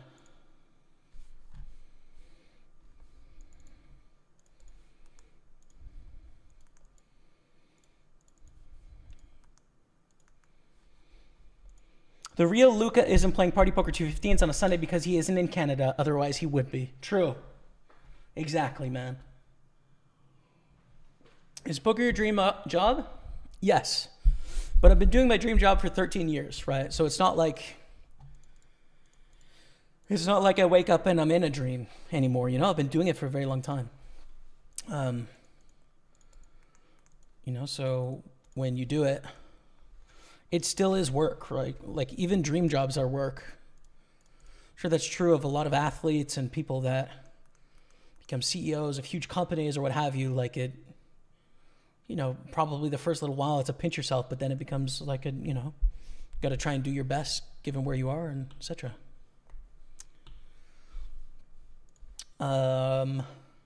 Lazarus effect or laser use effect. What's up? Jamie, just wanted to say, you a big thank you for getting me into poker. Your YouTube videos is a big reason for igniting my passion for the game, and now I play professionally. Generally, I watch Twitch, so it's been a while since I caught your stream. So yeah, thank you, brother. Have a nice day. So glad to hear it, man. Cheers. Glad I could have been a part of that journey. I almost timed out with aces, so I jammed for too much. Speaking of aces, we have aces all in on 2 tables. Let's go. I'm glad it's gone well for you, man. Cheers. Thanks for watching those videos on YouTube. And I'm glad it's worked out, man. Congrats on the success. And I guess I'm seeing you out there on the felt as well. So good stuff. They fold with both of our aces. It's kind of lame. Rejam here with ace-9? Yeah, I think so. It's soft bubble, but ace-9's pretty good, dude. Oh, no. Kings. So lame. Okay. I think we're still in, but like barely. Luka Doncic, we're all in. Blind versus blind limp, covering for their bounty. Oh, no way. They have ace-king. Huge suck out. Dodge the 10 and the king. Wow. Okay. Really unlucky. I mean, if they jam, we call, right? Like, there's nothing you can do. It's a cooler. But we cooler them right back with a huge suck out. So we are in the money. Red felt hype.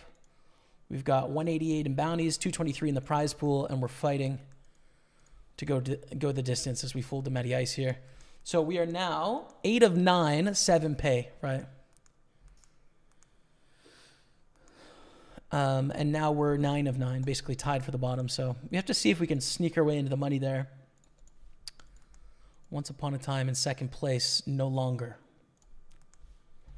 Spurs got lucky. Spurs printed. I don't know what you're talking about. 6 minutes of extra time. Legendary Spurs. We'd love to see it.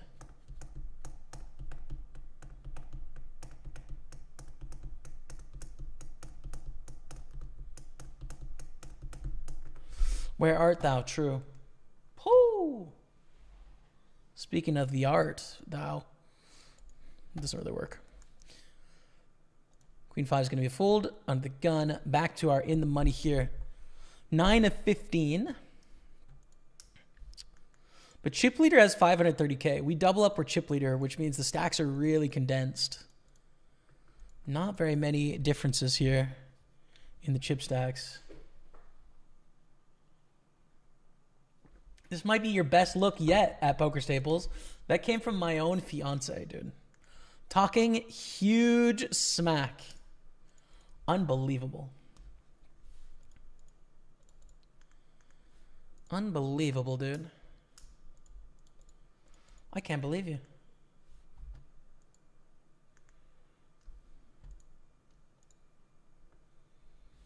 Imagine that.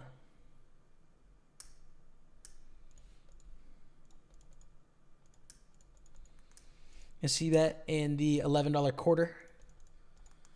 Take it. King 7 is going to be a fold.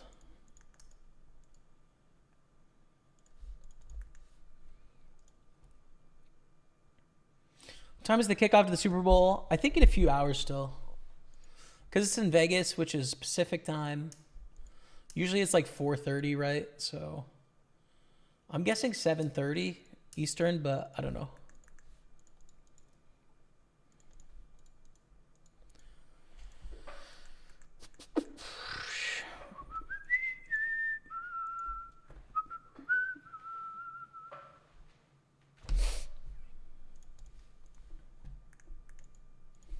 I was surfing. I don't know why. Not sure.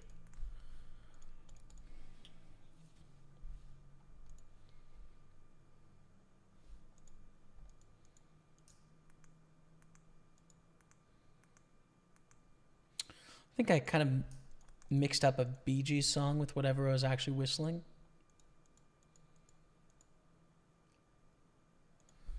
I think... Oh, Queen Jack into Kings on the short stack. Dude, come on! Oh, come on. What a terrible bubble. What are you going to do, though? I mean, played how it's going to play next. Oh, you smacked him worse than if he was an Ohio dad. True. Tough luck, Ohio.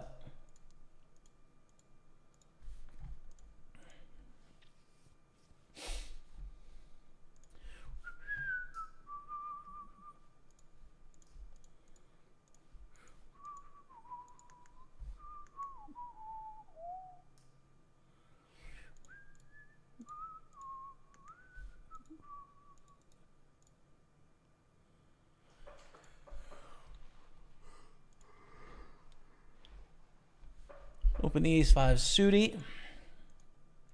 Take it down, lovely.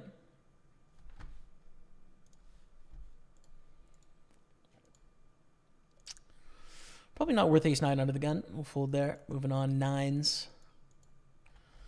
3-bet this in late position.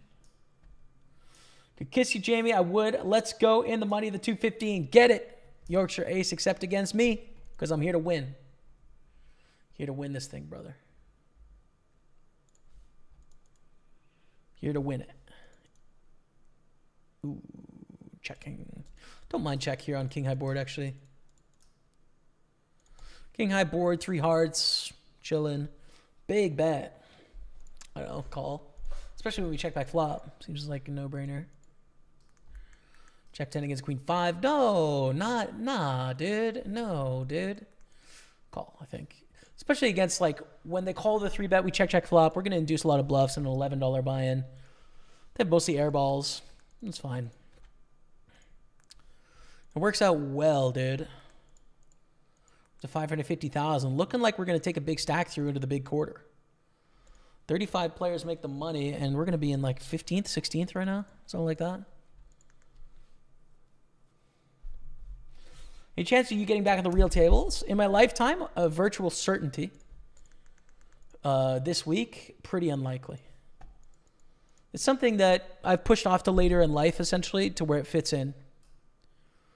So, yeah. I miss live poker, but I'm busy, man, you know? Got a lot happening. Got a lot happening.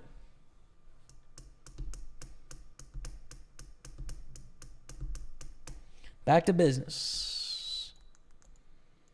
The huge overbet from Rochelle. Rochelle Boobs. Wow. Okay. Got a horn dog in the 109 Sunday party.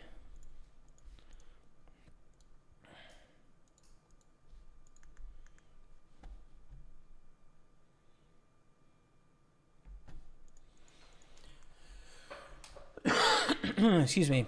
King Jack of clubs are going to 3-bet.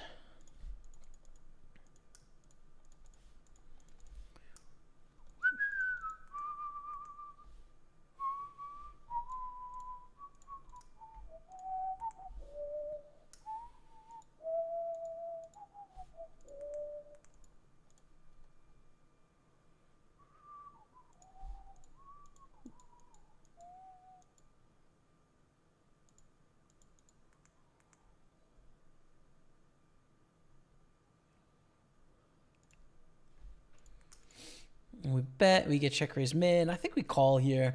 Backdoor nut flush draw. Or not nut flush draw. Second nut flush draw. And a gutter to the nut.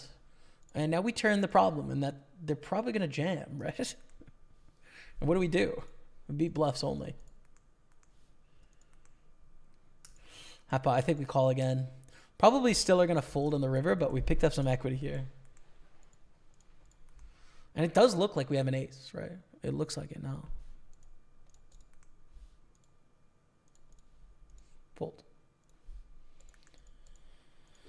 Speaking of the nuts, queen's full.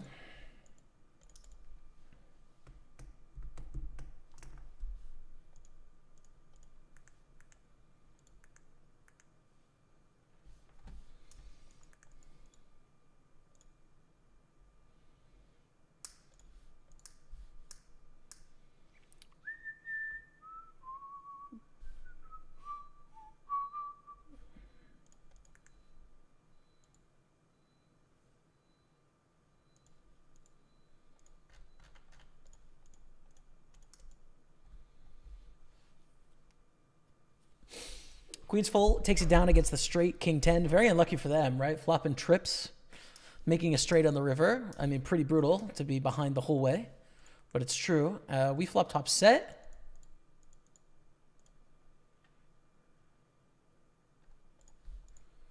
A bet on this sort of connected board.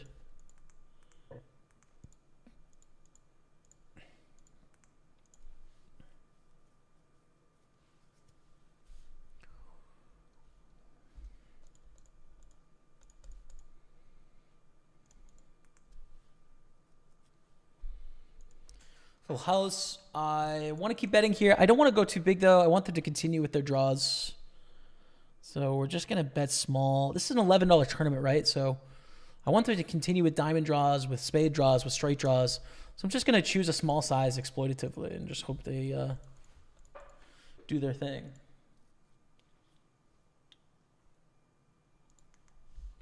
But they quickly fold. So be it. Didn't understand the queen jack all in on the bubble. We are on the button with 6 blinds, Thomas Aro. So with 6 blinds, you have 2 broadways with 2 players left behind. We're last place in the tournament, 7 pay, and we're 9th out of 9. We need to pick up chips. We've got to shove queen jack and ran into kings. So be it, you know. We just didn't have any chips to play with. Like, at a certain point, those hands become monster hands when you're really short. That's why.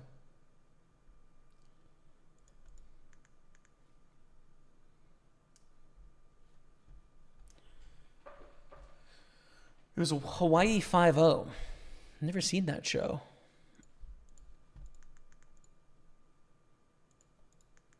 See, now I've got a little Surfing in the USA in my head, though. And I'm wondering how those two songs played off each other.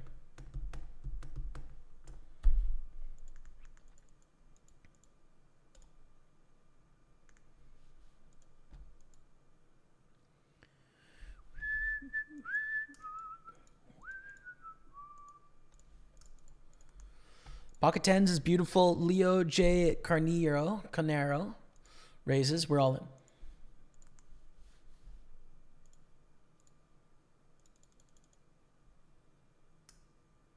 I'd like to not see a bad card. Thank you. Printing.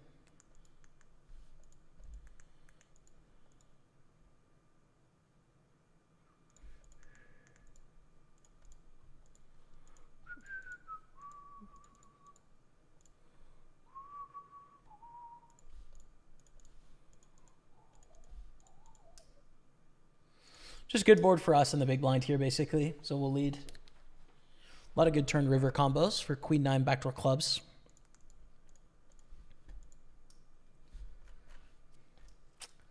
Best online poker, what you suggest? Party poker, man. Join us at the party poker streets if you're in a place around the world that can.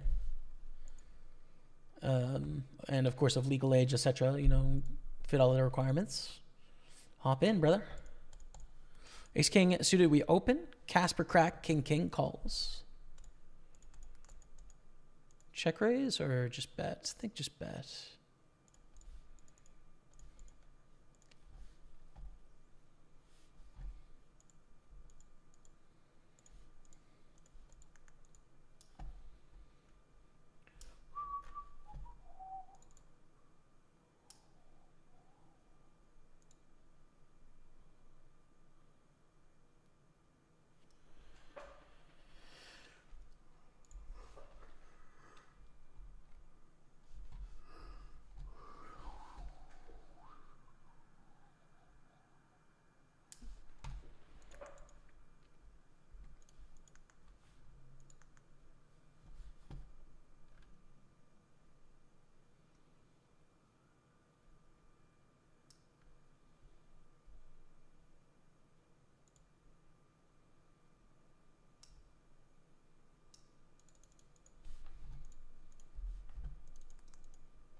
I don't mind a lead here three ways either. I think it's a good hand to do it with. It's obviously very strong.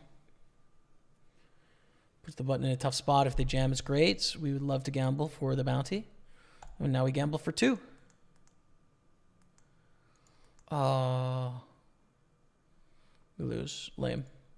But we got that in, you know, with tons of equity. It was a great spot.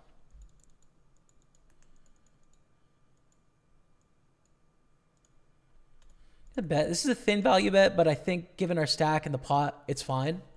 With the pure amount of flush draws, straight draws, like open enders, gut shots and everything. Plus like all the 10x, 8x, and king x, we're primarily getting value. And even against aggression, I think we're doing okay there. Take that down, moving on. Sixes, heads up against bedtime guy. And check and win.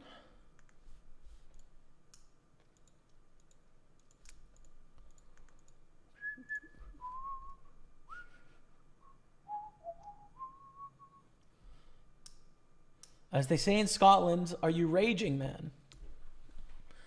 See, I don't know the context of how they use that in Scotland. Let's go with yes.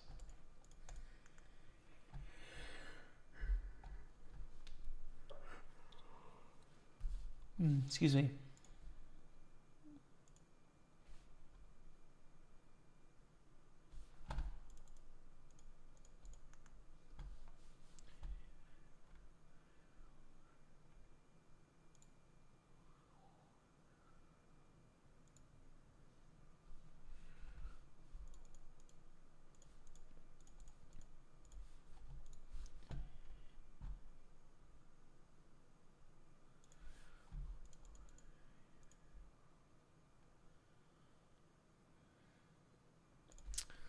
I think we need to bet here. On monochrome boards, there's a lot of checking, but I don't think with top and bottom pair, that's what we want to do.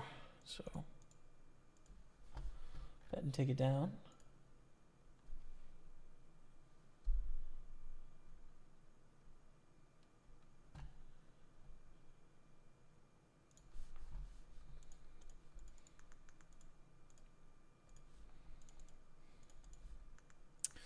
Fives against kings. We rejam the pair for 100K. They've got the goods. Fair enough. Nothing to be done there. Just lose and be sad about it.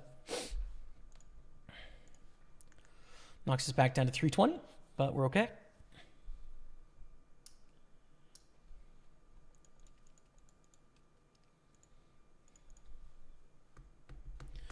What's up, Garrett Ansley? Welcome. Thanks for the good luck. Got a really good chance here. At a solid score, 223 plus 188, call it 400. But first place will be 1,500 plus bounties, anywhere from 3,000 to 4,500 for the win here, which is, you know, a considerable chunk of change, I'd say. So we're in some good spots. Are you live? Yes, but if you were watching a recording, it would say that on the recording too, wouldn't it? So kind of in a bit of a conundrum. But if you look up February 11th, if that's today, probably live.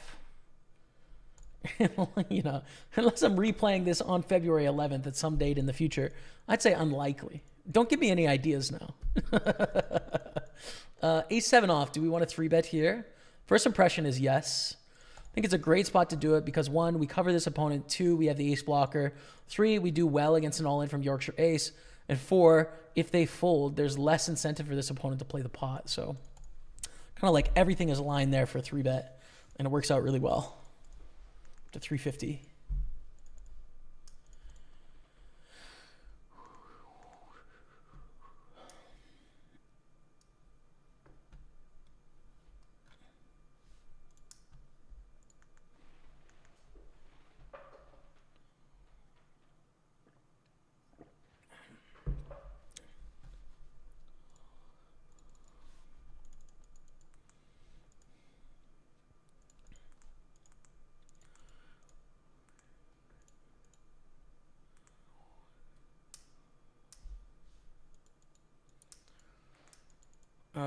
Should we mess about? Sure, why not?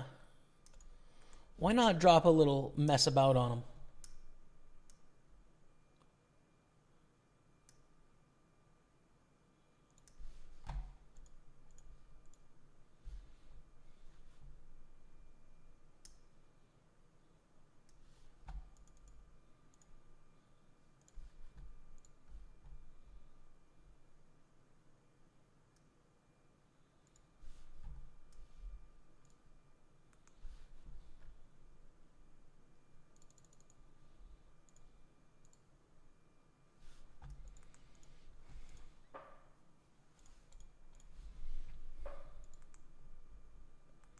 Yorkshire ace, our friend of the stream, is all in. Are we going to win with our queen jack?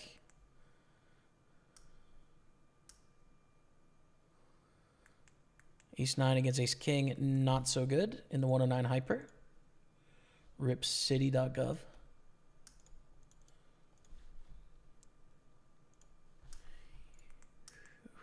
Oof. Okay. Ace 9, 8's king queen. 8's probably going to scoop here for the double knockout. Yeah, both players are gone. We are down to 11.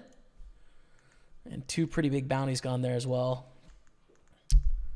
Okay, actually down to 10. Wow, it was a triple elimination that end. One of the other table too. So we're in the middle of the pack right now in 5th place. But the stacks are changing now. There's definitely big, significant differences in the chip stacks. Checking the river with 4-7 against Mats. I mean, I'm not happy here. Check, check, check, check on this ace, which is such a good card for his range. Ugh.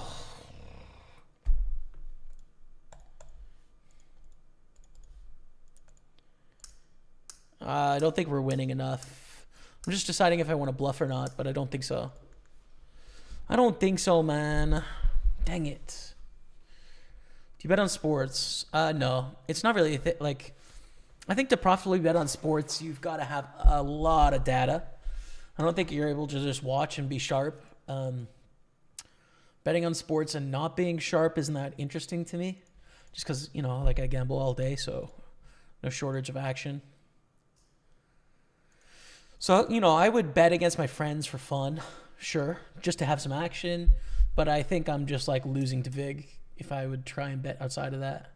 And I don't know, it's just not that entertaining to me.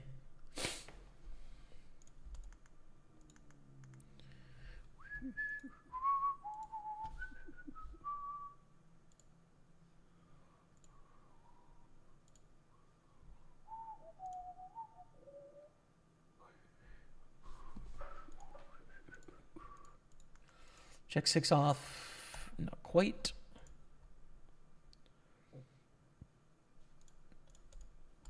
Hand for hand continues.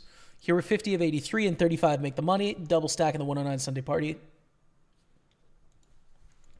And here we go. Sound like a good day's work. Yeah, it would be nice if, let's just ship this thing, dude. Why not? Why not us? Let's just win this thing. Nice little print. Watch the Super Bowl later.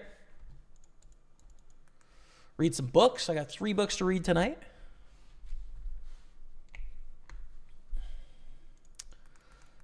Mathematics of Poker. I got a chapter tonight. I have Crying of Lot 49 by Thomas Pynchon. I got maybe 15 pages to read tonight.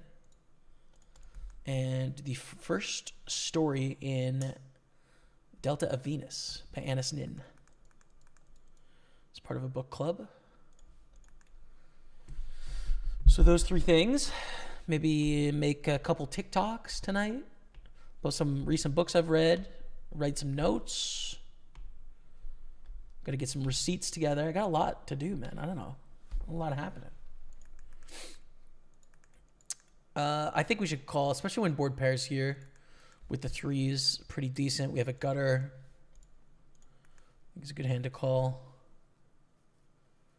We're unblocking all the broadways. Yeah. I don't know. It's pretty decent. Do we jam here? Yeah. This 250 bounty's big, dude. I mean, our hand is trash, but that's a really big bounty. So I think it's worth it. Like if we get caught in a bluff here, which obviously we are doing that right now. We take it down against Matt's 8-9, which is beautiful. Our shove gets through, which is also beautiful.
I think raise on the button, fold to a jam here. Ace deuce is not good enough to call off. It's totally different to jam all in with jack 5 than to call off and all in with ace deuce. So yeah, it would be a raise fold, and they do jam, and we do fold. Moving on.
Okay. Jamie, what's your number one tip for deep runs in higher guaranteed tournaments? Realizing that I win a lot of lower stakes tourneys, but 20K guarantees and up, I have a harder time. I don't think there's too much difference between the two, honestly. Like, you're just going to have a few more better players in the higher buy-ins, but they're still just players. So I'd say it's probably selective perception. Like, you'll just break through one of these days. Just keep improving your poker playing and your decision making, and the rest should work itself out, man. So good luck with it, Anthony. Hey, Jamie, let's do it. What's up, Mirth Half? Let's get it. Let's get it. Let's go. Evan, your raises. We're going to call ace queen on the button.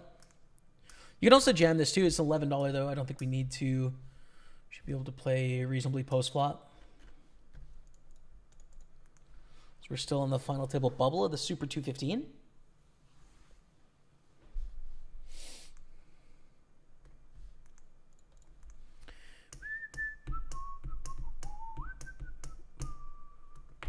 They check, we check. I think on a 780,000 stack, what are the chances we're getting better hands to fold? Not very high. I think they're just going to continue quite often, so we want to keep the pot small here. They bet 24,000. Fold. It's okay. Pretty straightforward, pretty lame, but true.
Ooh, I want the bounty, but probably not worth it. Final table, not quite. One off the final table here, man. We are 6 of 10. Shortest stack has 139,000, but we might have a bust out here. Let's see. Can you explain why the bounty amounts are different for each player? Sure. So this is a progressive knockout. Everyone starts with the same amount of bounties, but when you knock someone out, you get half of the bounty amount in cash, and the other half gets added to your bounty. So over the course of a tournament, it continues to grow and grow and grow. If you've knocked out a lot of people, you've got a bigger bounty than someone that hasn't knocked out anyone at all. This ace king doubles up through 10-7 here on 300,000. Wow, sick pressure on the bubble. Sickness. It's sickness, Dottie. Wow. So we cover this 300 bounty now, which would be nice. So this is actually a $600 bounty, right? 300 we would get in cash, which was what it shows you here. And the other 300 would be added onto our bounty as well. So yeah.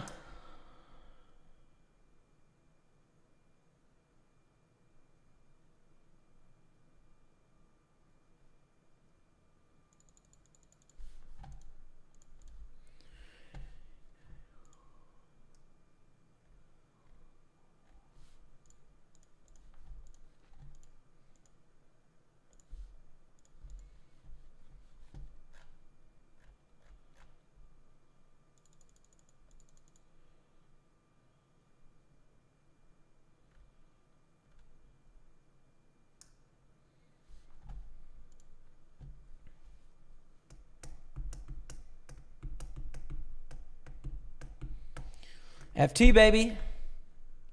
The final table. Coming up, we're down to 9. We lost someone. We lost the one opponent who hadn't got a bounty yet, which is kind of nice. Smallest bounty is good.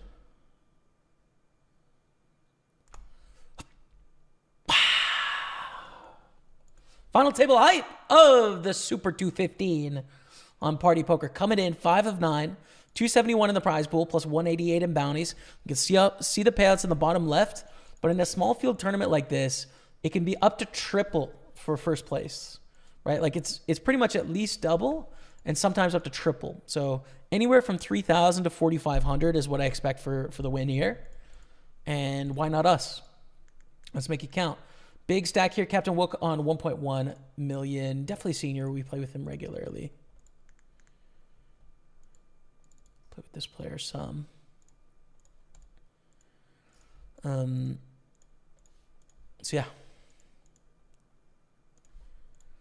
Let's see if we can maneuver. 125 bounty here. Where's that 300 bounty that we cover?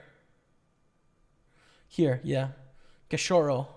These are two sort of good bounties for us that we cover at this moment. Call Queen 10. Hope it's not King Queen, but, you know, call with Queen 10.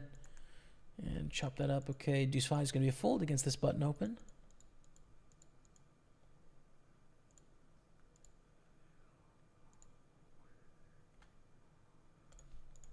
We're actually going to lead here. This player was forced all in the big blind with a bounty. It was a min raise and a call. I'm going to lead. I think being this short, we're willing to gamble here. In our big quarter. We've got a lot of other chances. In 7-5, let's go. 250 bounty, 90,000 chips, good stuff.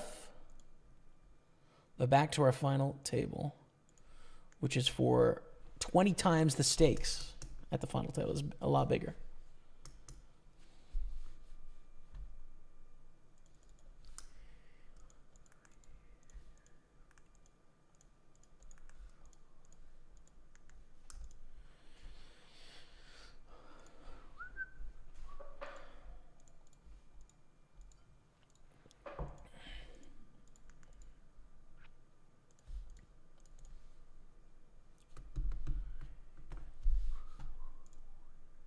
Thank you all so much for being here today. We've got a nice 400 people across the 3 streams. Appreciate it so much. If you could follow wherever you're watching, that would be sweet. Especially on YouTube, where we're so close to 100,000 subscribers for that silver play button. I'd really appreciate it.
Queens against ace queen. Takes out a 1,787 bounty. The chip leader gets richer. We're down to 8,309 cash. Let's go. Love having you back on Facebook and being able to watch live on here. Good luck today, bro. Thank you, Ash Singleton. And welcome. I'm glad you're digging it. Raising a call. This is a squeeze with ace 10 suited in the big blind. A beauty of a hand with some good dead money, right? Big stack, calls behind. This is probably a pretty weak range. The rejam here definitely will have some better hands here for sure. Has some flips. Has maybe a couple worse hands as well. Jacks is decent, but we flop well. No king, no jack, no spade. Yeah, let's go. Run out the flush to take us up to 450. Come on. It's the 109 Sunday party.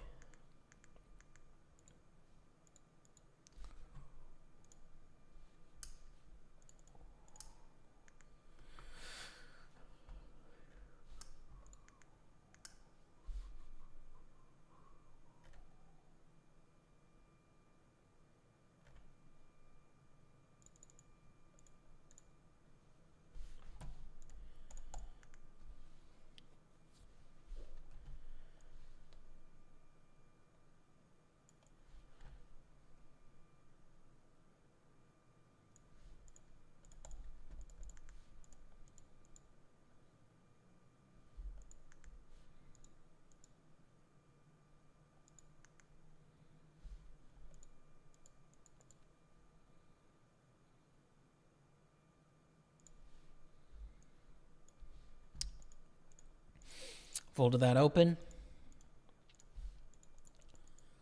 We're on a final table here as well, but we're 7-7 and it only pays 4. It's a small tournament, like basically like I said and go, 19 players, $215 knockout. We're the shortest stack, but you know, we've plenty of times maneuvered to win this tournament, so we can do that from here. Why not?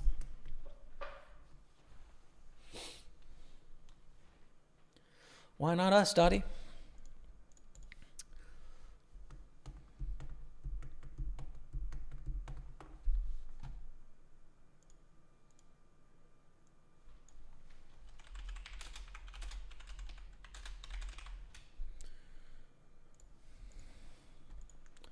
Ace 10, beautiful.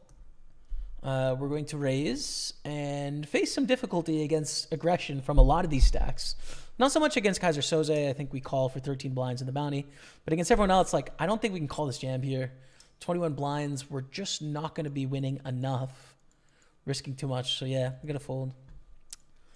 We got to fold, which is sad. It's a nice bounty. Don't get me wrong. We want to win them all, but I think it's too much. King 8 suited. In a non-ICM scenario is an open. But yeah, it just can't be here. We're 4 of 8, 5 of 8. Like 4th to 6th are basically the same stack. 7th and 8th is the same stack. 3rd's in a class of its own. 2nd in a class of its own. 1st in a class of its own.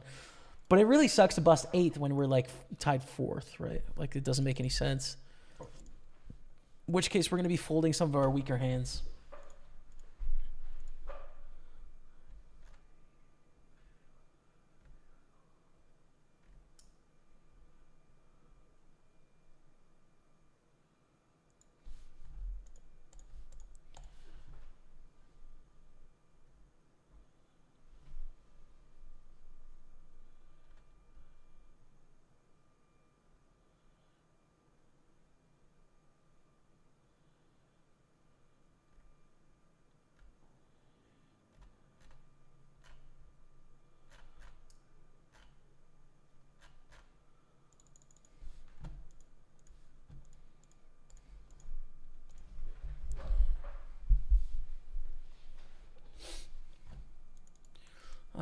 Nine seven's gonna be a fold. You and Matt ever been heads up for a big turn you win? No, never for a big one. We've played heads up before, but I don't think we've been heads up in like a larger field tournament or anything like that. But we've both final tabled for sure. Open up ace queen offsuit. Interesting hand again here against aggression. It can be tough, but we take it down, which is not tough. That's really simple, easy to do.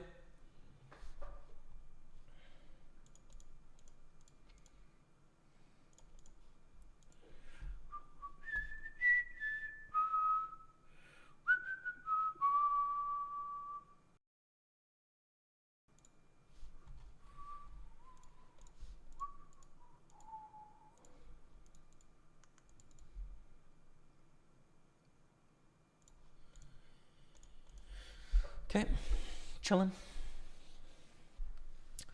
Been a sub to you on all platforms since the early days. Love the content and ability to learn from a great online player. Thank you, Chris. Thanks, man. Hey, James, I'm Giorgio from Italy. Congratulations on your poker skills. Thanks, man. I feel good about them, too. Get biceps in the Twitch chat. What's up? Hey, I'm back. Wish you luck in your run, Jamie. Thanks, man. Got some good chances here, and this is a nice hand to have on the button. We do pretty well against a 10 blind stack. First impression is we call here. Jamming is a disaster. So it's either call or fold. I think there's enough value in calling on the button. 10-8-3. Not a bad board for sevens. All those broadways have missed. They check. I think we should check though. 6 in the turn, which is beauty. We check. We should bet now. Really tough to imagine many better hands that double check in this spot, right? Like ace 8 suited, okay. 8-9 suited if they open, okay. And a 9 on the end. A straight. Probably going to play queen jack differently, so we don't have to worry about that one too much either. We just want to bet a sizing where we could have a bluff. We're going to go 72,000, I think is fine. Try and get adequate value. If they jam, it's pretty brutal, honestly.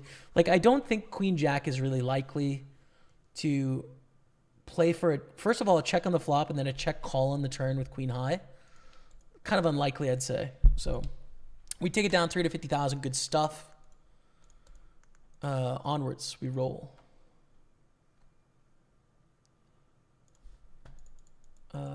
Yeah, fold here.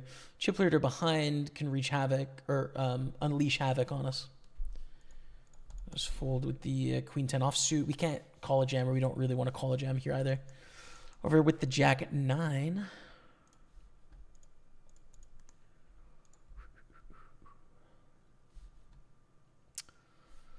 And we take down another big pot. We've got a great stack, honestly, in this Sunday party. 500,000, really good. Good morning. I got up at 5 a.m. in Thailand to watch you, so don't screw it up. Ron, way to put the pressure on, Brad. Welcome. Hello, Jimmy. Good luck from Portugal. Thank you, Zabak. 44. Thank you very much. 9-8 offsuit. We're going to fold.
Queen 3 suited is not good enough.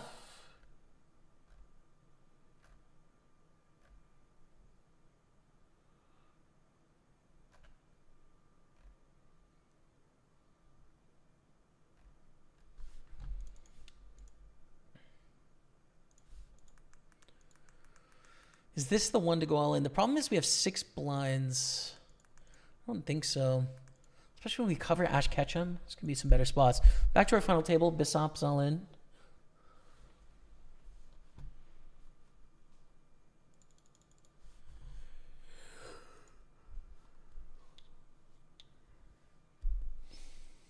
Ace King, Ace Jack in the big quarter.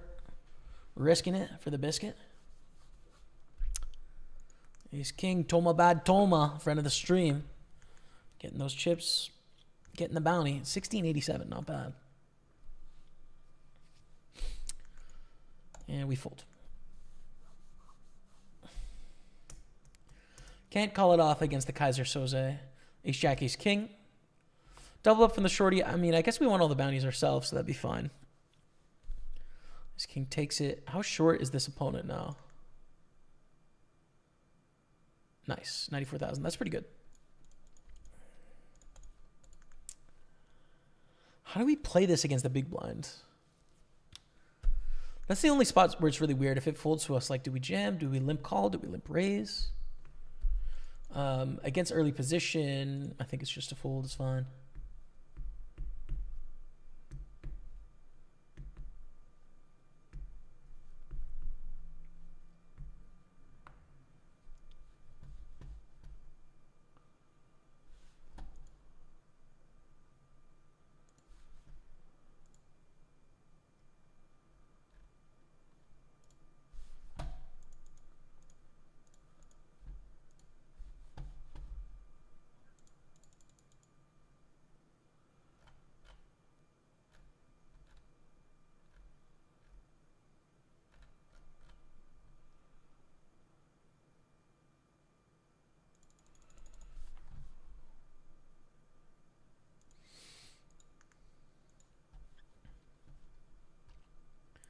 Have you ever gone to the World Series of Poker in Vegas? I have. Steven, I've played the main event once, and I've played maybe 7 or 8 side events.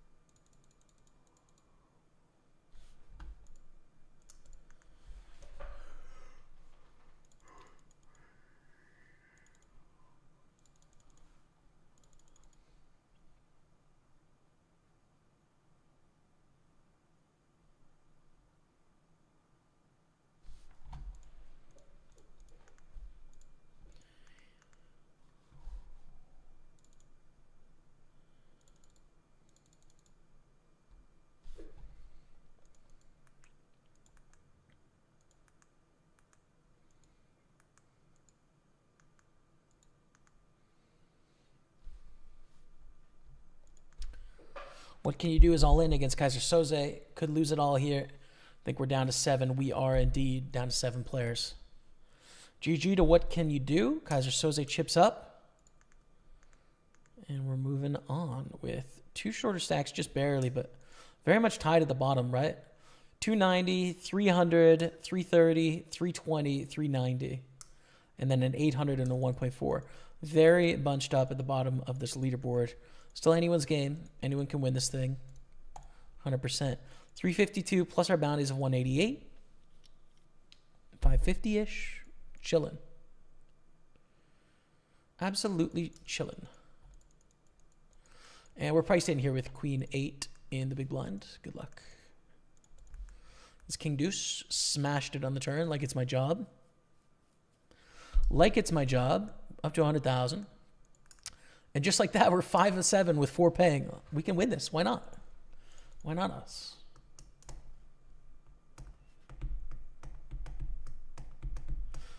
What would you be doing if you weren't a pro poker player? I don't know, man. I really don't know. I'm interested in so many things in the world that there's far more I want to do than I could do. But like, there's a lot of things you could do even within poker. So I feel like there's probably 15 jobs in poker I would do first before I'd explore somewhere else. You know what I'm saying?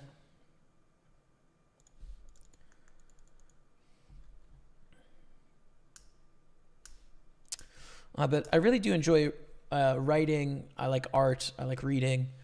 I like talking about conventional art, music, literature.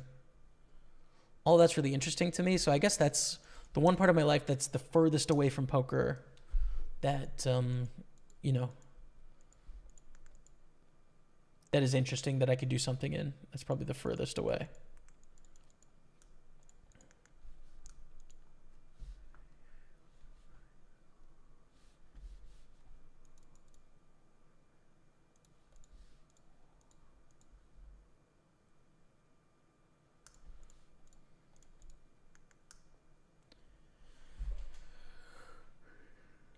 Thank you, BB Punishers. Watching you as I play my own tourneys. Good luck, brother. Thanks, man. You too.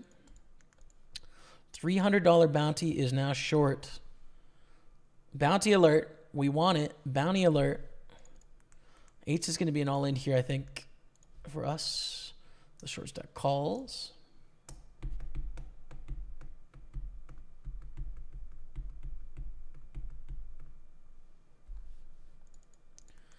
But now goes raise 3-bet. We have to fold 8s. 10s against ace 4. We just want another bust out, which I think we got. Yeah, we're on the bubble. All of a sudden, we are on the bubble of this tournament. Pretty epic. Hilarious as well. With 90,000. We are 4 of 7 here. Are we going to lose this player? Okay. 110K with a $300 bounty cash money. Poker Staples on Twitch, YouTube, and Facebook. I'll be back in... But what is... 5 minutes, okay? We were in the lead before this hand. These highlights. We need a jack, ace, king, or 8. Oh, it's an 8. Let's go, baby. 5s and 8s with the ace kicker. You love to counterfeit people. It's the most fun way to win hands. All right, so red felt height. 181 in the prize pool. Second to first will play approximately the same. Yeah, they both pay 334. So let's win. Call, small bet. We call in position with queen 10. Still the best hand sometimes here with the 2 broadways, 2 overcards. They check. Pretty good one to bluff though. Like queen highs, bad king highs are going to be our primary bluffs in this spot. Queen 10, queen 9, queen 7, queen 6, queen 5 with the backdoor flush draw. And then king 5, king 6, king 7 kind of stuff. We hit the queen in the end, so we just go for a nice value bet here. And we take down a nice pot against probably an ace high, calling us down here, or a 4 or a deuce. I mean, they're all basically the same. Ace 4. I think raise call this against iron pasta. I think raise call against both. The only way we don't is if they jam and then they call, right? Then of course we fold. But ace 9 is pretty good 3-handed, right? Like, especially when we're opening the button super wide. They're both quite short. So good luck us. Ace 9, king 7. That's a good start. Ship it, Dottie. Let's go. We're heads up in this tournament. 334 in the prize pool, plus our bounty so far of, is it 181 or are we missing that 43? 225. Okay, sweet. There's a lot of ways to be a profitable poker player, right? Like, at the end of the day, you're playing against other human beings. So you just have to play against worse players than yourself, right? So it's not actually a commentary on how good you are at the game in a global sense. You just need to play against worse poker players. So no matter how good you are, Tom, I can put you in a game where you're winning, and I can put you in a game where you're losing, right? You can be a winning player or a losing player depending on who you choose to play against. That's the end of the day. So you can be a winning and profitable player playing cash game, playing tournaments, playing spins, playing sit and goes, or get your game good enough to where you're beating other players. That's it. So I always thought that we call. Ace 4, king 5. Come on. For the tournament, Dottie. Good start. Good start. Let's go, baby. Let's go. Ship it. How much we win? $934. Whew. That's triple first place, man. Let's go, baby. Oh, you'll love to see it. All right. Nice to get a little win here. Obviously not a huge field, right? 934, 17 entrants. We won the tournament. But, I mean, that's 9 buy-ins. And a good start to the day. All right. We are in the money. Red felt type, 475 cashed. That's a big min cash. That is a big min cash, but we're going to try and take it all the way. It is $6,000 for the win. Ace Queen's a great hand. We'd reshove here. We'd 3-bet against the button open. We'd call a jam against Mr. Rambunctious. It's a raise call. We'd squeeze jam. I mean, it's just the hand you play aggressive in this spot. We're going to min raise from Ask Muff. Ship it in here, Dottie. Good luck us. Deep in the 215 Big Sunday. Take it. Ace 8 suited, a pretty decent hand. There's not a lot we could do against Titanium. Could call a jam here. Oof. It's just a bit awkward against a bunch of these stacks, honestly, being out of position. But it folds to us, so I'm going to limp call here. Play this heads up against zoning. It goes 10-9-7. We check call. That's 200,000. Cool. We don't block Queen X or Jack X, which we'd like to. Be nice to block Queen Jack and Jack 8 here to mess around and bluff. Do we rejam against 2? This can jam pretty wide. I think we do, yeah. I think we do. This opponent can jam quite wide. We have to worry about the small line, but they're probably just going to 3-bet squeeze most of the really strong stuff, so give it a go. Hello, we are back in action. Thank you for being here, everyone, on this final table of the Super 215, 315,000 chips. Also, the 215 Bounty Hunter 7 max. We are 5 of 5, 4 pay. Short stack, but like we're real close to a cash. We have 9 blinds, 14 blinds, and 14 blinds here. Like, we can definitely run this all the way. So why not? Welcome, everyone. Thanks for tuning in today on this beautiful Sunday. Happy Super Bowl Sunday if you're watching. I'll probably tune in later. But for now, we got work to do. It's business. We got business on the go, chat.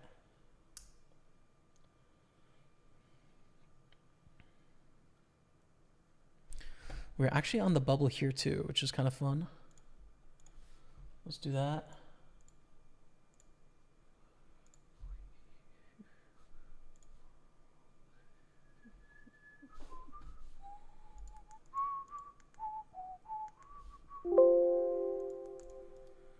Okay, that's fine. Jack 4 clubs, all in there. We have to fold. This is a brand new bounty hyper. I'm going to put on table 1 because, I don't know, 109 bounty hyper is just, you know, that works for me. King 8 on the bubble in the 215. Everything we got. We do not want to call. But if we get a call, we can still definitely be ahead easily. The kiss has been sent. Oh, let's go. Let's go. Let's go. Survival. I thought the kiss has been sent like, thank you for the money. I call the nuts. Okay. All right. Here we are. And we are here.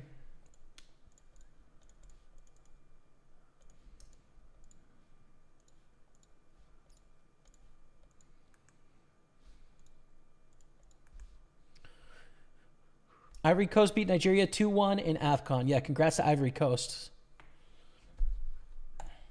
And GG Nigeria. All in on the final table. Ace King, King 3 rejam with a $300 bounty. That is a huge rumble. I didn't expect that. Holy smokes, that's a 3. That's crazy. $300 bounty gone. We're down to 6. That's nuts. All right. Wow. 419 in the prize pool, 188 in bounties. Call it 600. And we are climbing. Now let's go over to the queens for a moment because this is interesting.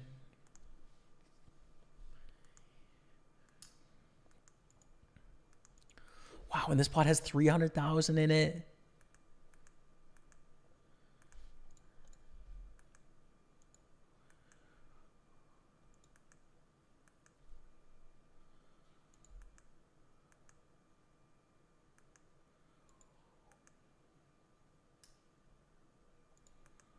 Holy smokes. Quad sevens wins. Gained flower now joins the rest of us at the bottom. Pretty sick, dude. Wow.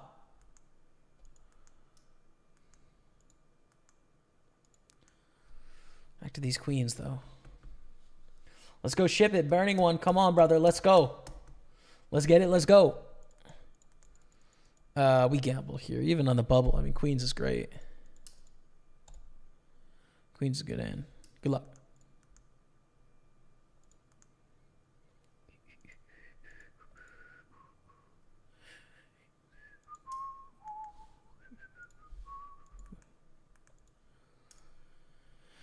Still the shortest, but a lot of short stacks that could potentially bust here. If it folds to us, we have a no-brainer all in, which it does. King Jack's a great hand. Don't want to call. If we get one, fine, whatever. Because we probably have the best hand. We don't. King Jack or 10 or else we bubble. Oh, it's so lame. It's so lame, dude. GG. Sucks. Okay. That sucks. Is what it is. Added to the list of bubbles, dude. We've stone bubbled so many tournaments over the last 3 weeks. Crazy. Painful.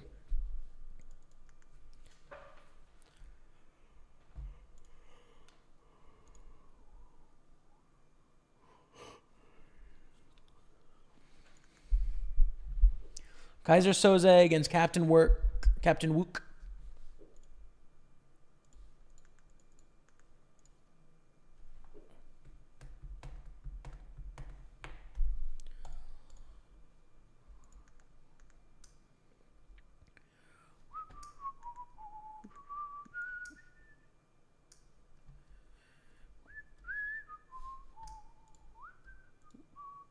Thank you everyone for tuning in. We got a nice, again, about 400 people watching the stream today. Thank you all so much.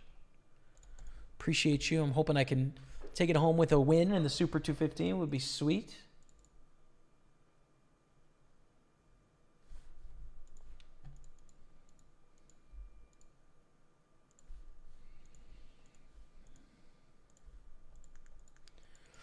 Don't think I can play a 6 offsuit here. Pretty bad ace. Pretty much the worst ace, man. Ace 6 offsuit is kind of sucky. Kind of a sucky hand. Hello, Curtis Alexander. What's up? How are you? Welcome to the stream. I've lost so much money playing poker through the years, it's disgusting, yet I still play. Yikes, dude.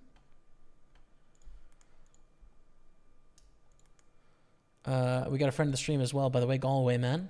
What's up? Good luck.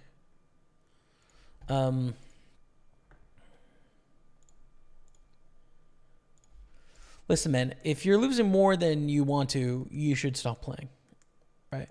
But also, you could just, like, reapproach how you think about this. Front of the stream here. Maybe it's not disgusting, but it's just like you're living a meaningful life and your hobby costs some money and hopefully one day it doesn't, but it does for now and so be it. That's another way of looking at it. Listen, I don't know why you beat up on yourself so much. You're fine the way you are, dude. Just be with it, brother. You know, it's fine. But also, if it's something where it's not within your control and you don't enjoy it, but you feel compulsively like you have to, well, then that's a problem, right? That's a different thing. That's a different thing, but yeah.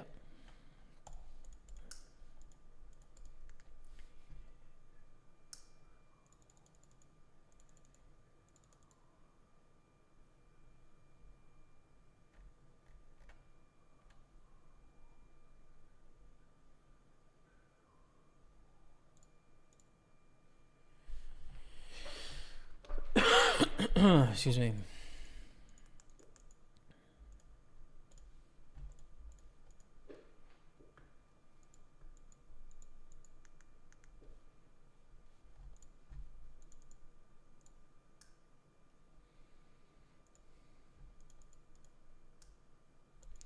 I think we should go all in with King 6 suited here. We have 4 blinds. With 39 make the money? 35. Yeah, we need some chips here. King 6, King 7. Probably a chop, but look at this. The 7 ball gets us and does us in. Brutal, Dottie. Absolutely brutal. $5 in bounties, but I'm going to have to try it again next week in the big quarter. GG. King 7 suited, we raise. Kind of 3 of us tied at the bottom here, but like King 7 suited is a decent hand. Start with a check call here probably on a 7-5.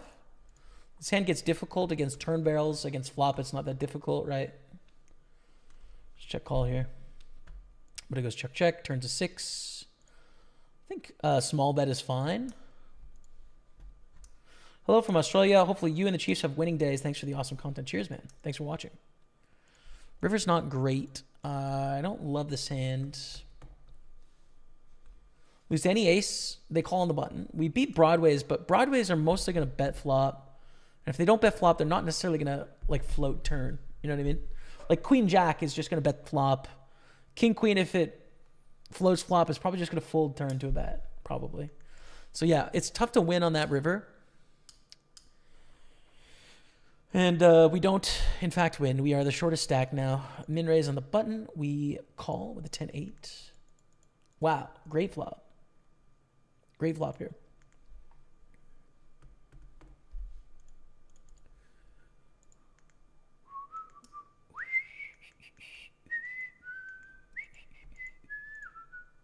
Straight.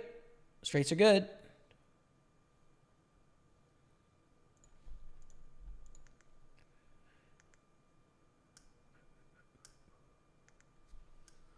What's the plan for this year content-wise? Continue to stream all of the big party poker stuff as much as I can. Any of our sort of tournament series promotions, etc., stuff like that. Still thinking about the live poker if I want to start creating some live poker content. And I should have a follow-up meeting with Party Poker pretty soon as well on what their plans are, and we'll work things around that, I would say. So yeah, tournament poker professional primarily, and then probably some fun other kinds of content as well occasionally.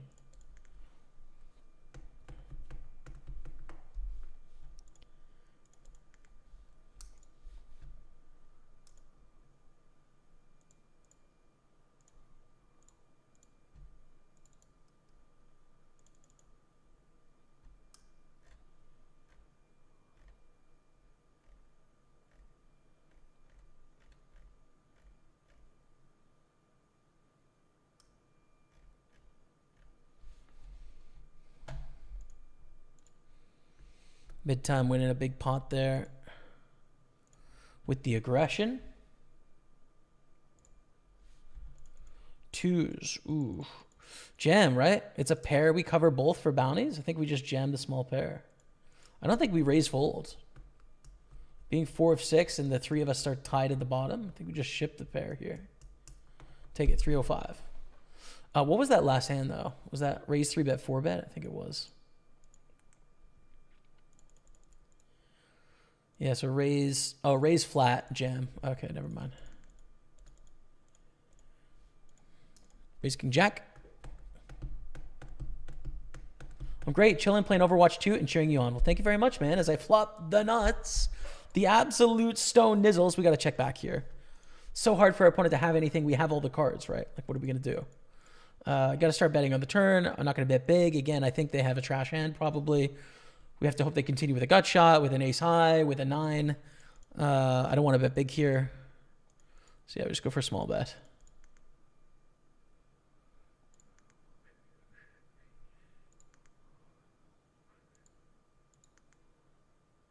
Nice. Sweet.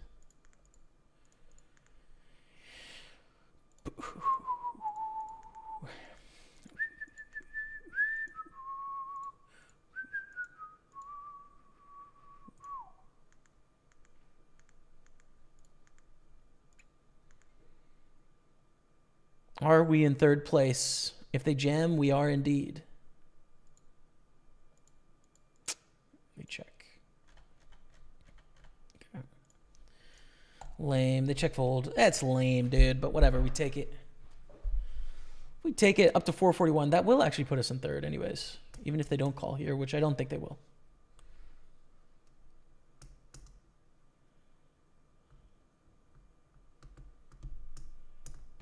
Hope you've seen Usual Suspects. I actually haven't seen that film, but I'm aware of Kaiser Soze as a character.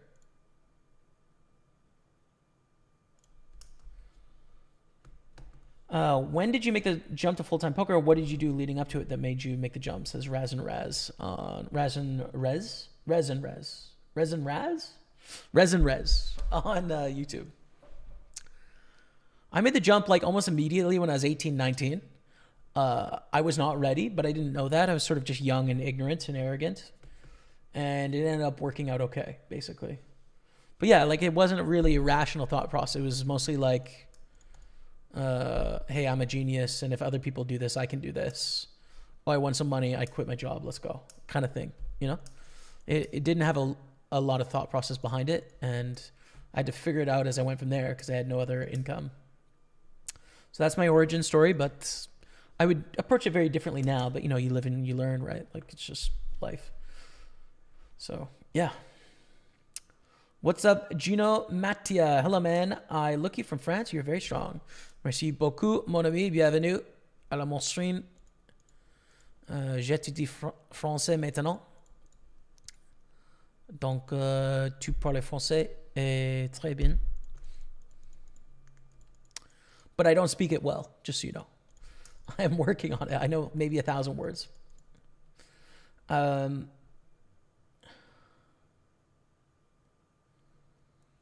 Do we even want to defend with 10-2 suited here? Probably not. No.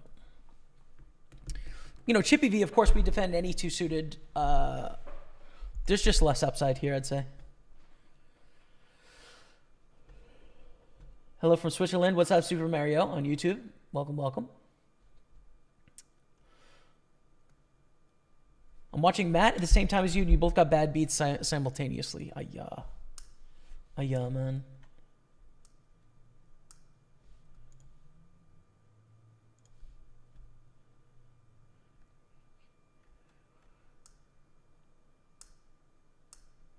I don't know OMG Mentor J. I'm not sure about the Party Poker Mexico. Why? That would be a decision from the parent company, Entain. In the early stages of your poker, what did your grind look like in terms of days, hours? I played 5 or 6 days a week, online, primarily, sometimes live poker as well for some periods. And I would watch maybe 2 hours of training videos a day, 2.5.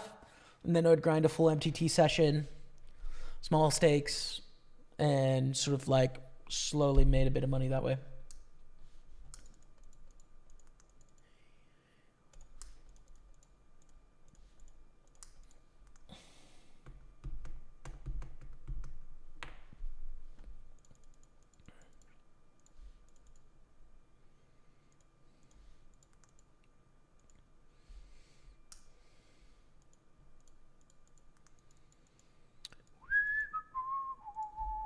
Fold to the double barrel, call the check raise with ace jack.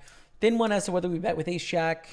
It's close, right? Like you would do some checking, some betting on 964.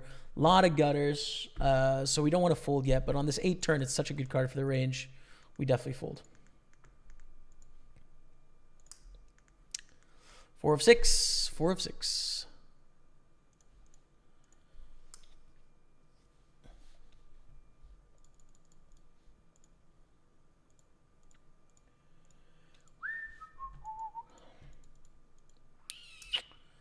It's not a bad steal hand, but 10 blinds, 2 reshove hands, and the chip leader can mess with us. I guess we fold. Stay patient. It's not the nonsense. I once lost a 10K pot with King Jack on King Jack Jack flop. Yeah, fair. That is fair. I mean, it's the nuts when you're under 100 blinds deep. You know, maybe not if you're 500 blinds deep, but like 100 blinds, Gucci gang. Wow. Jacks, 10s, King 8. Wow. Jacks with a double busto. We're down to 4. 672 plus our bounties, 188. So 850 cashed, and we are kind of tied here near the bottom. All right. That's sweet. Good.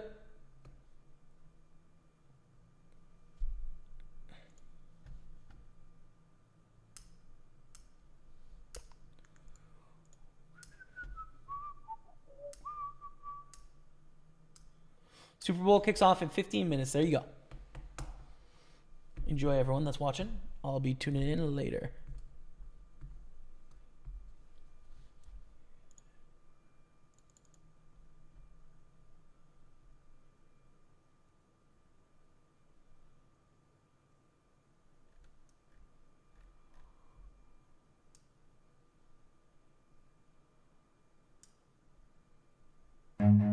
Run. Nice. That's loud. I turned it off. Mr. Bands, Matty Beans, Matthew. Matty Ice, thank you very much for the raid. Welcome everyone tuning in from Matt's channel. Welcome to the stream. We're on the final table, the 215 Super, and we have aces. We have the best hand in poker. What timing on this raid. Incredible. Oh my goodness, incredible. How do I get the most money out of this aces? Do I slow play flat?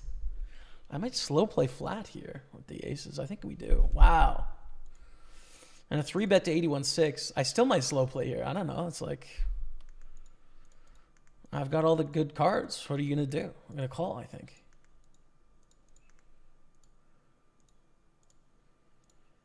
God, on 22 blinds, nah, we're just not going to do that, dude. We're just not going to do that. Good luck. Please be kings.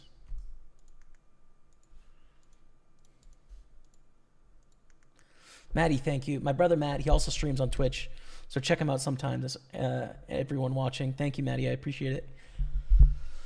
We got a fold here from Need Game. So lame, but it's like 22 blinds. What am I going to cold call the 3-bet from the short stack? It just doesn't make any sense.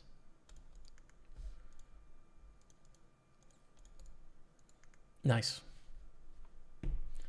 No queen, dude. No queen. Oh my God. Could you imagine the chop on a queen? That'd be so sick. All right, we take it down. Let's go. 776,000. We got a very short stack here. We want to get this bounty, but we also want to get the ladder. I don't think it makes sense to play this hand. They'll put a lot of pressure on us. Ooh.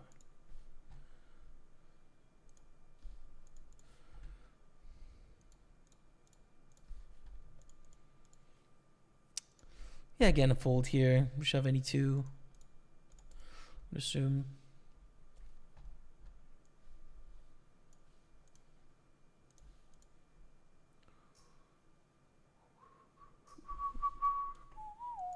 Wow. Good dodge by me, but need game is going to double up unless it's a 4 or 7.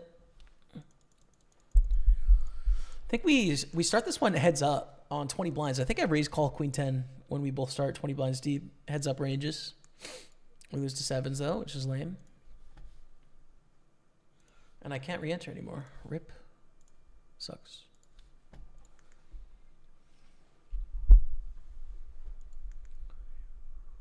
You're a native Canadian. Yep. I was born in Canada.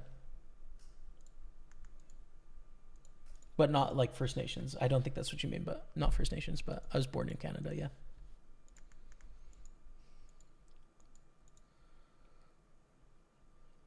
Peel. Gutter, it's fine.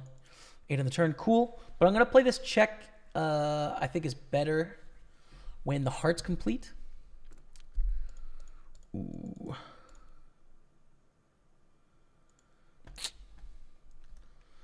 Well, we have a good bluff catcher. Probably too thin to value it, though.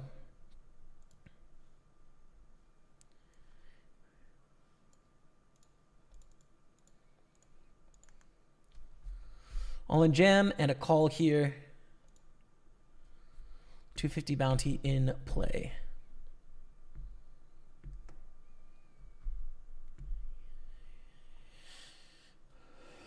Aces is looking good, but has to dodge the ace and the 9. Oh my goodness, the 9. That's a straight for need game up to 400,000, and we're now in second place. Not tied.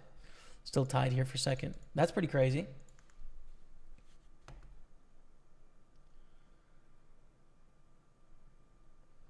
That's sweet. Wish I did that after college, but I got a big boy job, and it's hard to leave. But my hourly was higher playing over 450 hours live last year. I want to be more prepared for variance. Yeah, I hear you, man. Just getting that buffer or whatever to take more risk financially. I totally understand it. Totally get it, man.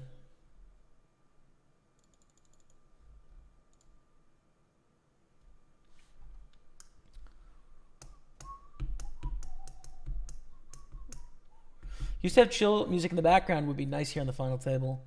Yeah, but you guys should mix your own. I'm streaming on Facebook, YouTube, and Twitch at the moment, all 3. And I don't know how the copyright works very well on those other platforms, which is why I haven't played it recently. But yeah, mix your own.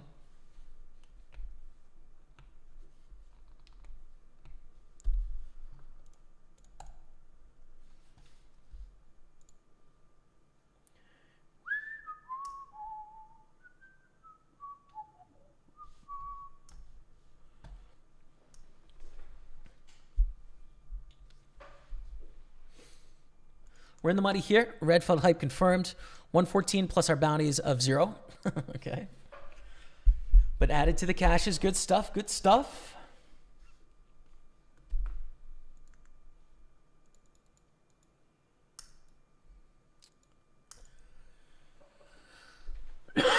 Excuse me.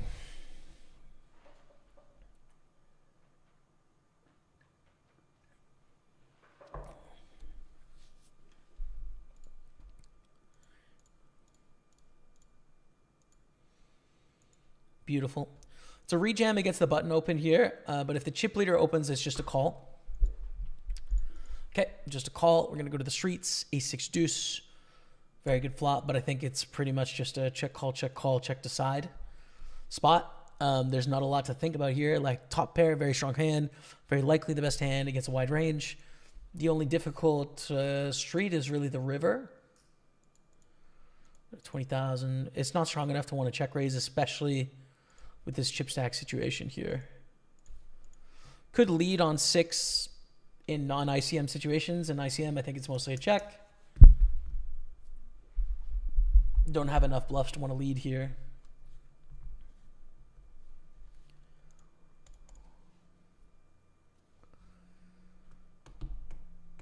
And it goes check, check. 3 on the river. Do you want to check or do we want to bet out? I think bet out, man. I think we can value bet here.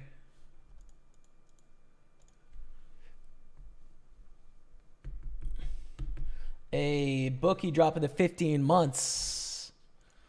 Get some love in the chat for your boy Bookie. Thank you so much, man, for the resub. Welcome back on Twitch. Thank you very much, man.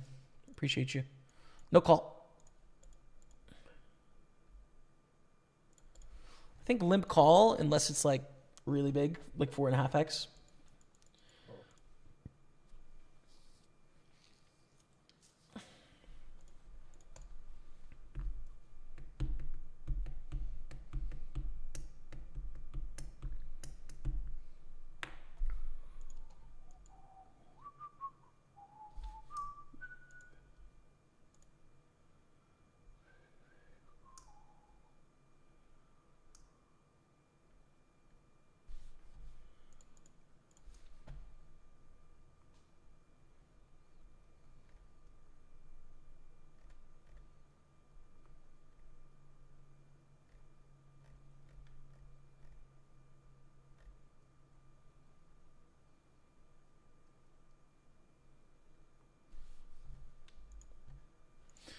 Hold the over bet.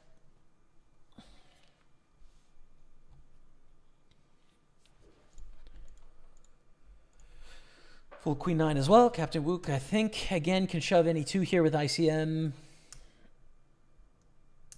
and profit. But limps. Interesting. I guess there is an aspect of game flow here where they don't necessarily mind if need game chips up a little bit and then it puts more pressure on us. Like, they don't hate that, you know?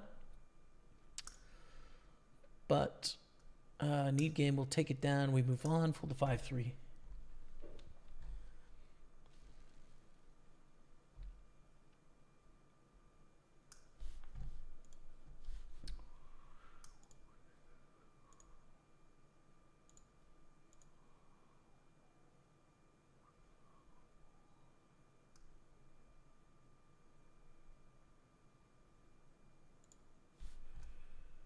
Ace King against Jack 8, and there is the bust out. 3 left in the tournament. 933 plus our bounties of 188. Call it 1100. Next pay jump is up to 1500, so it's a pretty big jump, like a $600 jump basically. And then from there you play heads up. So let's make it count. Plus the bounty, of course, which is significant. If it was a heads up match right now between these two, for example, it'd be double this and double this, so call it 800 plus 1200. It'd be a 2K heads up match between these two already, plus the bounties have to merge, so it is, you know, significant for the win. I binged the recap videos, love that content, man. Cheers, dude. Cheers, cheers.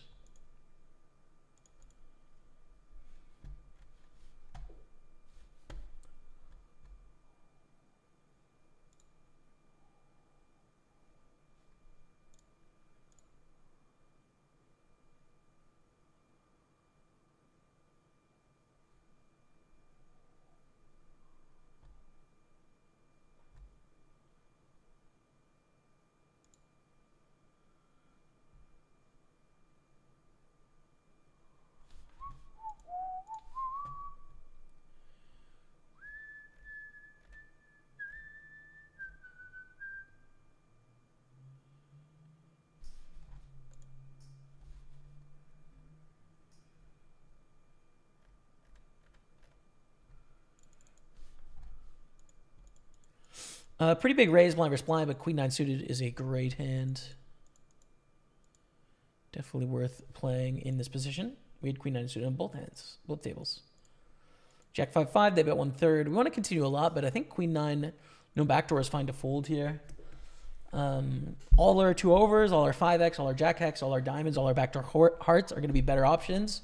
And then sort of our closer 3 to a straight hands. I think queen nine is going to hit the threshold of fold just fine to the C bet.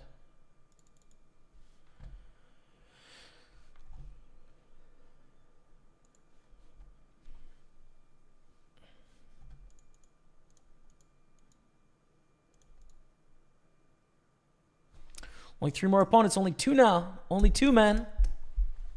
2 left between us and the dream. Let's get a cooler flush over flush go heads up against Captain Wook. Why not?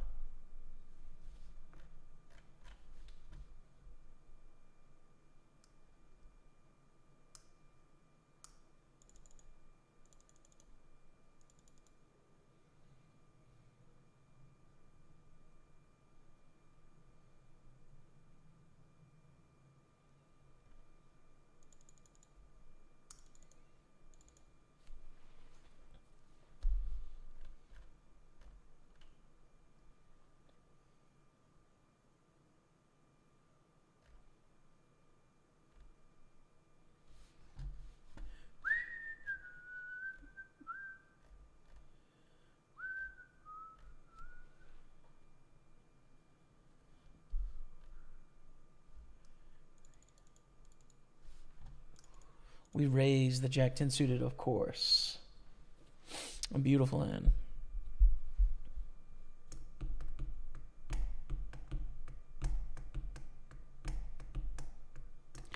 King 7-4, 1 diamond, c-bet, I think with Jack 10.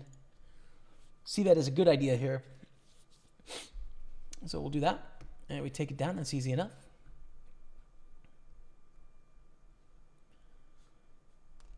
Does your brother Matt spend his money on hobbies like paintings? I think he has some art, but like not a huge amount. You have to ask him specifically. 3x, call. Streets.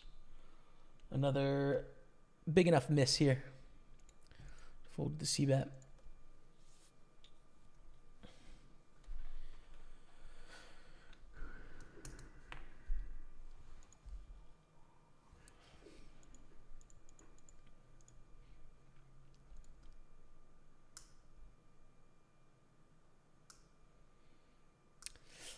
Don't need to bet this hand. I think we want to bet like our jack high, 10 high, 9 high, 8 high, like these sort of hands that have missed. But king high and queen high, I think, are not the best candidates.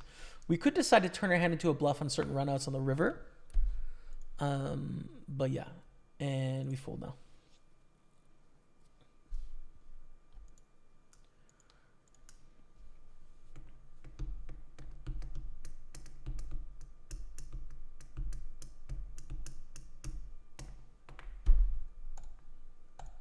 Yep, beauty. Beauty hands. Against the small blind, it's an interesting one. Against the button, it's just a 3-bet here. The thing that's uncomfortable about it is when they jam, do we want to call off? It's kind of uncomfortable. But it's clearly like a really valuable hand against an opening range, for sure. Limp fold, queen 7. Check call on the 4-6-8 flop. Biggest cash live, about 30,000. Online, 105,000. Reason res.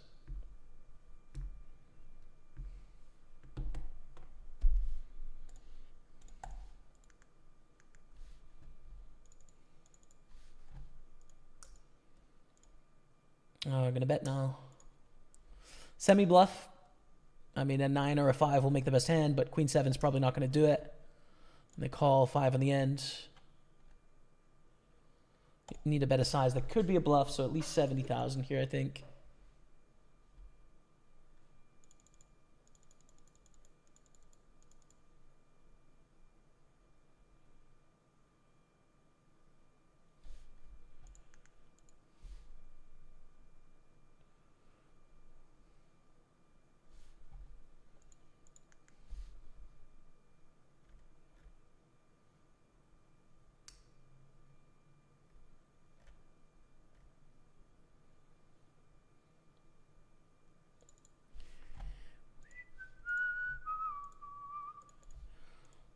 Did we... Oh, they folded. Okay. Word. I was like, did we just chop that? I feel like I should have more chips, but it's fine. Open, get a call, 10-8 deuce. Check, check, I think is cool. With our second pair, not great kicker. In terms of 3 hearts, they bet 67. No-brainer call, and probably call river. Worst river, I would say, is a jack. Not the jack of hearts, but the other jacks are pretty bad.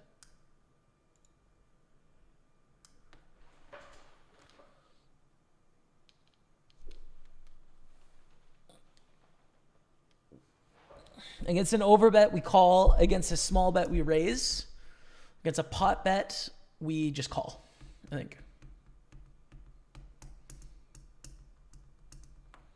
Yeah, we raise. The thing that's tough about this is if they jam over the top. But let's just hope that doesn't happen.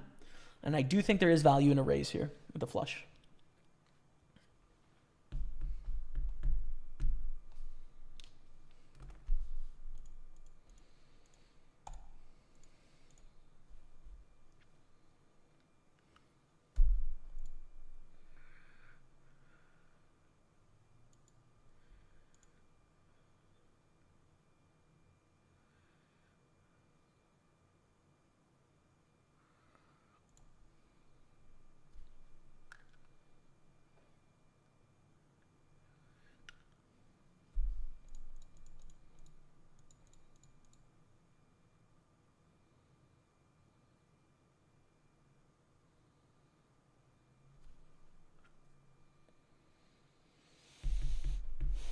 We win.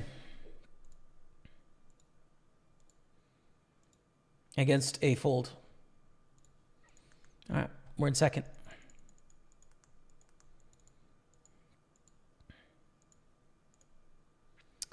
Very playable, actually. I think we want to limp this hand.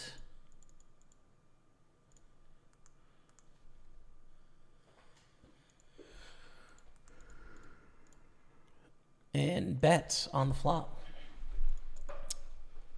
Great stream, boss. Good luck, good luck. Thank you, Andrew Stolas. Thanks, man. You ever been to that Phoenix Open? I have been to the Phoenix Open. No. I've been to the WCG match play in near Phoenix. But I don't think that's the Phoenix Open, is it? I don't think so. Sergeant Psychotic. Yeah, things are good, man. Feeling good. Relatively healthy at the moment. Maybe not, actually. As crazy as that is. Why are king and queen high not the best candidate to bluff? Well, in that spot, we have so many choices to bluff with, right? Both of our ranges of hands are so huge. So king high and queen high have some showdown value there. On ace deuce three, sometimes we get to showdown and we beat a hand like jack seven from them, for example. So we'd rather bluff with our 10-7, where we can fold out a better hand, jack seven, and check with our relative middle strength hand there, with our king high, right? So usually when we're setting up a strategy, we're going to value bet our best hands, we're going to check our middle hands, and we're going to bluff our worst hands. Because those middle hands beat some other middle hands to where they win some at showdown. Whereas the worst hands, they win nothing at showdown. There's zero value for taking those to showdown. So those are the best candidates of bluffs. That's kind of how we set up the strategy most of the time. So yeah.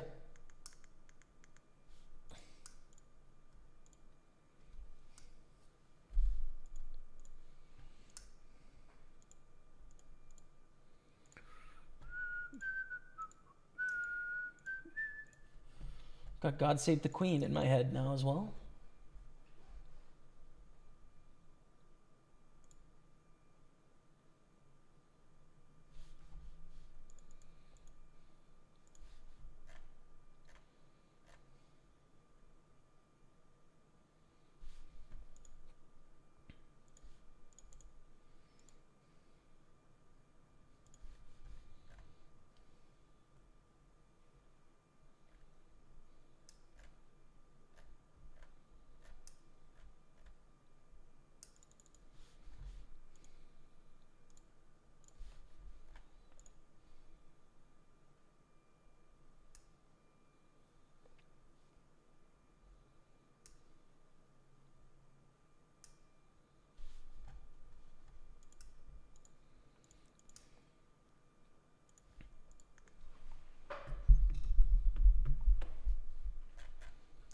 Call them in raise with not a great hand, but cheap enough.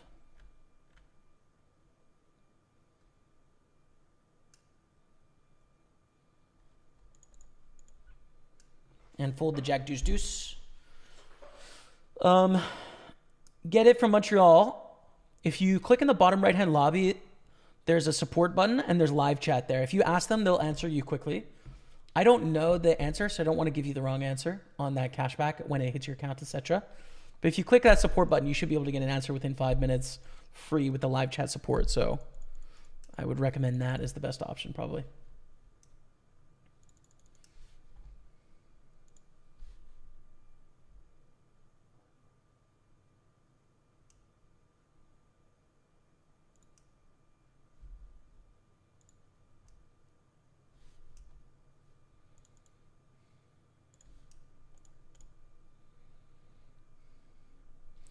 William says, let's go Chiefs. There it is.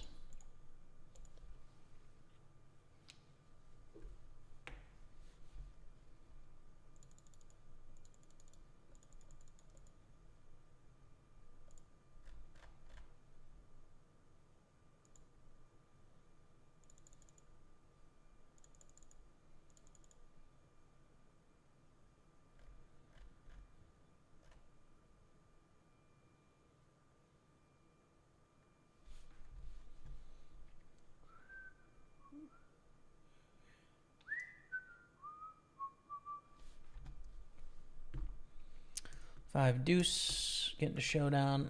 Okay.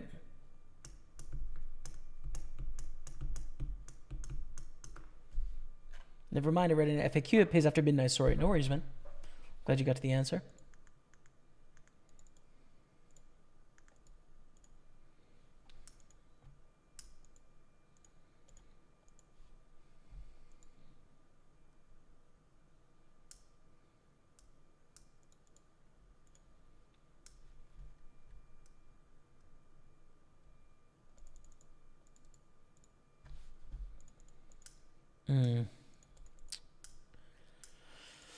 To 3-bet or not to 3-bet, I open up ripe 4-betting opportunities for both players with King 7 suited. It's a pretty decent hand, but probably not worth it to get involved. Big golf fan? I used to be a pretty big golf fan. I'd say I am a small to medium golf fan at the moment. Jimmy, coming over to play the Irish Open main event. I would really love to play the Irish Open. It's pretty high up on the list of events I'd love to play. But no, I'm not coming over. Good luck. Through Dark, Clark, good luck, man. Cheers from Fort McMurray, Alberta, Canada. What's up, Tokyo Collins? Used to spend a lot of hours watching your YouTube highlight videos years back. Glad to see you grinding on the tables. Love the explanations. Thanks, man. Cheers. Thank you, thank you. Ooh, such a good jam spot.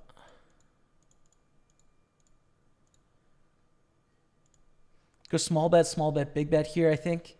Primarily trying to get value from like, you know, 5s through jacks are going to call 2 small bets. Ace highs are going to call at least 1 small bet, maybe 2. And then we can sort of unleash the power on the end.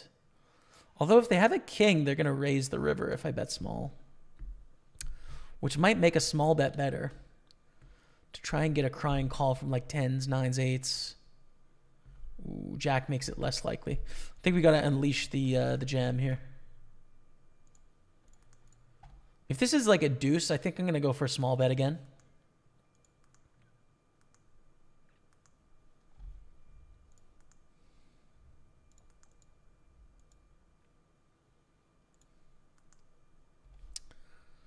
And in our heads up, chip leader took a pot, so we're in clear second place now.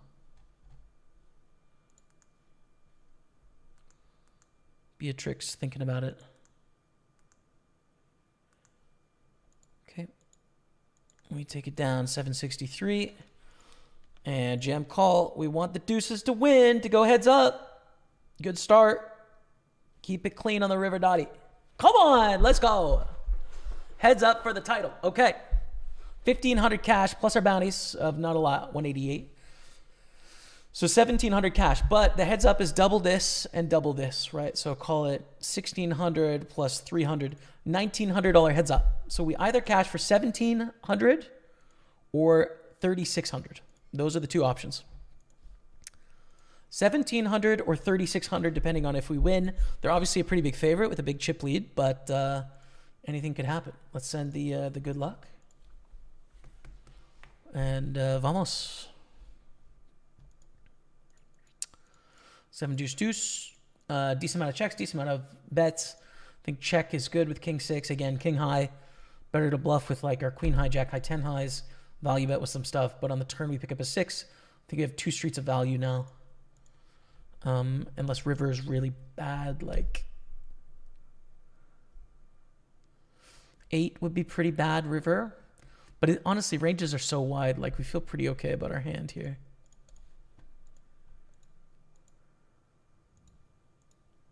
Too thin to bet now on the 10 of clubs, probably. Wow. Okay. Well, that card saved us, I guess. Nice to have at least another break-even day, but we could have a nice profitable day if we can manage to win this or run deep in this tournament.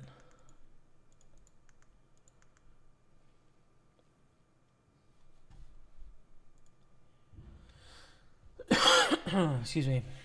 The voice is gone, dude. It's gone. It's frankly gone, chat.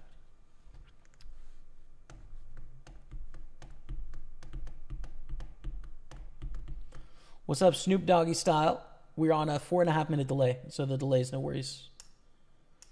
Welcome. Value bet? Yeah, I think so. It's a 6. Seems fine. Ochiro Ochko. Welcome, my friend. Ochiro Uchko. Hope you're having a good day. Welcome to the stream. We're going to fold 7-4. We are heads up. 2 players left for the title.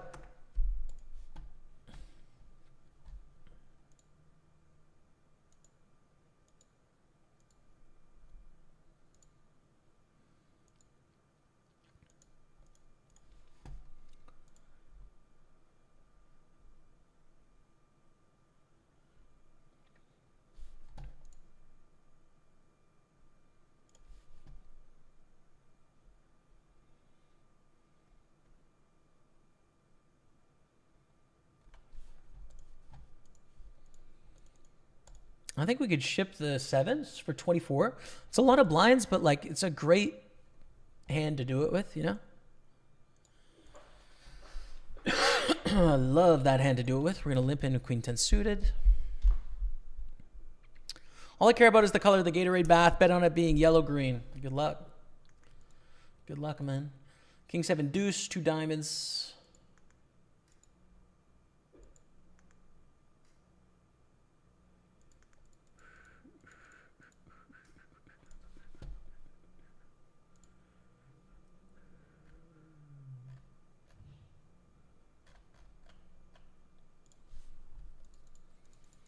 Rip. Just absolutely owned my oversea bet there.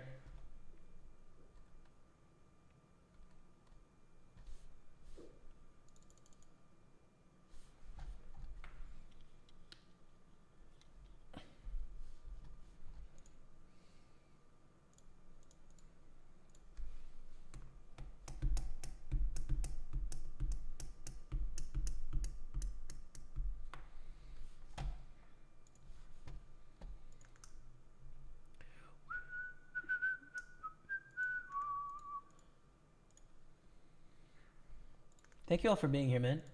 Good turnout today. We got over 500 viewers across the 2 streams. Thank you all so much for your support of the show. Hope you're digging it. I'm hoping I can get a nice victory for you guys right here. And print. Let's see. With our 2 tables left. The 109 Sunday party, 100,000 guaranteed. It's going to be 12,000 for the win. And then the 215 super, which, as we just said, is either 1,700 or 3,600, depending on how we do. I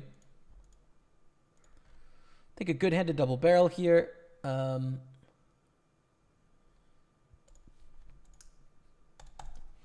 have a gutter. We have queen high, which is not going to win a showdown. We're trying to bluff ace highs and king highs with a double barrel here. Just a good spot, I'd say. 7 on the river. Want to bluff some, but we do have a lot of bluff candidates here. So I'm going to say we bluff this like a third of the time. And we will check. Just because there's so many different choices of bluffs, like all of our 5x and our 6x. I guess like not having a club would make it a slightly better bluff. But there's so many to choose from. We just don't want to overdo it there, I'd say. And we lose to a pair of 4s, which is fine. Limp we check.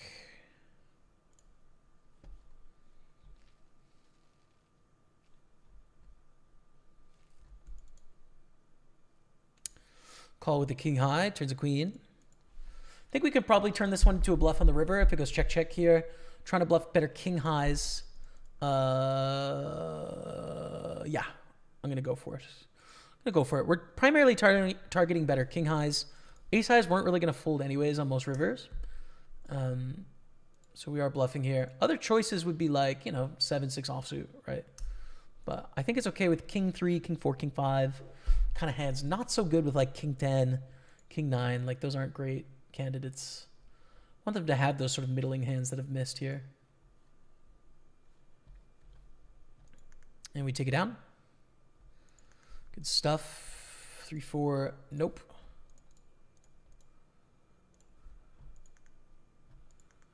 7-6. Cool. Blinds are up to 15K, 30K. Still battling here. Heads up.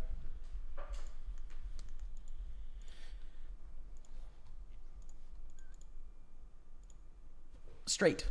Very good hand. A very good hand.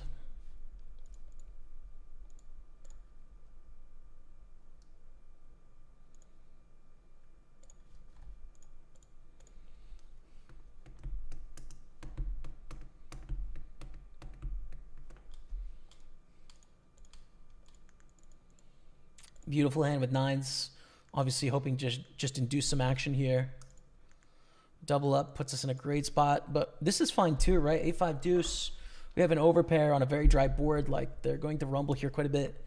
I like it. Okay, they call 10 on the turn. Still barrel.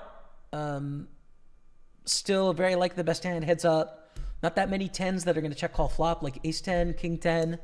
But like queen 10 and jack 10 don't always play this way. They might check raise, right? So yeah, we feel pretty good about our hand. We take it down on the turn. Let's go. What are you rocking here for headphones? I think Sennheiser. I don't know the official model number, but Sennheiser had for like 5-6 years. They've been perfect the whole time. Sound great. Really comfortable in the head. Sort of large and padded so they don't hurt your ears at all. Work with glasses. I really recommend. They're great. Super great.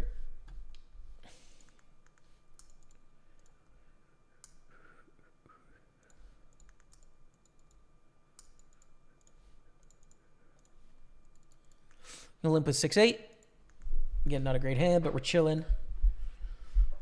Big miss here. We don't want to overdo it. I think I actually mostly want to check with this hand, bluff later on in the hand. Turn is glorious, gorgeous. We love it. It's everything. It's the moment. It is what it is. Slay bien. 50, we call. Pretty big bet. Still call. There's a 10 of hearts. Call, probably, right? Like, turn the dream, essentially.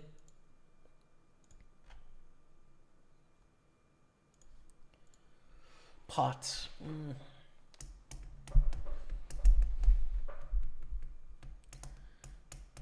Less awesome.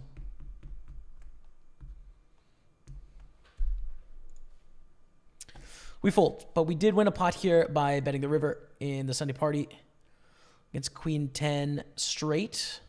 So we're up to 1.1 million in a very good spot there. They limp, we check. King 9 is not a hand we need to jam here. I think we jam worse hands and better hands, but King 9 is sort of in the middle.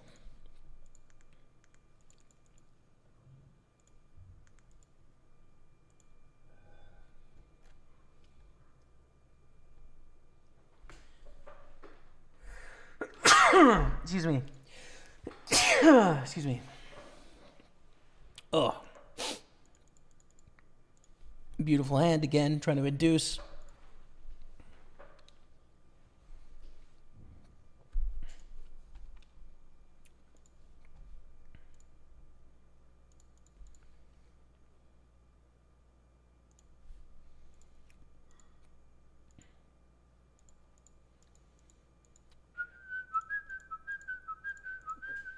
I think in GTO land, you flat here. You limp call pairs 9s plus just to have some really strong hands in your range. Yeah, I think I'm going to do that. I think this is the GTO approach. It makes it uncomfortable in some spots, but like you're essentially slow playing when ranges are so wide. You need some good hands that can limp call. It makes it tough on a flop like this, but I think it's a clear check. Probably don't fold, probably, right? I think that's the key to this spot. But if it checks again on the turn here, we check, right? We're only getting one street of value betting ourselves from worse hands. Bet of 90,000, we call. Tough, man, tough. If they have a jack, they're checking the river, so that's good. Jack doesn't change anything against a bet. Against a check, we might lose to a jack, and we can decide, do we want to bluff our 10s or not? Probably not enough, right? Like when they have the monster kings, queens, we're not going to get anything. I think I'm just going to check here. Beat 9-3. Could bluff 10s there too, though. Kind of an interesting, weird spot. 570,000 is cool. 1.2 million, 31 and 95. First place in this one is going to be big, like 12,000. So yeah, this is exciting. Let me grab a drink. Pokerstaples on Twitch, YouTube, and Facebook. Be back in 4 minutes to finish the heads up. Such a tough spot here. They have 24 blinds. We do 2. There's some ICM here. It's not a huge amount, but there's some. The problem with jamming 8s is, do we get them to call 7s? We're like really in the middle range of these pairs here, where we don't get them to call with a lot of worse pairs and they call with the better pairs, which usually makes this a call. I don't like it, but I will call. Under non-ICM, it's just a jam, right? There's not a lot to think about when there's like, 50% of the field left. It's just like, what's the best way to play this hand when some of that ICM is factoring in? So we need a couple extra percent. They need a couple extra percent to call off. So we call, they jam. We will call if they don't call, but they call, so now we fold, right? We were going to call this heads up, and we would have been crushed. Oof, but we would have hit a set, which would have been sick. Nines win against ace king, and we move on. We survive. Yeah, it's just like it's an all-in heads up against zoning, but two ways we can't do it. Ship it. Jack's full. Let's go. Let's go, Dottie. Moving on. In a great spot. 7 paid here, and we are in second place of this little 109 6max turbo. Let's raise ace jack and then call, probably, depending on where it comes from. Ace jack is probably strong enough here, 13 to 14. Against the closing the action big blind, it's definitely fine. 6 deuce deuce. Pretty dry. Raise, 3-bet, they 4-bet all in. With the $100 bounty, but ooh, we're 7 off the money. This is going to be too tight of a range, I think. Yeah, we fold. It's too tight of a range on the bubble, soft bubble there. Very small bets. This is a value bet, right, against a range. They miss this board almost all the time. The check raised to 1.3 million. This doesn't make any sense. All of their pairs have already check raised all in, so that they're saying they have a 6 or a deuce, which is super hard to have. We just call and then play the turn. Hopefully the turn is not something brutal, but it's fine. I mean, it's a 6. They super unlikely to have a 6 now. The question is, do we want to bet and force like 5-4, 5-3, 4-3 to fold? Or do we want to check? I think with half pot, we honestly want to bet. We don't even want to give a free card here, to be honest. We'll just bet and take it because they just can't have it, really, at this point. Let's go. Queen jack, we call in the big blind. Ooh, it's a big bet. Interesting. Oh, man. Is it just king, queen? Dang it, dude. It's brutal. I mean, obviously, I think we have to call here. I'm obviously worried about... What's the hand I'm worried about? I'm worried about one pair betting really big because they don't want another hand to draw, right? Like that's the psychological worry that this is king, queen, or ace, queen that's afraid, right? Because this bet sizing doesn't make sense.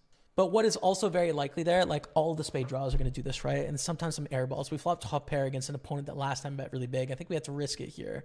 We're 6 off the money, but our hand's too good. We call. Aces. Oh, we suck out. Let's go.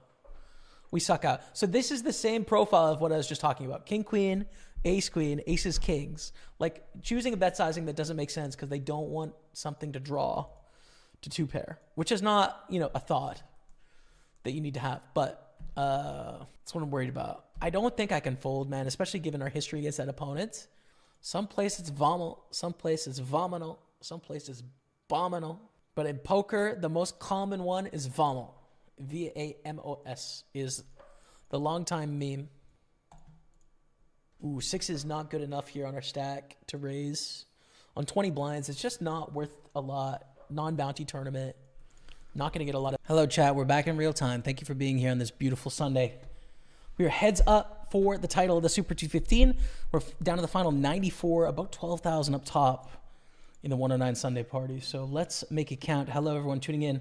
Vibing says, do poker tournaments the same cross platforms? Not many. There's some sites that operate on the same network, so to speak. But for PartyPoker, I think that's just PartyPoker. And then there's a few in Europe, like Bwin, Gala Bingo, I think are a few other ones that can play on the same network. But they're not like large profile sites, I would say, from my perspective anyways. All right, let's make it count here. Ace-5, pretty good hand. Gets a limp. Do you want to raise or just check this one back?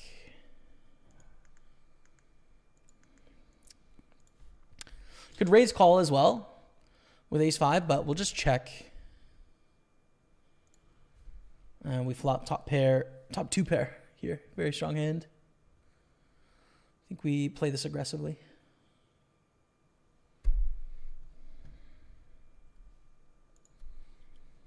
And it goes check, check. 7 on the turn. We'll bet.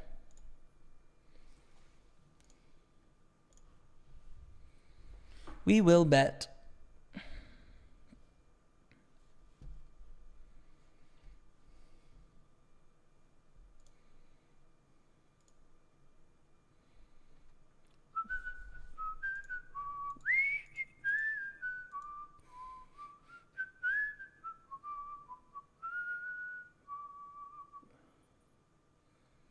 Dude, how do I get the most value from this hand here?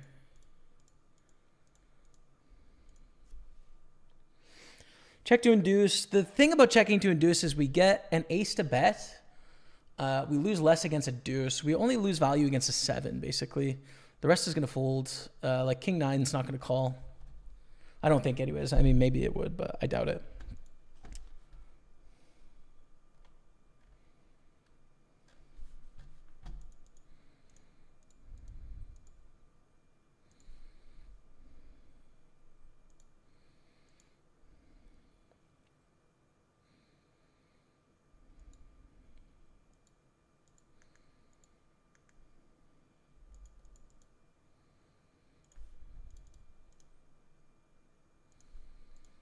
Check with our gutter on king 8-4.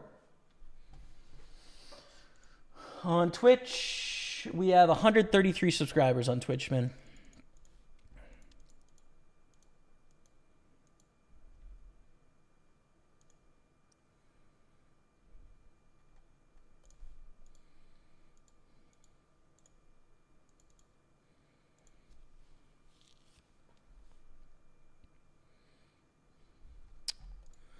Let's go check, check here so we have a chance to win this pot.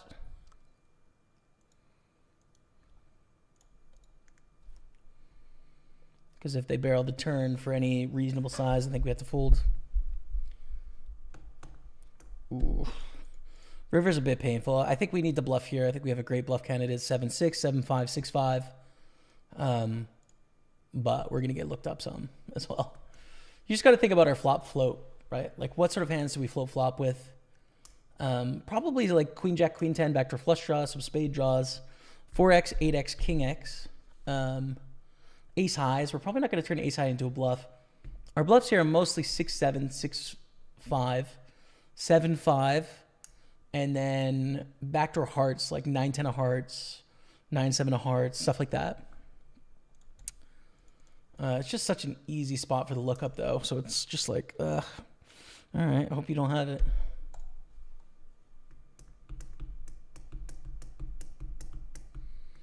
Some bets, some checks here. I'm going to check. I think is good.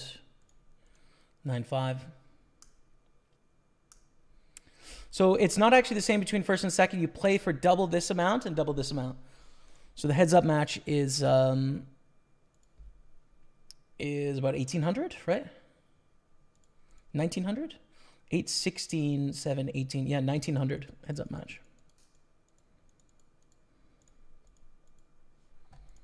I think call here, like turns a total brick, second pair, decent kicker, all the draws missed. Do we want a value bet on the end?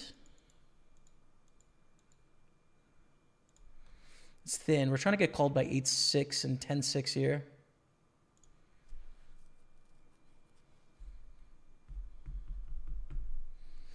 Eight, 6, 10, 6, 6, 5 is what we're trying to get called by betting there, but do expect a queen to continue. Ace 5 calls. Word, okay. Chip back up, good stuff.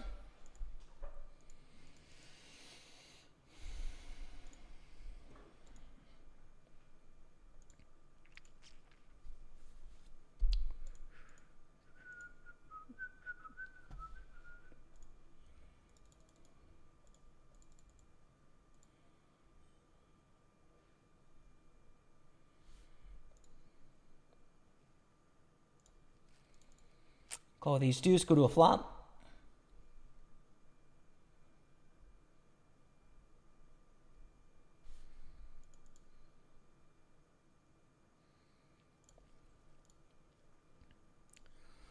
Good spot for us here. I think they're going to barrel at a decent frequency. They're going to continue betting with all these gut shots and straight draws and flush draws. We have top pair in a spot where we didn't re-raise pre. It's a pretty decent situation for us. We should check to induce here. No, just value bet. Expect a king and a jack to pay us off.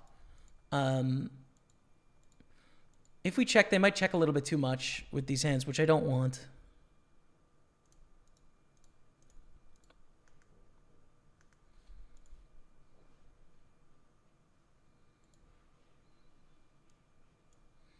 Fold, okay. And back to raising now on 30 blinds and with a good hand to start that trend off with, in my opinion. Just 3-8. Some bet, some checks. You know, check is not terrible here for sure. Nah, I just got to bet though. It's too strong. Too strong. Want to get some money in, dude.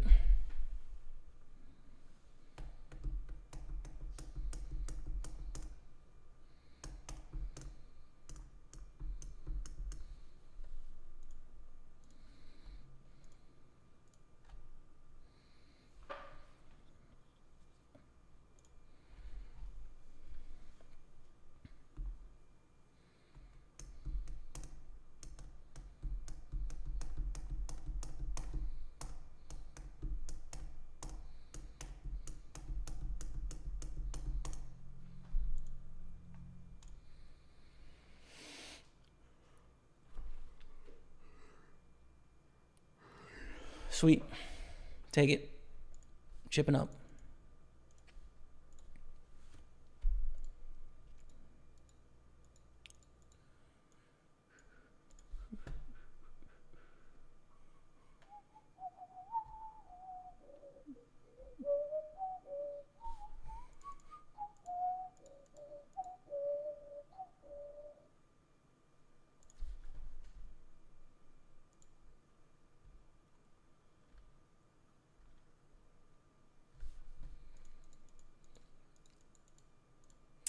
Small Z-bet.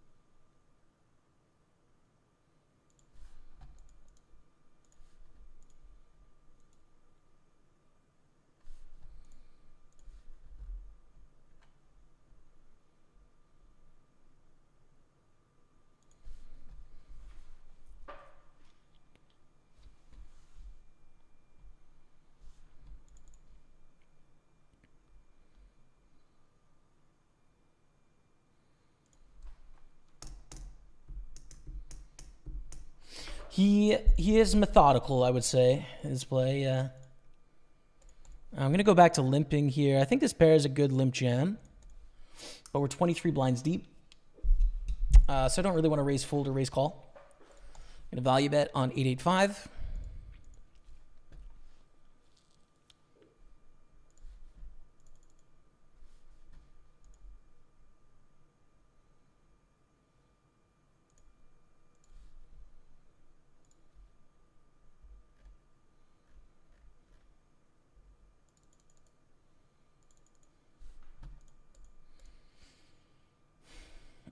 It's not a great river, but just combinatorically, like there's just a bunch of non-pairs. So let's call and showdown a hand here. 3-4 spades, cool. You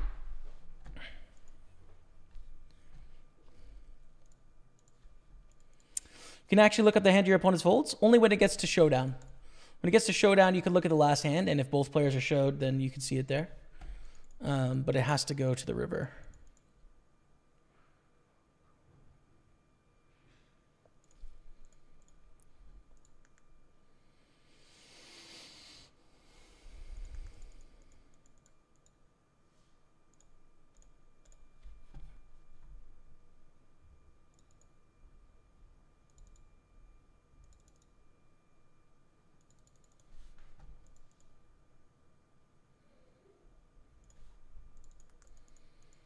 over here in a 4-way pot. We flop bottom set in the 109 Sunday party. So let's just focus on this for a sec. 84 left. No bounties, but first place will be about 12 grand. It's a chunk of change, just being honest. It's a chunk of change. Another fold with 4 deuce, so lame.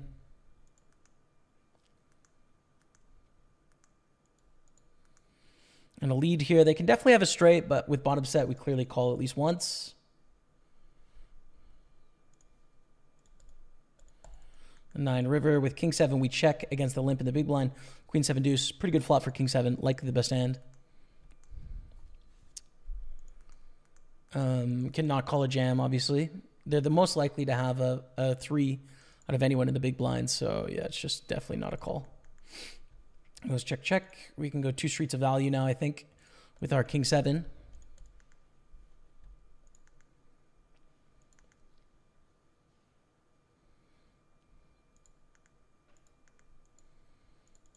Still think I can bet the river here.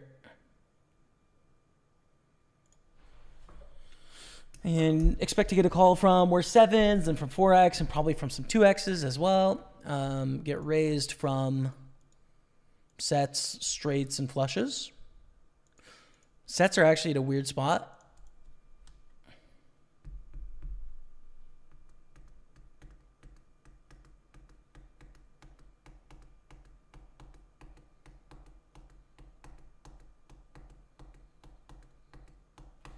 We win. That's good. The methodical heads up continues. Treading water. Battling it out. First impression is jam here for 24. Yeah, I like it. Good luck. Good luck with the Jack 10 suited. Take it down.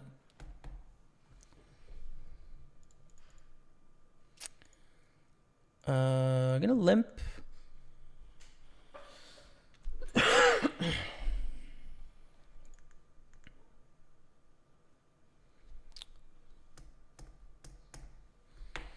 I don't know why it does that UK band. I'm not sure. When you go on break, the clock keeps running on stars. I have no idea.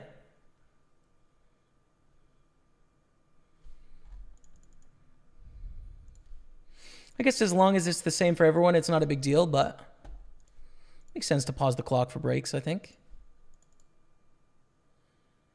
Checking the turn. We don't need to bluff. We can't value bet. We don't need to protect enough to lose our money against like a jack when we bet, or like 10s, 9s, 8s, for example. A block bet of 90,000 on the river.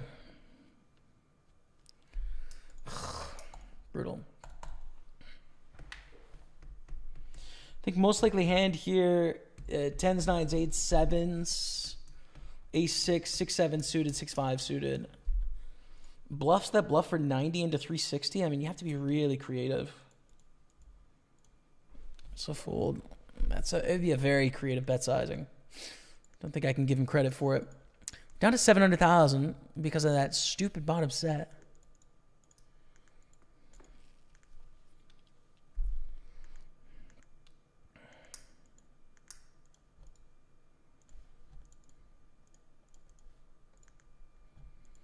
Back to limp stacks here. 6-10, just barely good enough.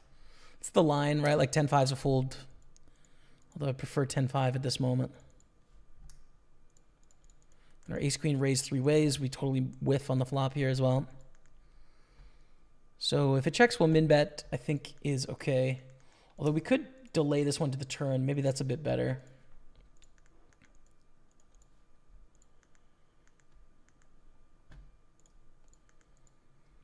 With a hand that has very little equity. I think Queen X and 10X are the bluffs here. 10 is better than Queen X. We have to have checked back flop, so it's actually, I would say, a pretty condensed bluffing range here, probably. Yeah, and I'm going to bet the river just because I don't think I have that many bluffs. Then again, check back flop and bluff turn and river. Telling a pretty convincing King X story here, I think. King Queen, King 10, King 9, King 8. All that makes sense. King 5. And bluffs are going to be Flop, check back, 10x. 10-9 bets. 10-8, 10-7, 10-6, 10-4, 10-3, 10 deuce. Some of those fold pre-flop. Yeah, it's just not that many bluffs, dude, honestly. I don't know if they're going to piece all that together, though. I mean, this is heads up. Ranges are so, like, convoluted and wide, it's difficult. But the bluff works out, which is nice. Slay bien. Thank you all for being here across the 3 streams.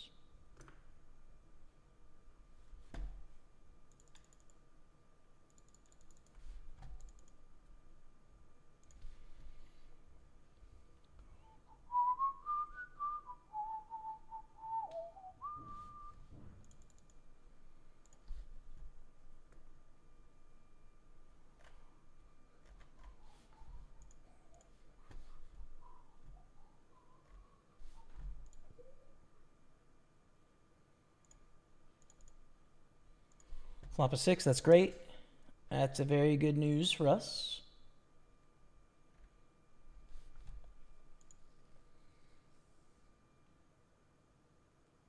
I think too thin with 6-7, but feeling okay. Turn is still going to be a call here. It's a bit of a dangerous card, I'd say. I think like, you know, like King 10, King 9, King 7, King 5, all that's going to bet flop. But still, we're beating enough here. They bet not small.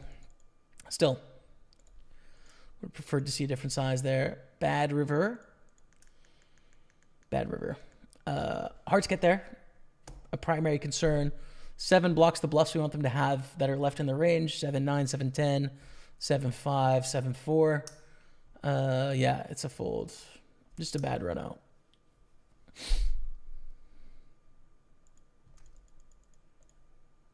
Okay. We must battle on.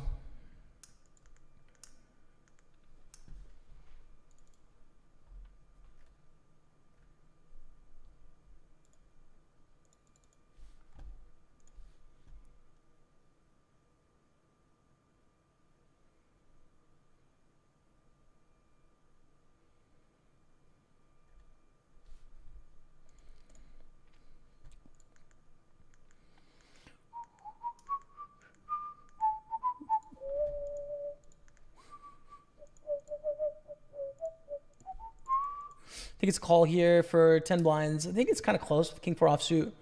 But I think fine. So yeah, we call. Good luck. King 4, King 5. Going to be a lot of chops here. Got to dodge the 5 and keep it higher than 5. That is a chop. Nice.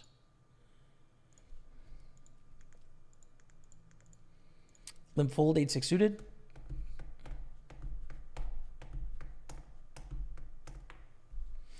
Just won 33 hyper bounty on PartyPoker for 540 bucks. Let's go.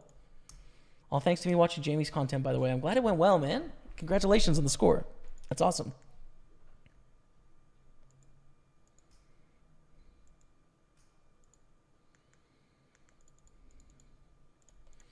Check, check. Not enough protection. Can't get more than 1 street of value, and 1 street is honestly greedy with 8-6 here, but we'll give it a go. So we'll go for a bet of 35,000.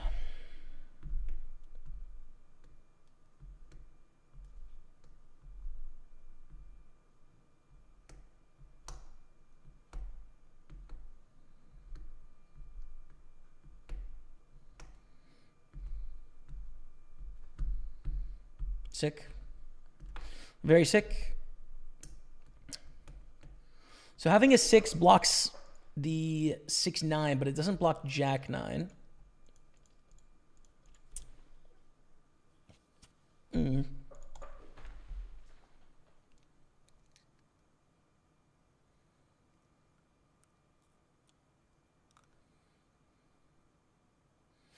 Bluffing candidates from them are going to be broadways, but a lot of those are going to shove pre given our stack size. They'll probably check back with some King Jack, some Queen Jack. Don't think I can find enough bluffs here. We'll just fold. If the 6 is a 9, I would probably call, but fold. Okay.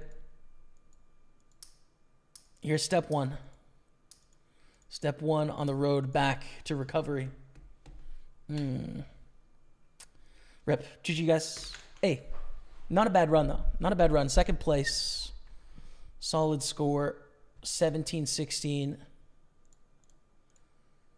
Pretty solid second place there, I'd say.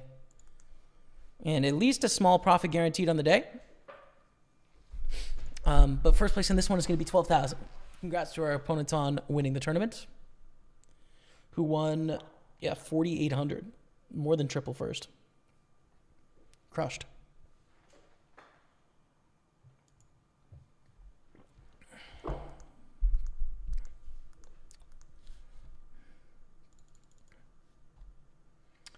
Now let's see if we can't win the 109 Sunday party.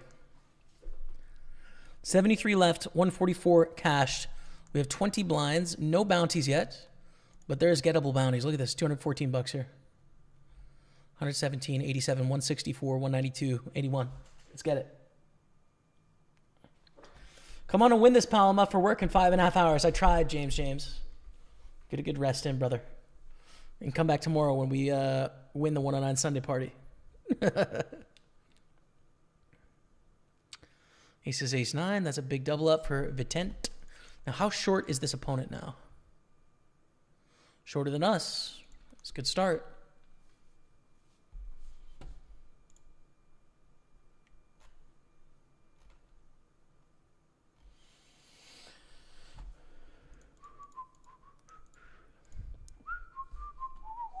A little too much to shove with Queen Jack there.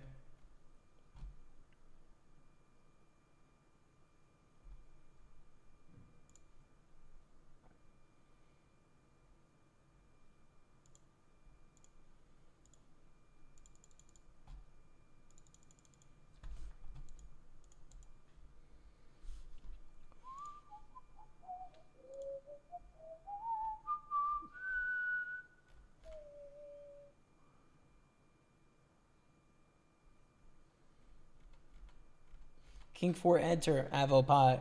Yeah. King 4, enter. True.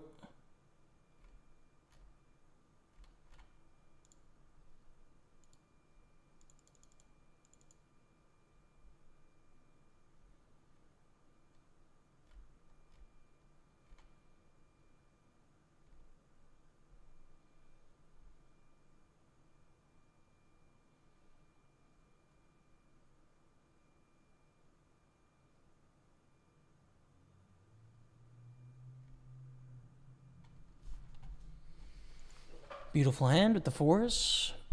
Ooh. But there's no small blind. Big blind's 30K, and we have a raise to 2.8 blinds. Let's hit a jam. With no small blind either. I think no. I think it's a fold, man. Kind of lame.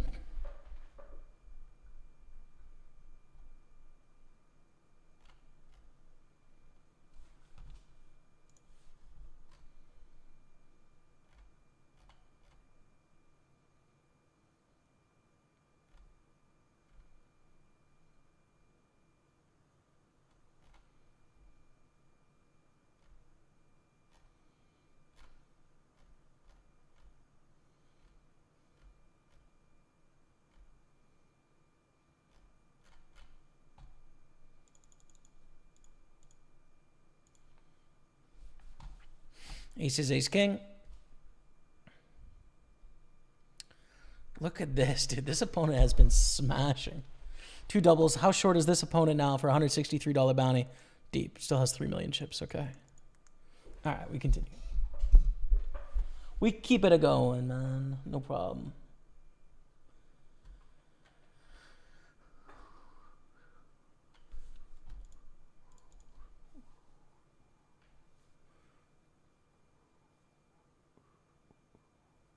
GG, Avopie, GG.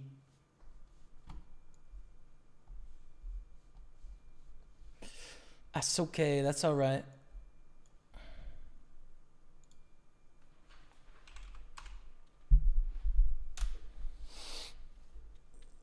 We will just win this tourney. But already a good stream, man. Already really nice. Queen 7 suited's a fold.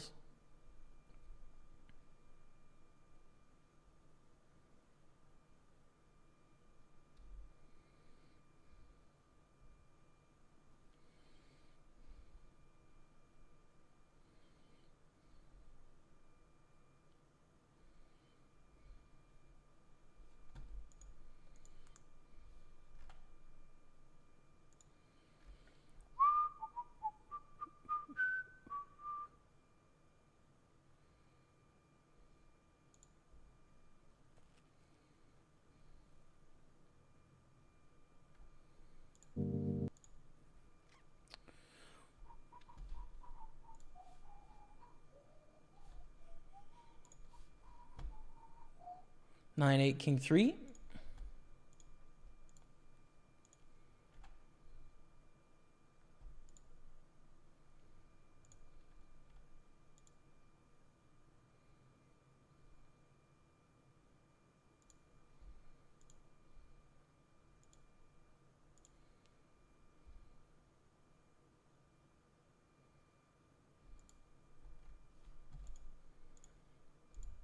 Check back. We flop at a top pair. Nice. Okay.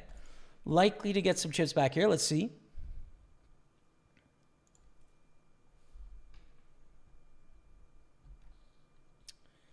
Hey, Gotti from Montreal. What's up? Gotti, congrats on your shipping the tournament. Yo, thank you very much for the sub. Can we get some love in the chat for Gotti from Montreal? What is up, my friend? Mon voisin. Gotti, thank you. Let's call again with the queen 4. I think call here. Blind versus blind, they check. Is it a bet, though? Yeah, I think we can put a bet in here. Learn to not be a nit thanks to you, man. Take advantage of tough spots with well-calculated bluffs. Can be very profitable in the long run. So true. Hail to the king, Staples. Hey, man. I'll take that. If you're going to give me that, I'll take that, dude. You get no call. That's cool. 7:30. Thanks, man.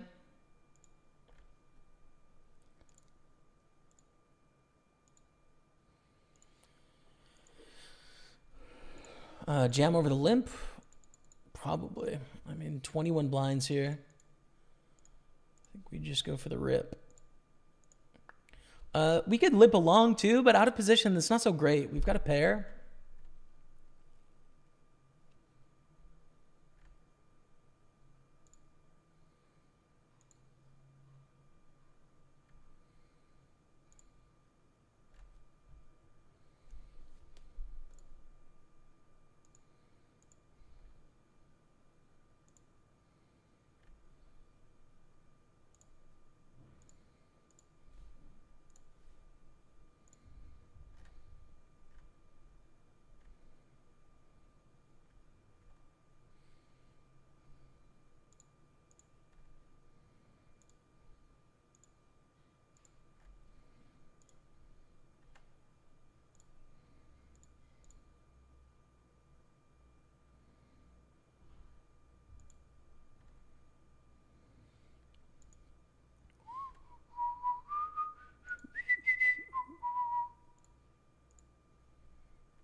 Whew, I'm tired, man. What a day.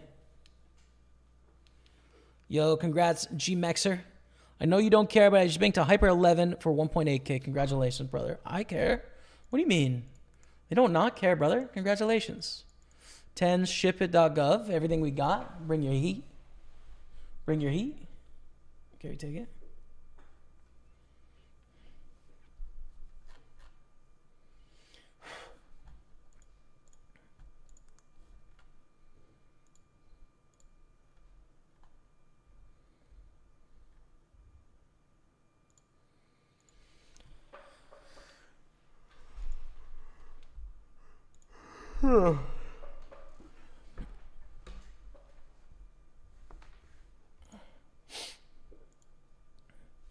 Whew, tired.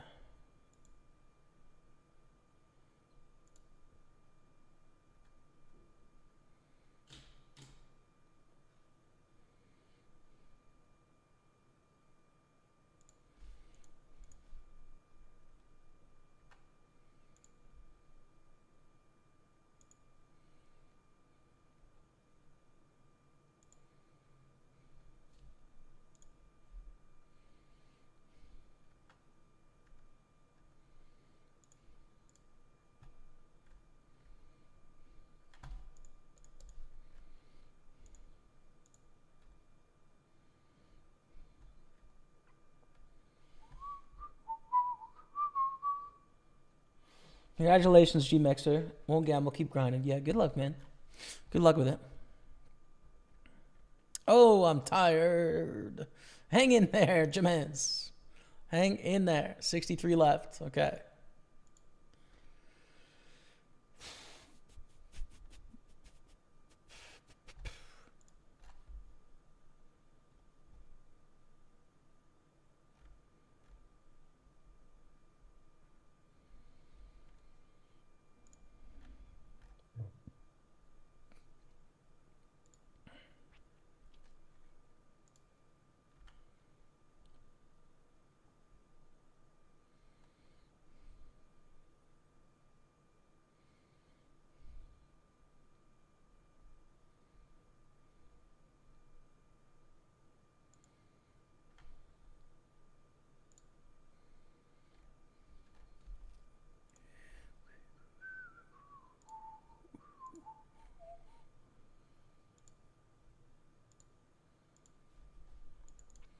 Ace king is beautiful.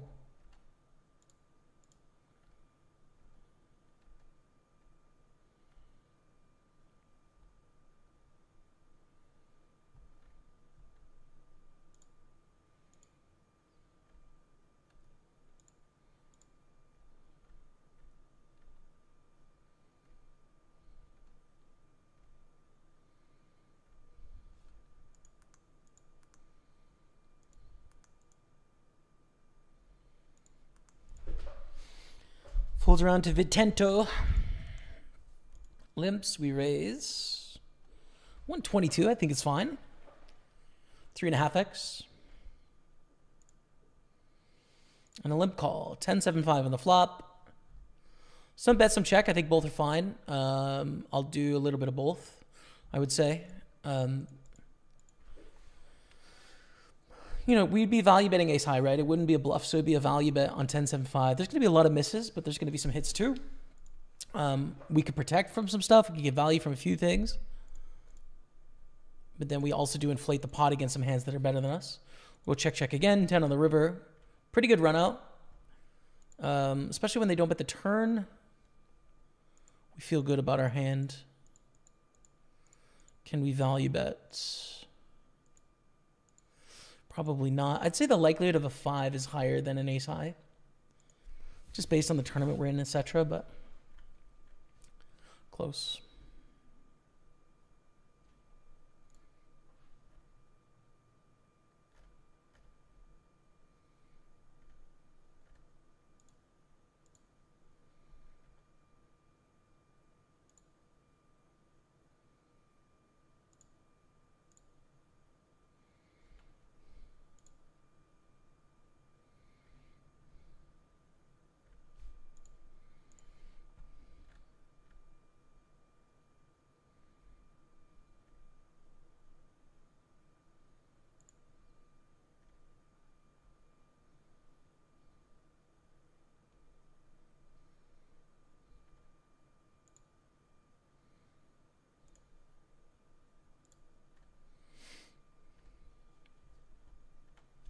Nice game. Thank you, Martin.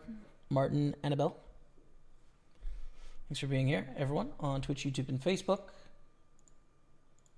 I know the Super Bowl is going on. You got a lot happening, etc. But I'm here to win the 109 Sunday party. That's my job, man.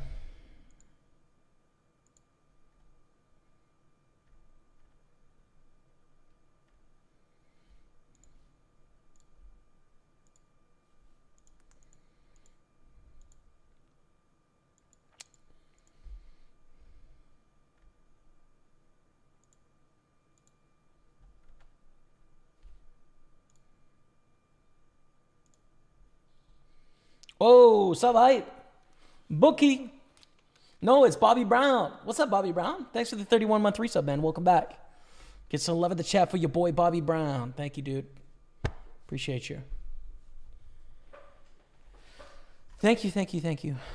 You're far too kind.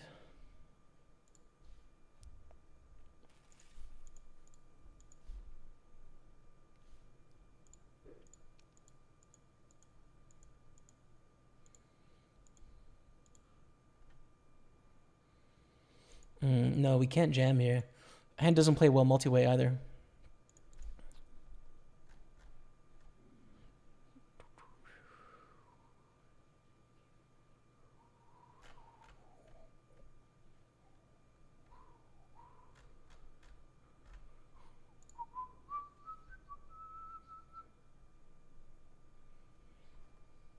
Tired 2 still grinding micros here with you though. Fun day. Cheers, Kevin.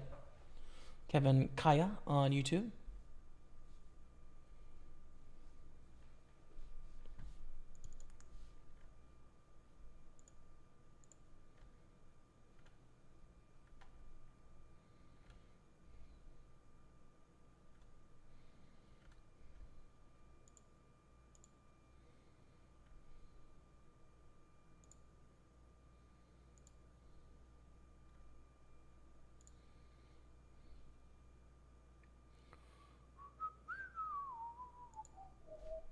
Ace King Jack 10, that's a flush for Rocky at 19,555. And onwards we roll. Deuce 3 is a fold.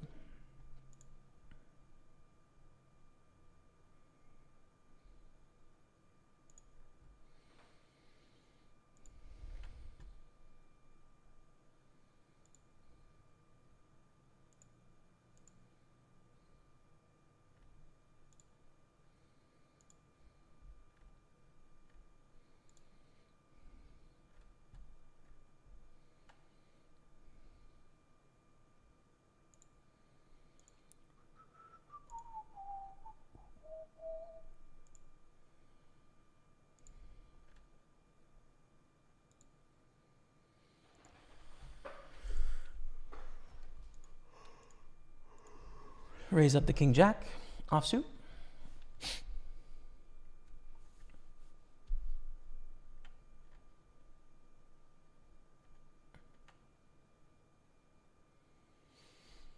And a 3-bet directly behind. King jack is not good enough to call this 3-bet. We have to just fold and move on. Wait for a better spot. So we'll do just that.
Okay, 5-4 in the big blind. We're going to call the min raise. Kind of an interesting flop, right? We have a gutter. We have a bad flush draw. But there's a lot of money in the middle. So we're definitely going to call for at least 60,000 here. I don't think raise is a great option. So we'll just call. Turn is an 8. Now we have to hope for the check here. And decide if we want to bluff or not. What's up, Luke Sparks on Facebook? Love your streams. Thanks, man.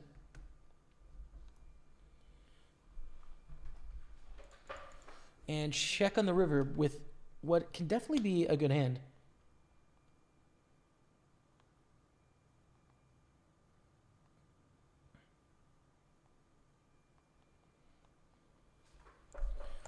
Definitely call for 80,000. I mean, we're getting a great price. We're calling with any club for sure on the river for 80,000. There's no question.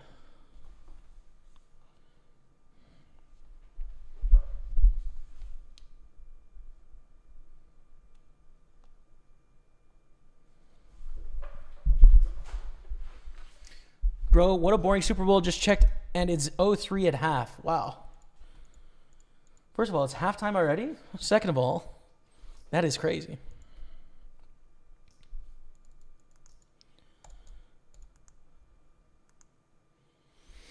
So the game is not breaking out yet. It's okay. There's still half game here. Half game. Maybe the second half heats up, but welcome if you're tuning in instead of watching the halftime. We are 47 to 55 here. 185 cash, no bounties yet. First place will be about $12,000. And trying to make it all the way. Trying to go the distance.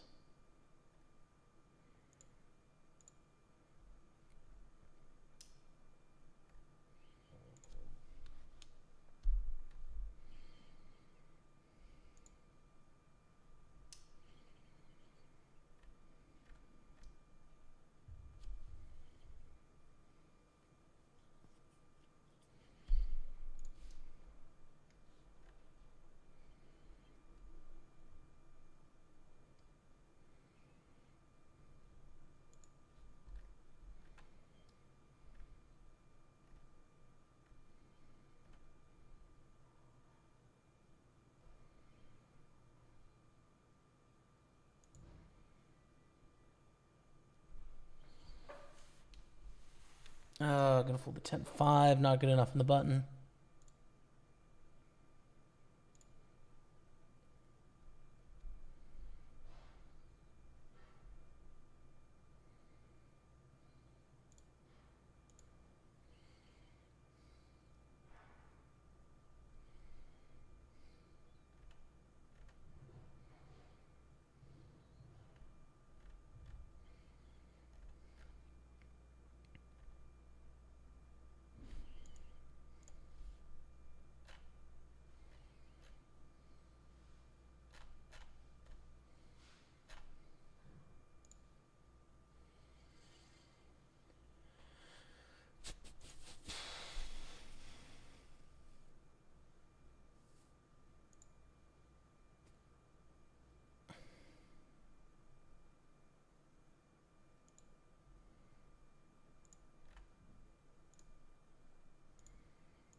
Ace Jack, Ace King.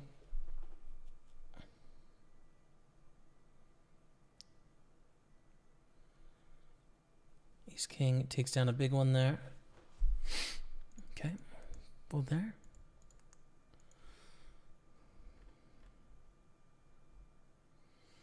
Usher on the halftime show, yes, true.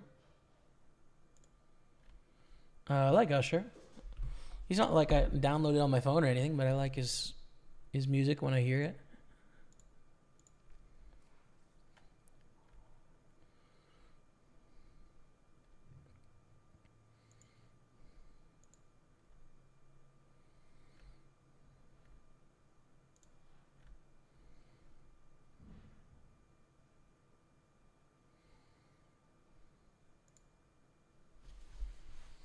Hello, Andromeda. Andromeda versus Milky Way. How are you? Sup for me? We just got one tournament left, dude. It's been a nice, solid, grindy stream today. Solid 7 hours in, and we're just trying to take it the distance with this 109 Sunday party. So it's been fun, man. How about yourself? What are you up to? Ooh, 12 blinds here. Ooh, cover this stack as well. Close to a jam. I think I'm going to go for it, especially covering this stack. It's really close, right? Like King Jack is obvious. King 9 is an obvious fold. King 10 is like, I don't know. It may change. Like we're shoving through 4 basically, right? This stack is kind of irrelevant what they do, whether they call or fold. So let's see.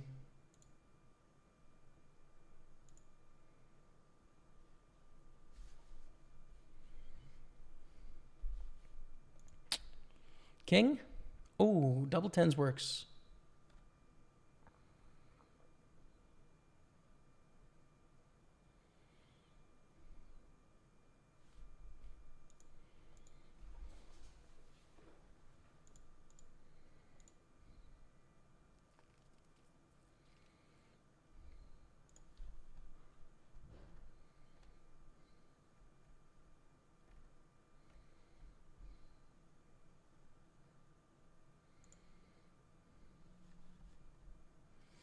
What do you typically do with tens on an ace king seven flop?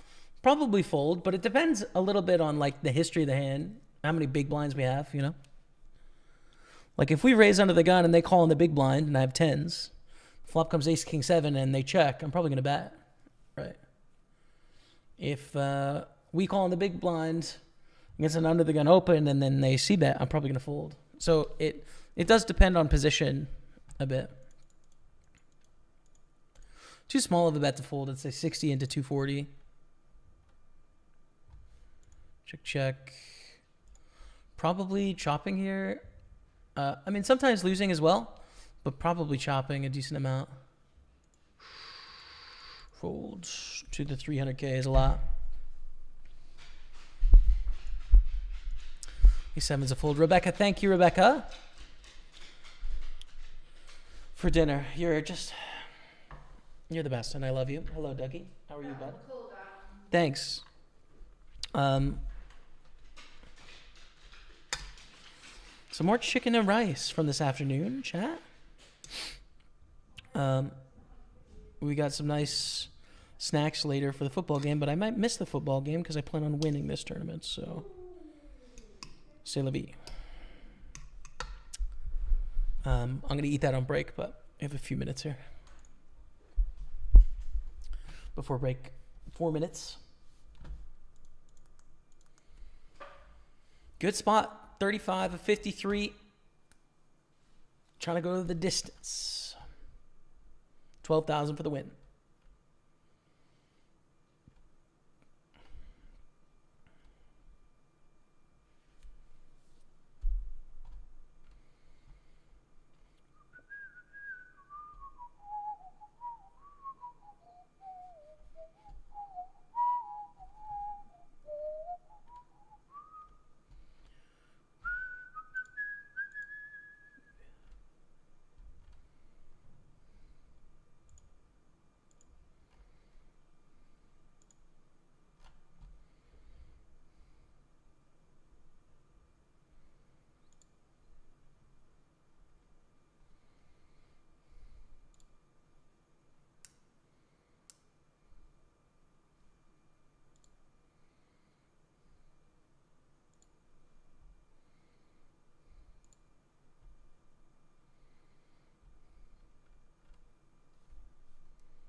All in there, we fold.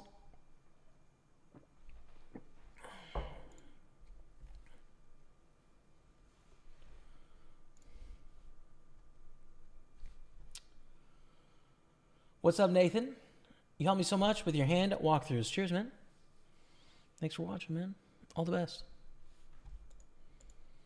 Ace 5 is definitely playable, but it depends on from where we get a raise. And in this early position, it's too strong. It's not going to be a profitable play. Could have played against the button. Honestly, probably only button and small blind. The rest of the positions, I don't think we could do anything.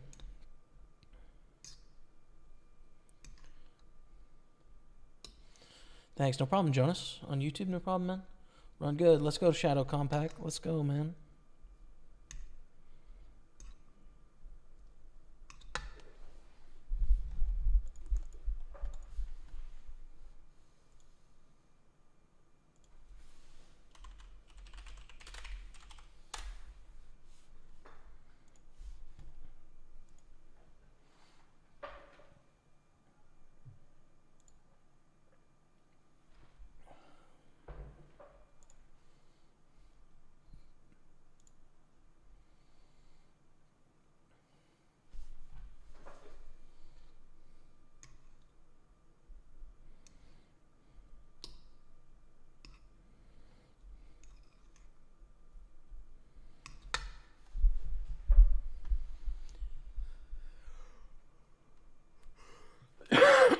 Excuse me.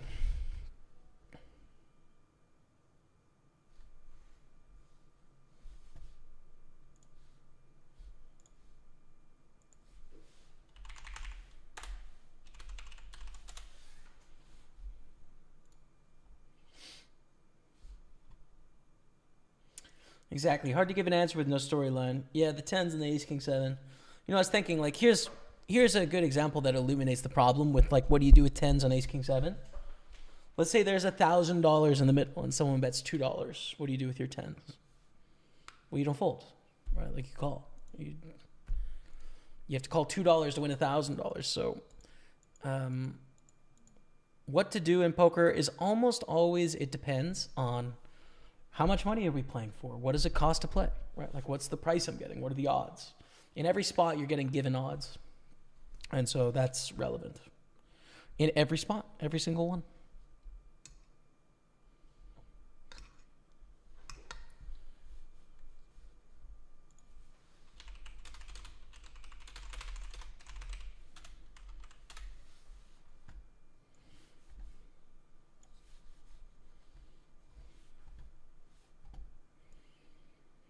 Okay, $96 bounty in play here. Couple big pots going, 51 lefts. Pair of fives beats the other opponent, but they survive. So 2 very gettable bounties when we come back. Quick 5-minute break. I'm going to have some dinner, and we run deep in the 109 Sunday party. Stay with me on Twitch, YouTube, and Facebook. Be right back. Ace on the third. Just don't bet 2/3 here, right? Like, if you just bet a normal size, it's fine. We can block, but it's a big question to ask if we can get paid by a middling hand. And the hand I'm most worried about here is king queen. I think ace high should mostly check back on the flop anyways. So we should call, because this hand doesn't make a lot of sense, right? Betting half pot on this river when it checks back turn. Ace 8 is no comment. I think I have the coolest piece of poker software you've ever seen today. It is called Hybrid Poker. Brand new piece of poker learning software where you test your score against myself, against Daniel Negreanu, against Bill Perkins, and see how you score against the 3 of us, as well as other poker players as well. But Hybrid Poker learns about you, the player, this is really cool. As Hybrid Poker gets to know you, it's going to tell you what to work on. There's a link to the IQ test down below. Try it for free. I think you'll like it. So try it out. 13.3 8-handed. Raise, I guess. It's close to just an open jam, but I think a little bit too much to want to do it. I think it'll be a raise fold. Or go with post flop, right? Like, that's possible too. And we get 3-bet directly behind for a min raise. 4.3 to 1, 20%. I think we just peel here and play post flop. Not a thing I expected to have happen, but nonetheless, here we are. And check fold.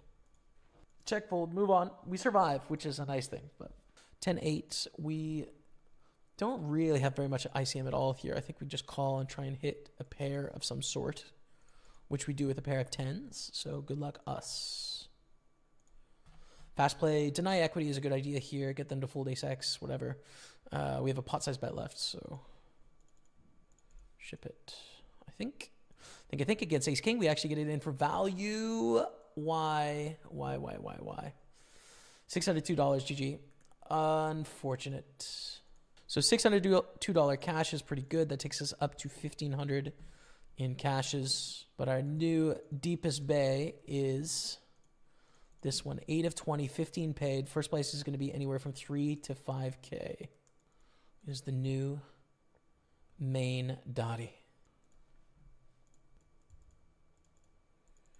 We're going to go all in here as well.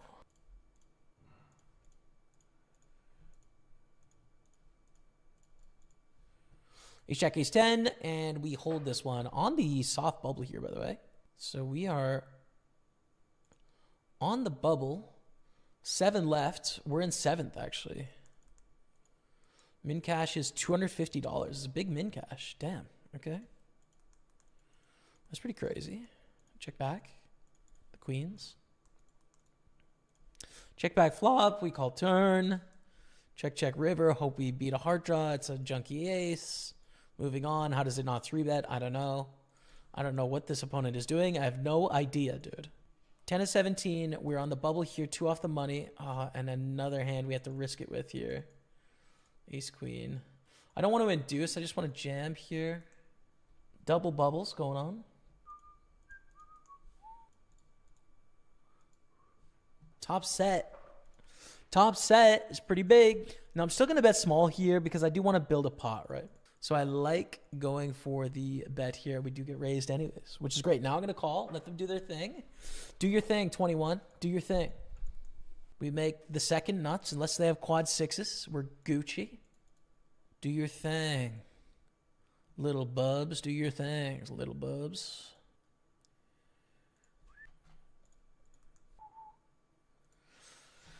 Take it down, 78,000, that's fine. We are going to 3-bet here. We are on the bubble, but I think good enough hand, especially with this 87.50 bounty. If we lose an all-in, we can still survive. We're not the shortest stack, even if we lose an all-in here against oh no, but hopefully they just fold, which is fine. They get it in, okay, let's win a pot. If not, well then let's find our way to make it into the money and let IRN pass to bust, you know, on the pure bubble here. Okay, we flop top pair, so not really bluffing anymore. Not that we were bluffing pre-flop, but like, you know, it's a strong range raising on the bubble and then calling a 3-bet. It's a pretty strong range here. Take it down. But we have a big stack raise. This is just a flat here. We don't want to risk it by getting it in pre on the bubble here. So we go 3 ways to the flop, which is fine. We're going to go for a small bet here. A great thing to do in position, right? Like if they check raise and then they call, we can get it out of the... Well, that would actually be quite awkward, but go for a small bet. Because the check raise is tough, but we probably call and then full turn, I would think, right? Like probably not worth stacking off in the bubble when their range contains some aces, kings, queens, and they're going to be trying to squeeze this player in the middle. So we do get check raise, we call, and then face the tough spot in the turn here, you know? I think that's fine. King in the turn. Makes it a lot easier. Pretty small, but yeah, I think we have to fold. Ace King's going to be a jam here. We are pure bubble risking it, but we do have the shortest stack of the big blind, which is a nice kind of bonus here. So the most likely to call us is actually shorter than us. We don't bust if we lose the all-in against them. Ace King, Queen 10. Hold it. Basically for the min cash here. We got to dodge a lot. We're going to bubble, unfortunately. We might bubble this one too, but Ace King suited is quite good. We might go for...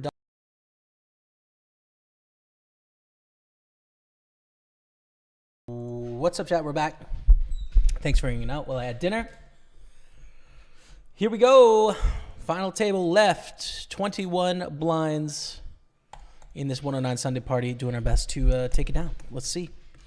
$12,000 for the win. Double dosage of chicken and rice. Delicious. Absolutely delicious.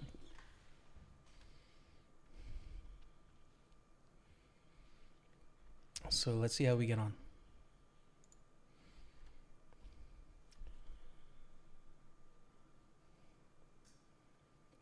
Thanks, Nathan. Won't keep pivoting your wall here, but another kudos for you interacting well and so often with your viewers. Of course, man. I enjoy it. It's nice. It makes it easy when there's lots to talk about. What do we do with ace-5 suited here? I don't think shoving all in is very good. I think it's too many chips in too bad of a position. So can we 3-bet fold, right, is the only question. I don't think so. I think we have to fold.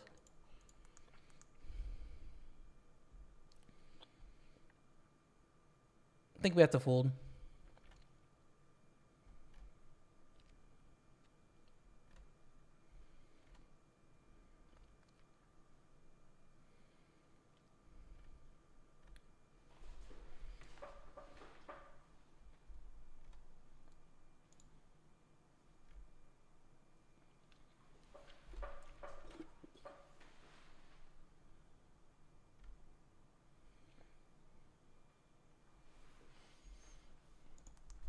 Ace Jack 2s.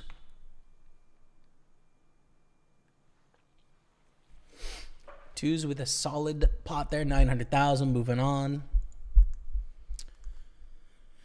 And a very gettable bounty, 87.50. I mean, it's embarrassing to have no bounty. We might be the only one left in the tournament with no bounty. That's confirmed. We are the only one left without a bounty. So give me something here, dude, please.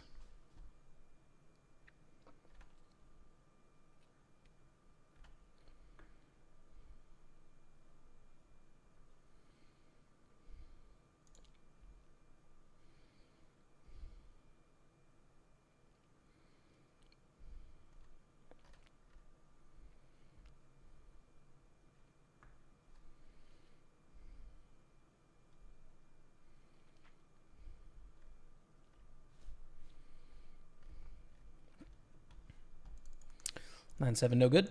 We fold. How's the halftime show if anyone's watching?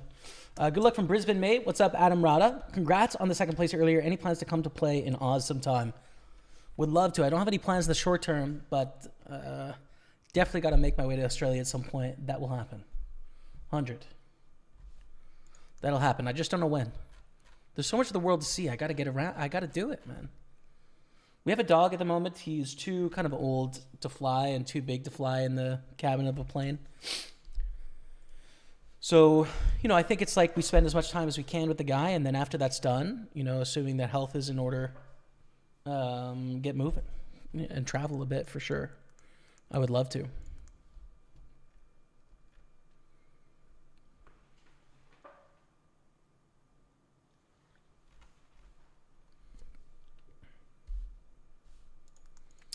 All in for 4 blinds and a call here. I think reshove for sure. The 87.50 bounty. This opponent with a big stack is going to be really wide. It's just a gamble spot. Good luck. Ace 97. No 4, no 7. I think we got it, yeah?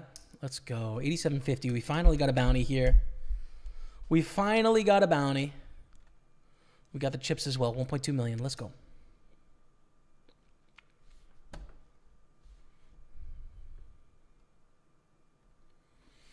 Pretty close with ace 6 suited, I'd say. Folding now.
For the 10-9.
Cheers, Jal. Cheers, man. Yeah.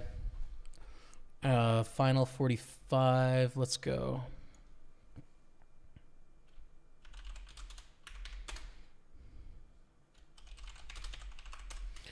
Sunday party. There we go. Sweet. Thank you. Queen 5's to fold.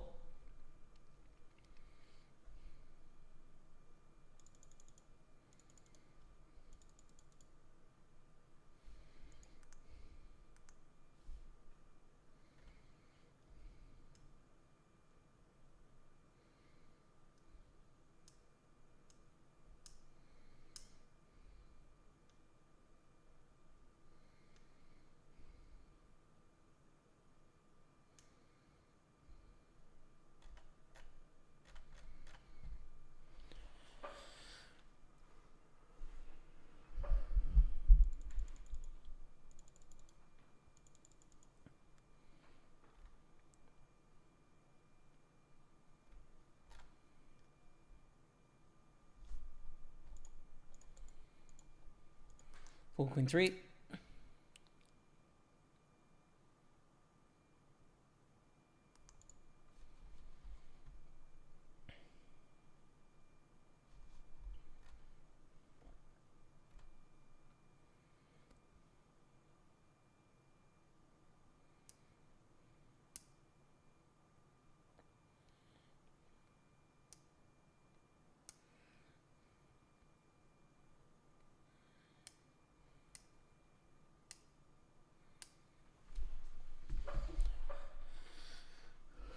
Asking you will perceive. I guess so. I guess that's how it works, eh?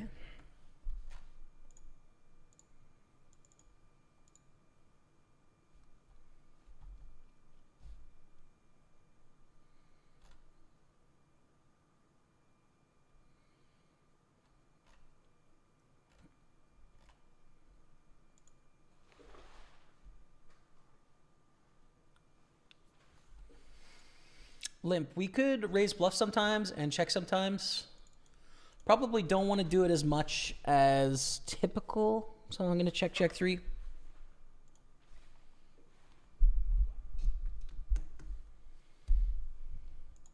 Ace 3 is reasonable, but we need it to fold to... I don't think we can call the all-in here. Honestly, it has to fold to us to play this hand, I think. And under the gun raises, so we are out of the way.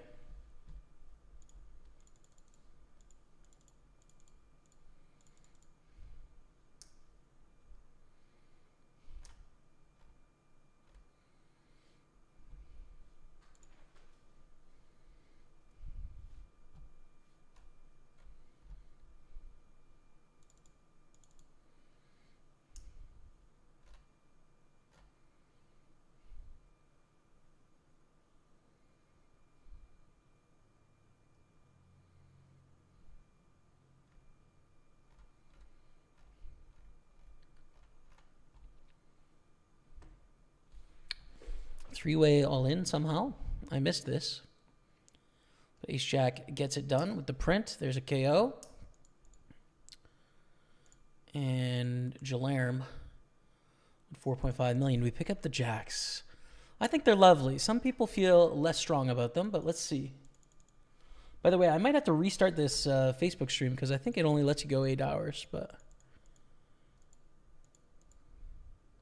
Ship it with the JJ.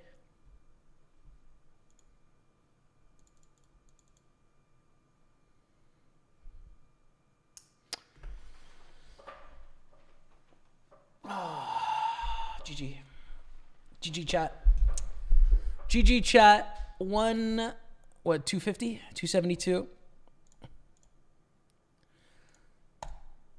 We made $200 today. It's not what we wanted. You know, it's over 20 an hour. It's fine, but it wasn't our first choice. So close to big scores.